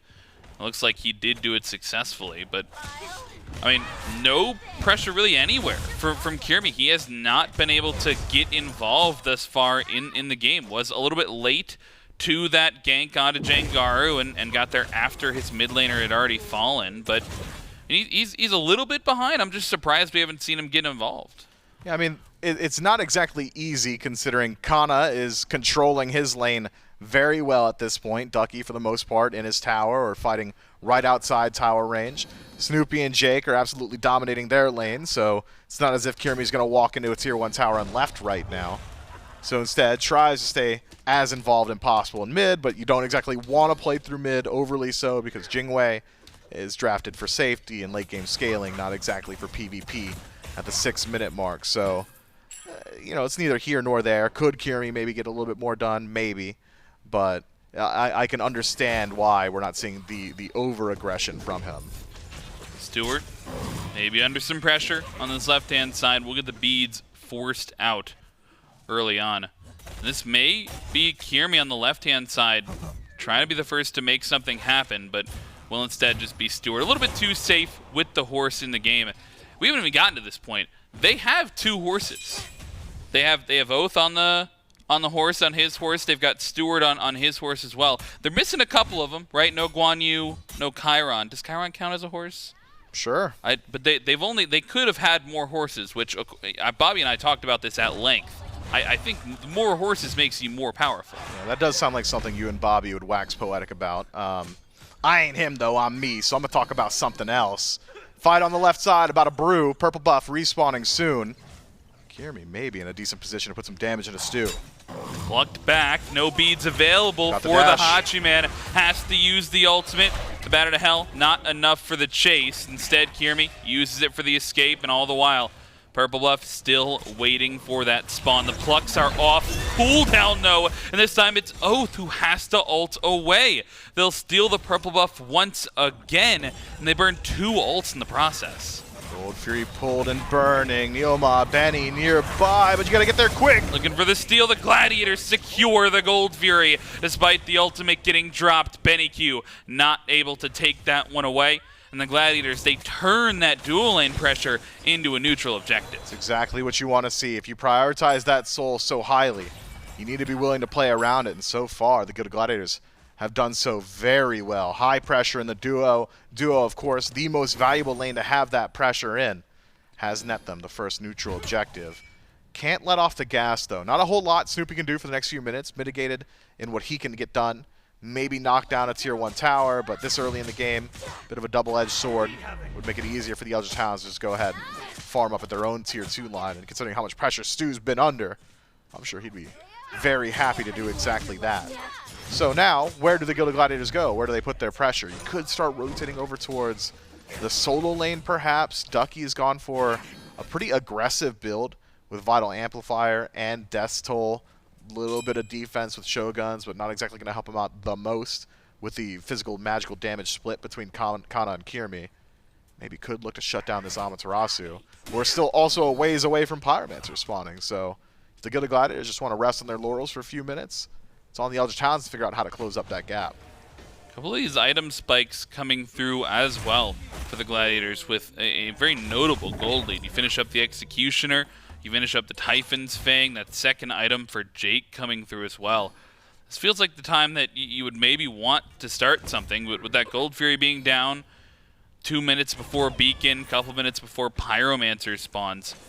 Once again, Gladiators just left in a position where trying to wait and find something, but with how far back Stuart is playing, with how difficult it is to kill Ducky, who, now that he's sort of ticked over into this second item on the solo side, Ducky is sort of turned the tables. He's been the one bullying Cxnnah out a little bit. Yeah, Kanna's not exactly trying to fight Ducky, though. He's just clearing wave and full sustaining on each wave. So hard to say. Like, how bullied is he really back at a full HP? And taking the totem. Has ultimate in response to this. Shouldn't fall down.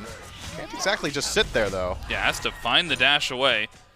Looks like he'll find the silence instead. All the while, though, damage on the left-hand side. Oathhh forced out onto the horse. And it will be this purple buff once again contested. The waves, though, they catch Kyrmi for a second, tries to turn the damage back around, but this BennyQ rotation could spell a little bit more damage. Has to hit the bats, has to hit the screech if he wants it, but Snoopy will finish it off instead. Awesome Jake tries to find the pluck off the mark a little bit, but that ultimate away for Snoopy as well.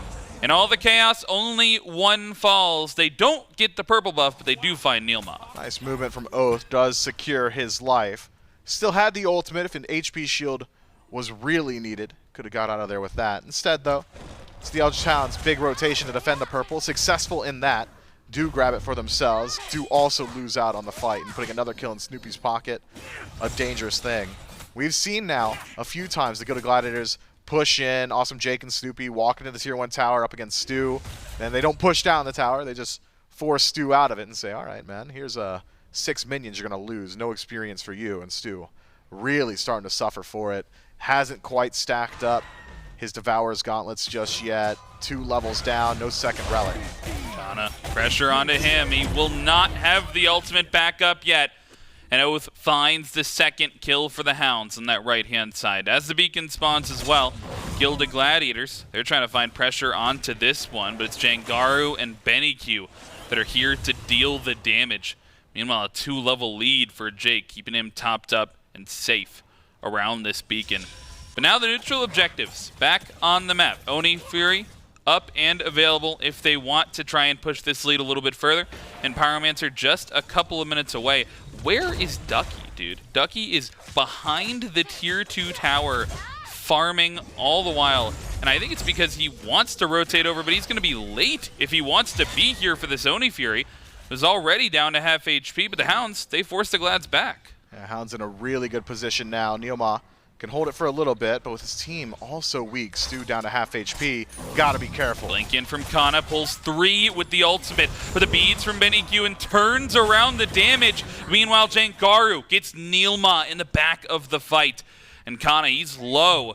May be able to sustain, though, or at least come back from base now that they have that pick. But with only 8 seconds before NeilMah's back up, he might be able to make his way right on back over. Yeah, not exactly a lot of damage on the Gilded Gladiator side to just go ahead and burn the objective. Not with Snoopy. Completely on the left-hand side. Ducky starts to get involved. Kyrmi dropped down to half, and it's Oathhh over the wall. Blink in, will force to disengage from Kyrmi, but that low mana on Snoopy, low mana on Kyrmi, they cannot exactly stick around. I think the Hounds, they don't want to stick around either. I'm a little bit surprised by that. Thought the Hounds might have used that opportunity to force a couple of backs, maybe try and hop on the Gold Fury, but they at least claw back a little bit of that gold lead and prevent the Gladiators from doing it. Difficult for the Hounds to pull Gold Fury with Oracle Vision over to the Gilded Gladiators, as well as Jangaru resetting as quickly as he does on that Jing way. Just need to either knock him down legitimately or find a different pick if you want to look towards that objective. Instead, the Pyromancer, I think this makes a little bit more sense. That left side of the map has been going real well for the Gilded Gladiators, so fighting wherever Snoopy isn't a good idea. So, 1-for-1 trade on neutral objectives. Runic Bomb in pocket of Ducky. He's already knocked down that tier 1 tower, though. Maybe he could continue playing aggressively on the right-hand side, perhaps even threaten tier 2. This is one where they need to be identifying targets, I think, before the fight even starts, right? 15 minutes in, this has been a slow set. They've both seemed willing to go to these 20, 25-minute marks to really start getting into those 4v4s, 5-on-5s. And so when we see that engagement, I think you might be right to call out that Snoopy should be the focus here. Wait just a second. Ducky thought he might get engaged on. I think Snoopy may have to be the focus here for the Hounds. If you're the Gladiators, though, who's your primary target? Who are you trying to dive on? It's Benny. It's Benny every time. That Zeus got to go.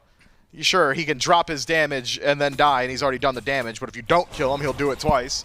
And if you still haven't killed him, he'll do it third time, right? So deal with that high priority target. Otherwise, fall back to the standard carries. I think I'd probably go for Oathhh over Stuart at this point. Stu just not a whole lot of damage to play with in build just yet. Once he's got dominance, things become a little bit different, but until then, he's not exactly a threat to anybody. And so, the Gilded Gladiators, I think, easier time selecting their targets. And it's a mobile targets at that.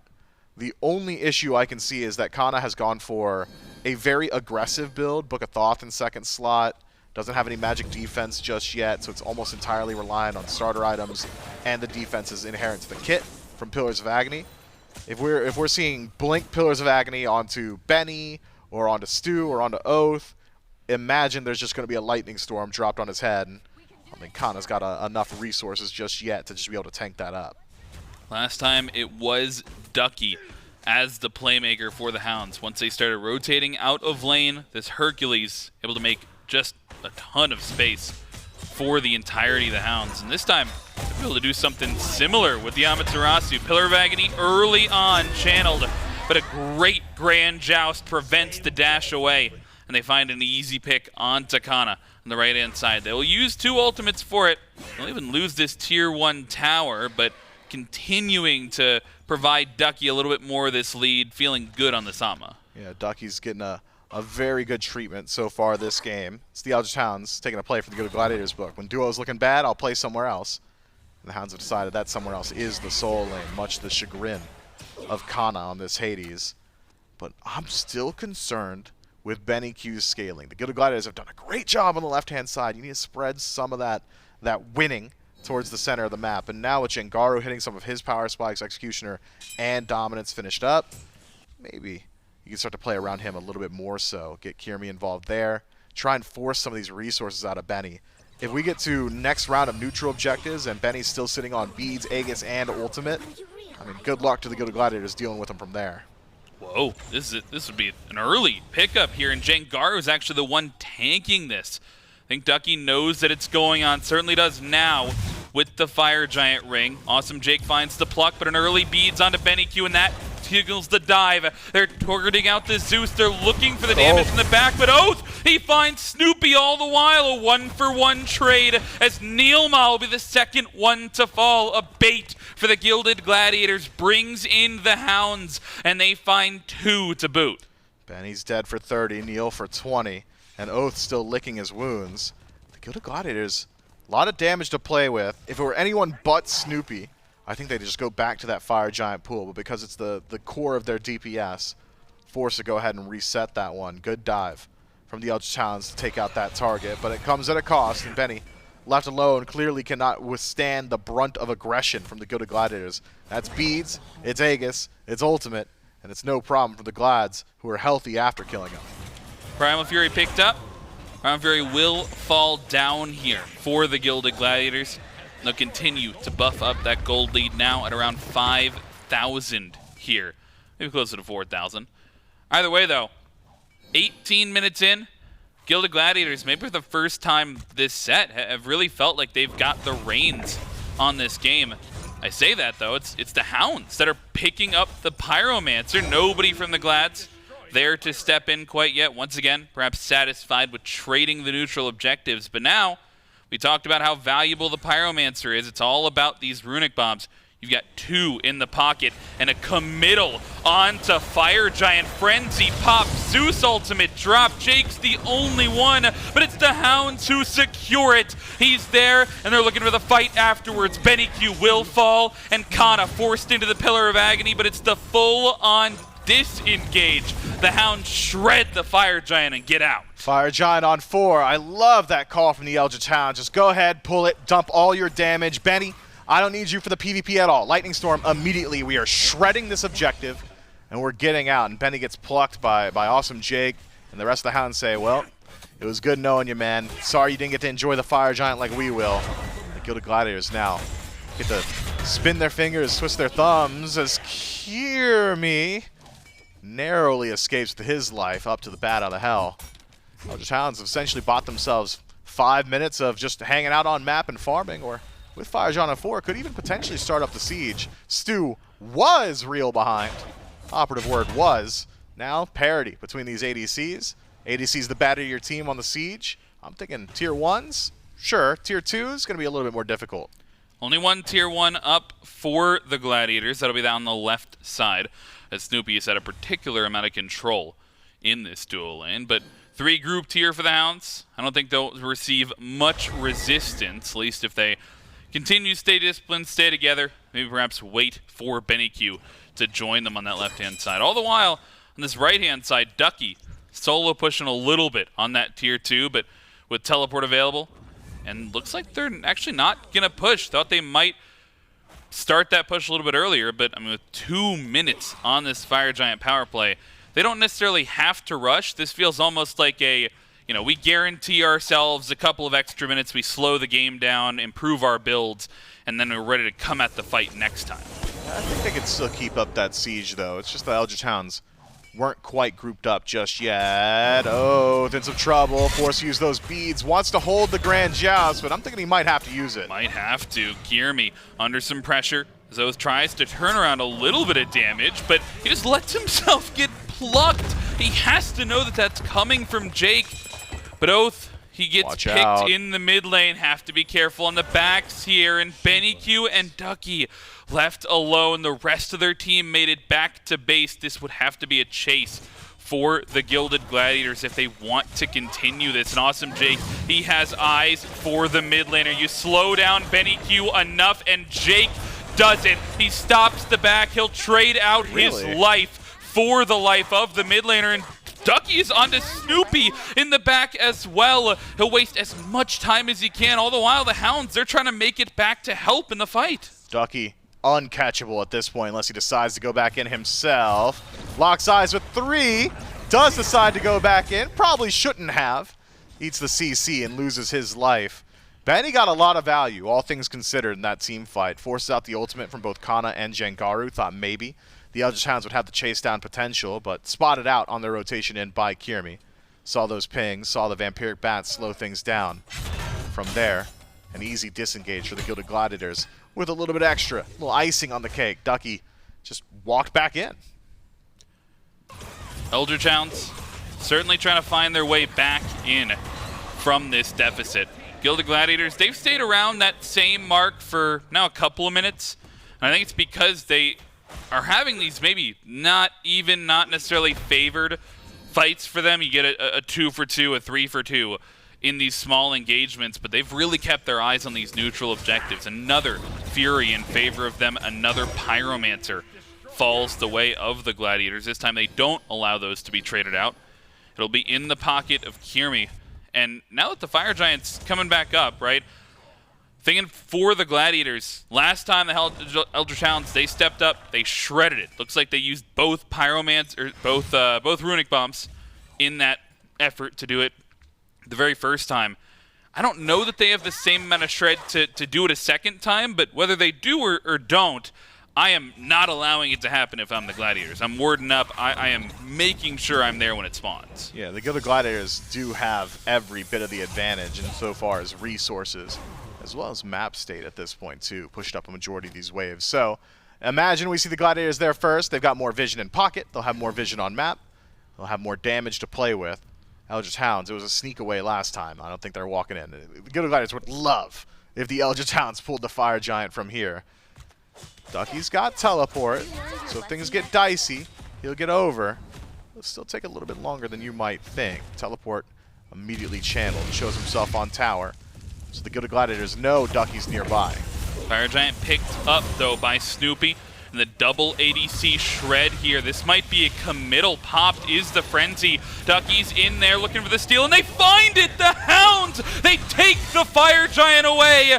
Ducky looking for the escape, trapped in the waves, though. BennyQ finds Cxnnahh, and the fight continues. Hounds looking for a little bit more. Oathhh has to try and find his way out, but that health shield will not be enough.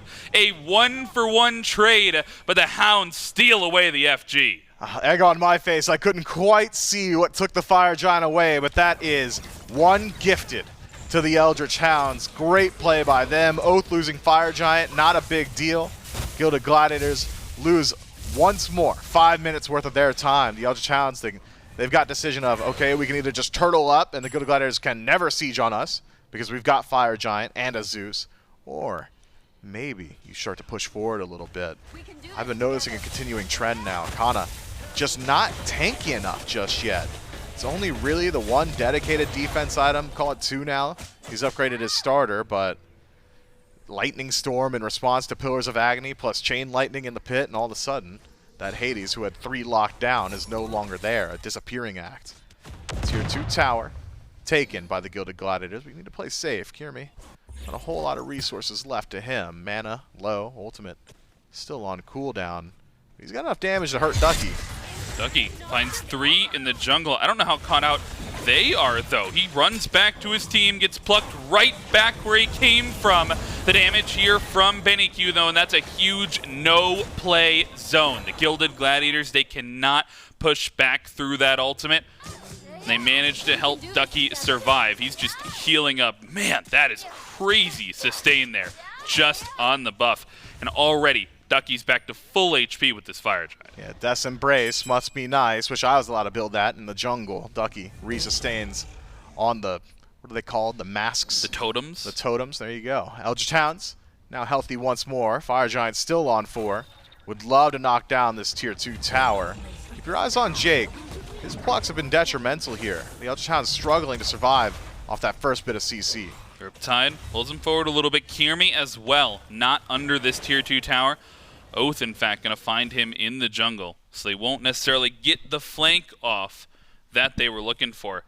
But this is setting up to be quite the engagement if they want to full commit to it, right? Only a couple more waves worth of time on this Fire Giant. And if you're the Hounds, are you trying, especially with Zeus ult down, are you trying to siege this, or are you just looking for a mistake from the Glads? Well, the only way to find mistakes is to create those opportunities. There can be no mistake if there is no siege, so at least show a bit of presence on the tier 2. Play while you're strong, I'd say. Zeus ultimate, important of course, the team fight, but that's not to say that the Gladiators haven't lost some of their resources either. I'd like to see them keep their presence on that tier 2, at least continue asking that question. Now the Hounds are playing with the knowledge that Kyrmi's off to the side in the jungle, so Benny can feel a little bit safer so long as Oathhh can lock down Kyrmi there. It's going to be tough stuff. It's not an easy siege by any stretch. The Gilded Gladiators still pretty ahead in gold. Experience not exactly all that impactful just now, but Fire Giant is the great equalizer here. A little bit of a pause here before we go back in, but I think the question really, for me, around that Fire Giant, won't even get back there though, potentially. So it might be hot around this tower. Oathhh keeping Kyrmi out, and Ducky, he's tanking up the tower. Looks like the Gilded Gladiators do not want to full commit to a defense here, and will just let that tier 2 go down. And now you fall back to the Fury, put a little bit more gold in your pocket. Gilded Gladiators have opportunity to just go ahead and run down the Pyromancer. Even Kyrmi likely able to just solo it out, but the Eldritch Hounds were in desperate need of just a little bit more gold. Still approaching 6 slot on some of those carries. Relics still need upgrading. Gilded Gladiators in a much better position so far as economy is concerned. It's been a decent Fire Giant so far for the Hounds. One more tier 2 would do them a lot of good. Bring it right back to a much more even state. We'd be looking at a much better dance around that fire from the Chaos side. Don't have positioning quite yet for all of the Gladiators, but with Jangaru flying back in, will be 4 members strong here. And look for Kana, finds the blink, triple silence, and the ultimate gets dropped. Ducky looking for the continuation forward, and awesome Jake watch for the pluck, and he finds the safety with it, won't be trapped in the waves. And you burn a couple of ultimates on either side. Really the Hounds losing out on 3 of those diamonds. But they do grab the tier 2 tower, and they come a little bit closer to evening up that gold lead. Beads burnt off Kana and Kyrmi. All beads maintained for the Eldritch Hounds. Tier 2 tower goes down. Massive win for the Eldritch Hounds, I'd say, considering how bad the gold was looking just before this Fire Giant. I mean, it was 8K for the Gilded Gladiators, pulling the fire before it's stolen back, and now a 5K swing just a bounce for the Eldritch Hounds. This late in the game, 5K starting to mean less and less. I like it. There was a good adaptation, though, from Cxnnahh. We'd seen him in the last few team fights just blink forward, silence, immediately into the ultimate, and Benny had been conditioned by all those initiations to just go ahead and drop Lightning Storm. We see it again here. Cxnnahh, blink forward, fear, but no Pillars of Agony this time, and Benny essentially whiffs his ultimate, trying to play in response to it. Does still create the space, so functionally the same, just doesn't deal nearly as much damage to that Hades. That said, some key cooldowns still on cooldown. I'm looking at NeilMah's ultimate. A Fire Giant spawning here in just a couple of seconds. You have to imagine the Gladiators thinking about that last attempt. The last shred attempt they had, stolen away by the Eldritch Hounds. This time, though, they might want the fight before that, and Ducky, shredded down low, has to pack to base if he wants to find that HP. I don't know if he'll have the time to do so, though. Fire Giant getting shredded down, already to 20% HP, and nobody from the Hounds in range to steal. The ultimate comes through from Zeus. It'll take down Cxnnahh. Well, meanwhile, Awesome Jake, though, Snoopy finds a kill in a 2-for-2 trade thus far. Stuart low, and Stuart riding to safety. The Gilded Gladiators, they got what they came for. They walk away with the FG. Let that go to show. Nobody steals FG from the Gilded Gladiators 3 times in a row. The Eldritch Hounds not quite able to get into the pit, and another great pluck from Jake is what buys them all that space. Ducky, essentially uninvolved in that engagement, has spent so much time resustaining in the jungle, but there's only Fire Giant on 3 in the 3v3 on right. Double ADC, I mean, they can burn the structure, but good luck getting in towards it. Snoopy gets pulled back, seemingly caught in one spot forever there. The second Riptide does not catch, though. They might want to be careful. They have to be cautious. They don't overstep here into the Fire Giant team. Ducky, though, with the dash forward, damage onto Snoopy, and turned around, though, onto Ducky and onto Kyrmi, and he will fall. Now Fire Giant only on 2, and it's the Gladiators that have overstepped. They took the 3v3, and they get punished. Man, Ducky is just squishy enough that the Gilded Gladiators are getting baited into these fights. Okay, one straight crit just connected on a Ducky. I just need one more. I'll chase him out. No. Turns it around, catches Kyrmi in that backline, who could not quite get up into the ultimate, unfortunately for him. Maintains the beads. Hold on to it for next round. Fire Giant only on 2 for the Gilded Gladiators, and I like this. Keep your voice low. The Eldritch Hounds baiting their trap. Even Cxnnahh in a dangerous position will leap back over that wall. So instead, no PvP, just PvE. The Eldritch Hounds take the Oni Fury once more. I think this Fire Giant's a wash, Frog. I don't see a whole lot happening here for the Gilded Gladiators. So Eldritch Hounds once more, 3rd time this game, essentially, just by taking out a few of those fires, buy themselves another 5 or so minutes. Well, that and the Gladiators, they grab that Fire Giant, I think, seconds before we tick over to 30 minutes into the game. So not an EFG, not like you can have one member walk in and remove these backdoor protections. So we'll still be tough to siege with this around the waist of just 2 members on the Gladiators. And this is tough to fight into for the Hounds, because we've now seen 3 Fire Giant fights. The first one, maybe less of a fight, maybe just stolen away there for the Gladiators, or for the Hounds, rather. But the second one, a true steal. The third one, a true secure for the Gladiators.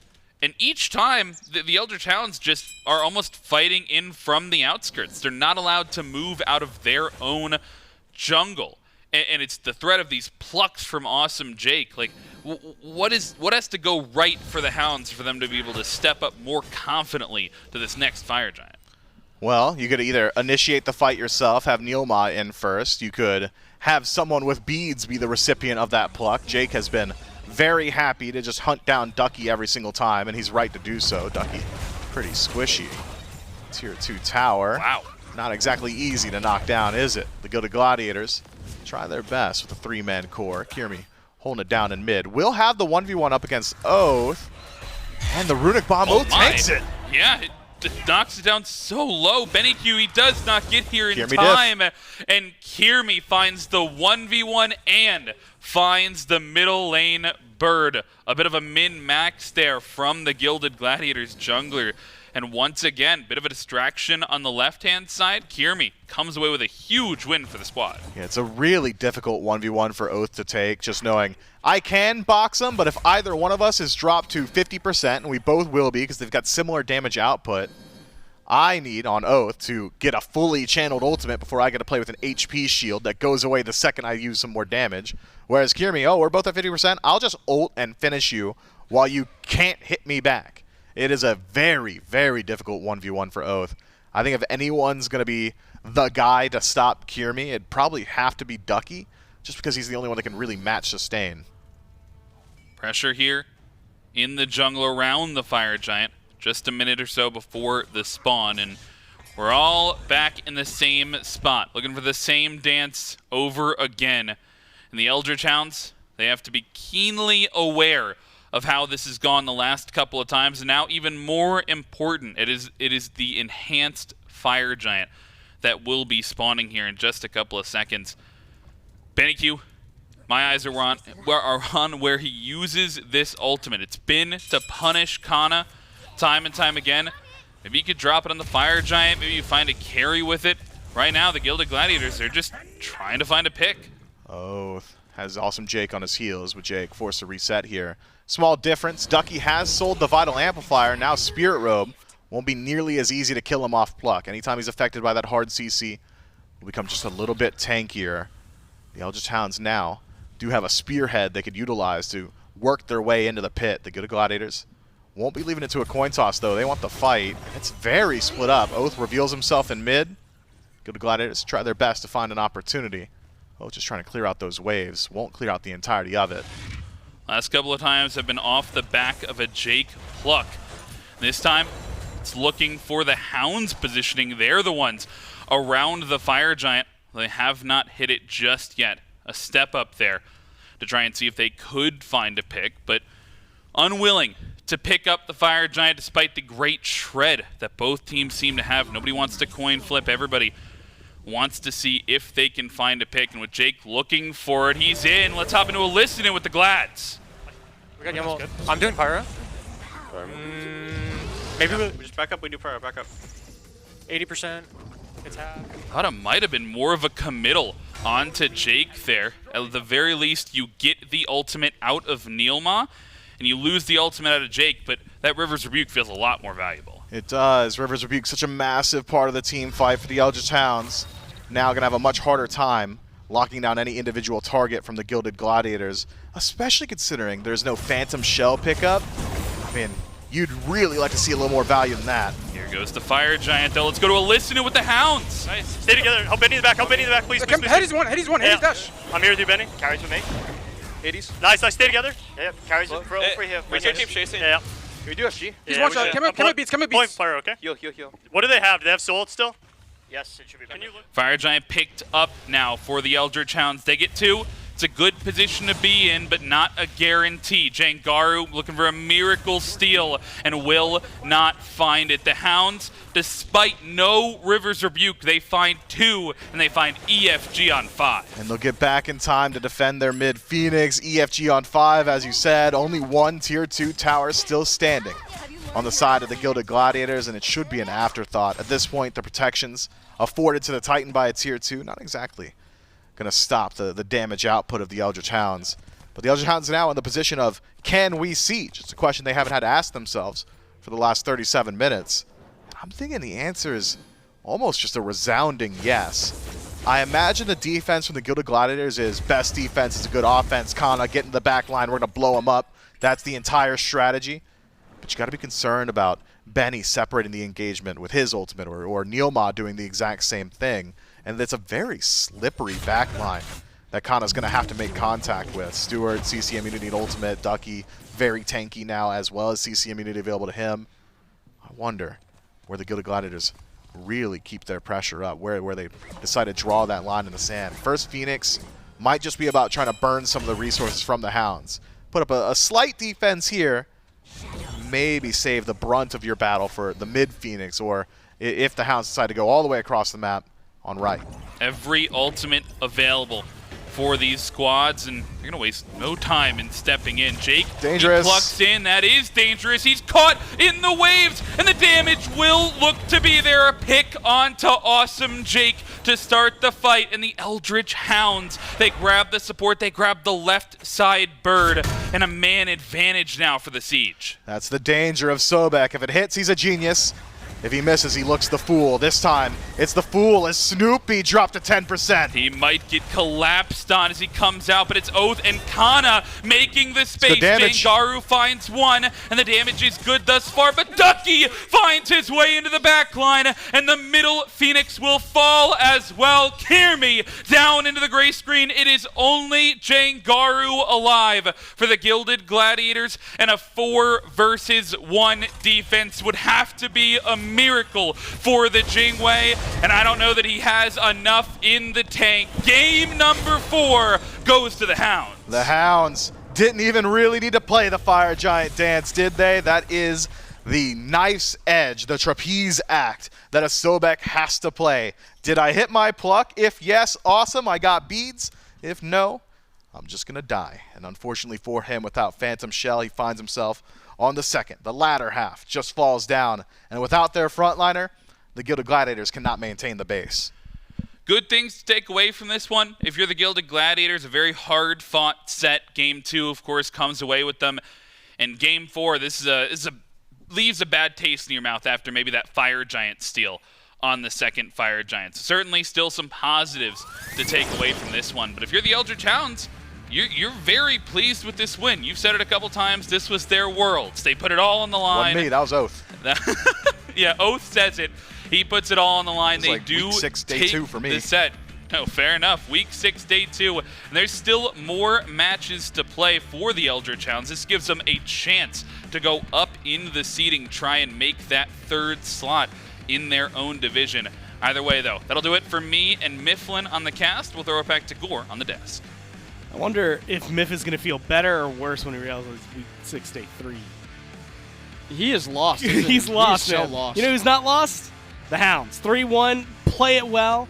A lot of moments in that last set, man, or in that last game specifically, that just feel very explosive. Great play coming out from everybody on the Hounds. We can see the Zeus really pop off, and you had mentioned him kind of being the catalyst. He gets to do Zeus things, and that's never good for the other team.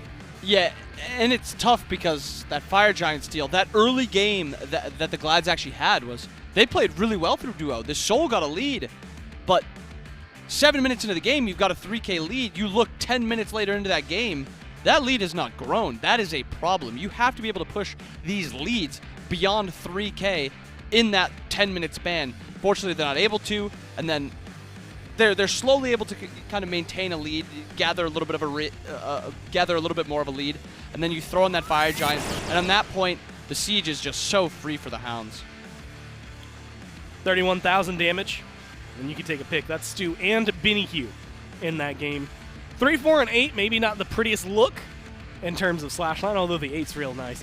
Just feels clean and open, especially with the Oathhh. I mean, the damage, it just played well. That's a Zeus stat line right there. 3, 4, 8, but 31,000 damage. Yeah. Like, you did your jobs. You might have died a couple times, but you're getting your damage. These off. other That's dudes what are in there matters. taking your kills. Yeah. You set them all up. Kill stealing.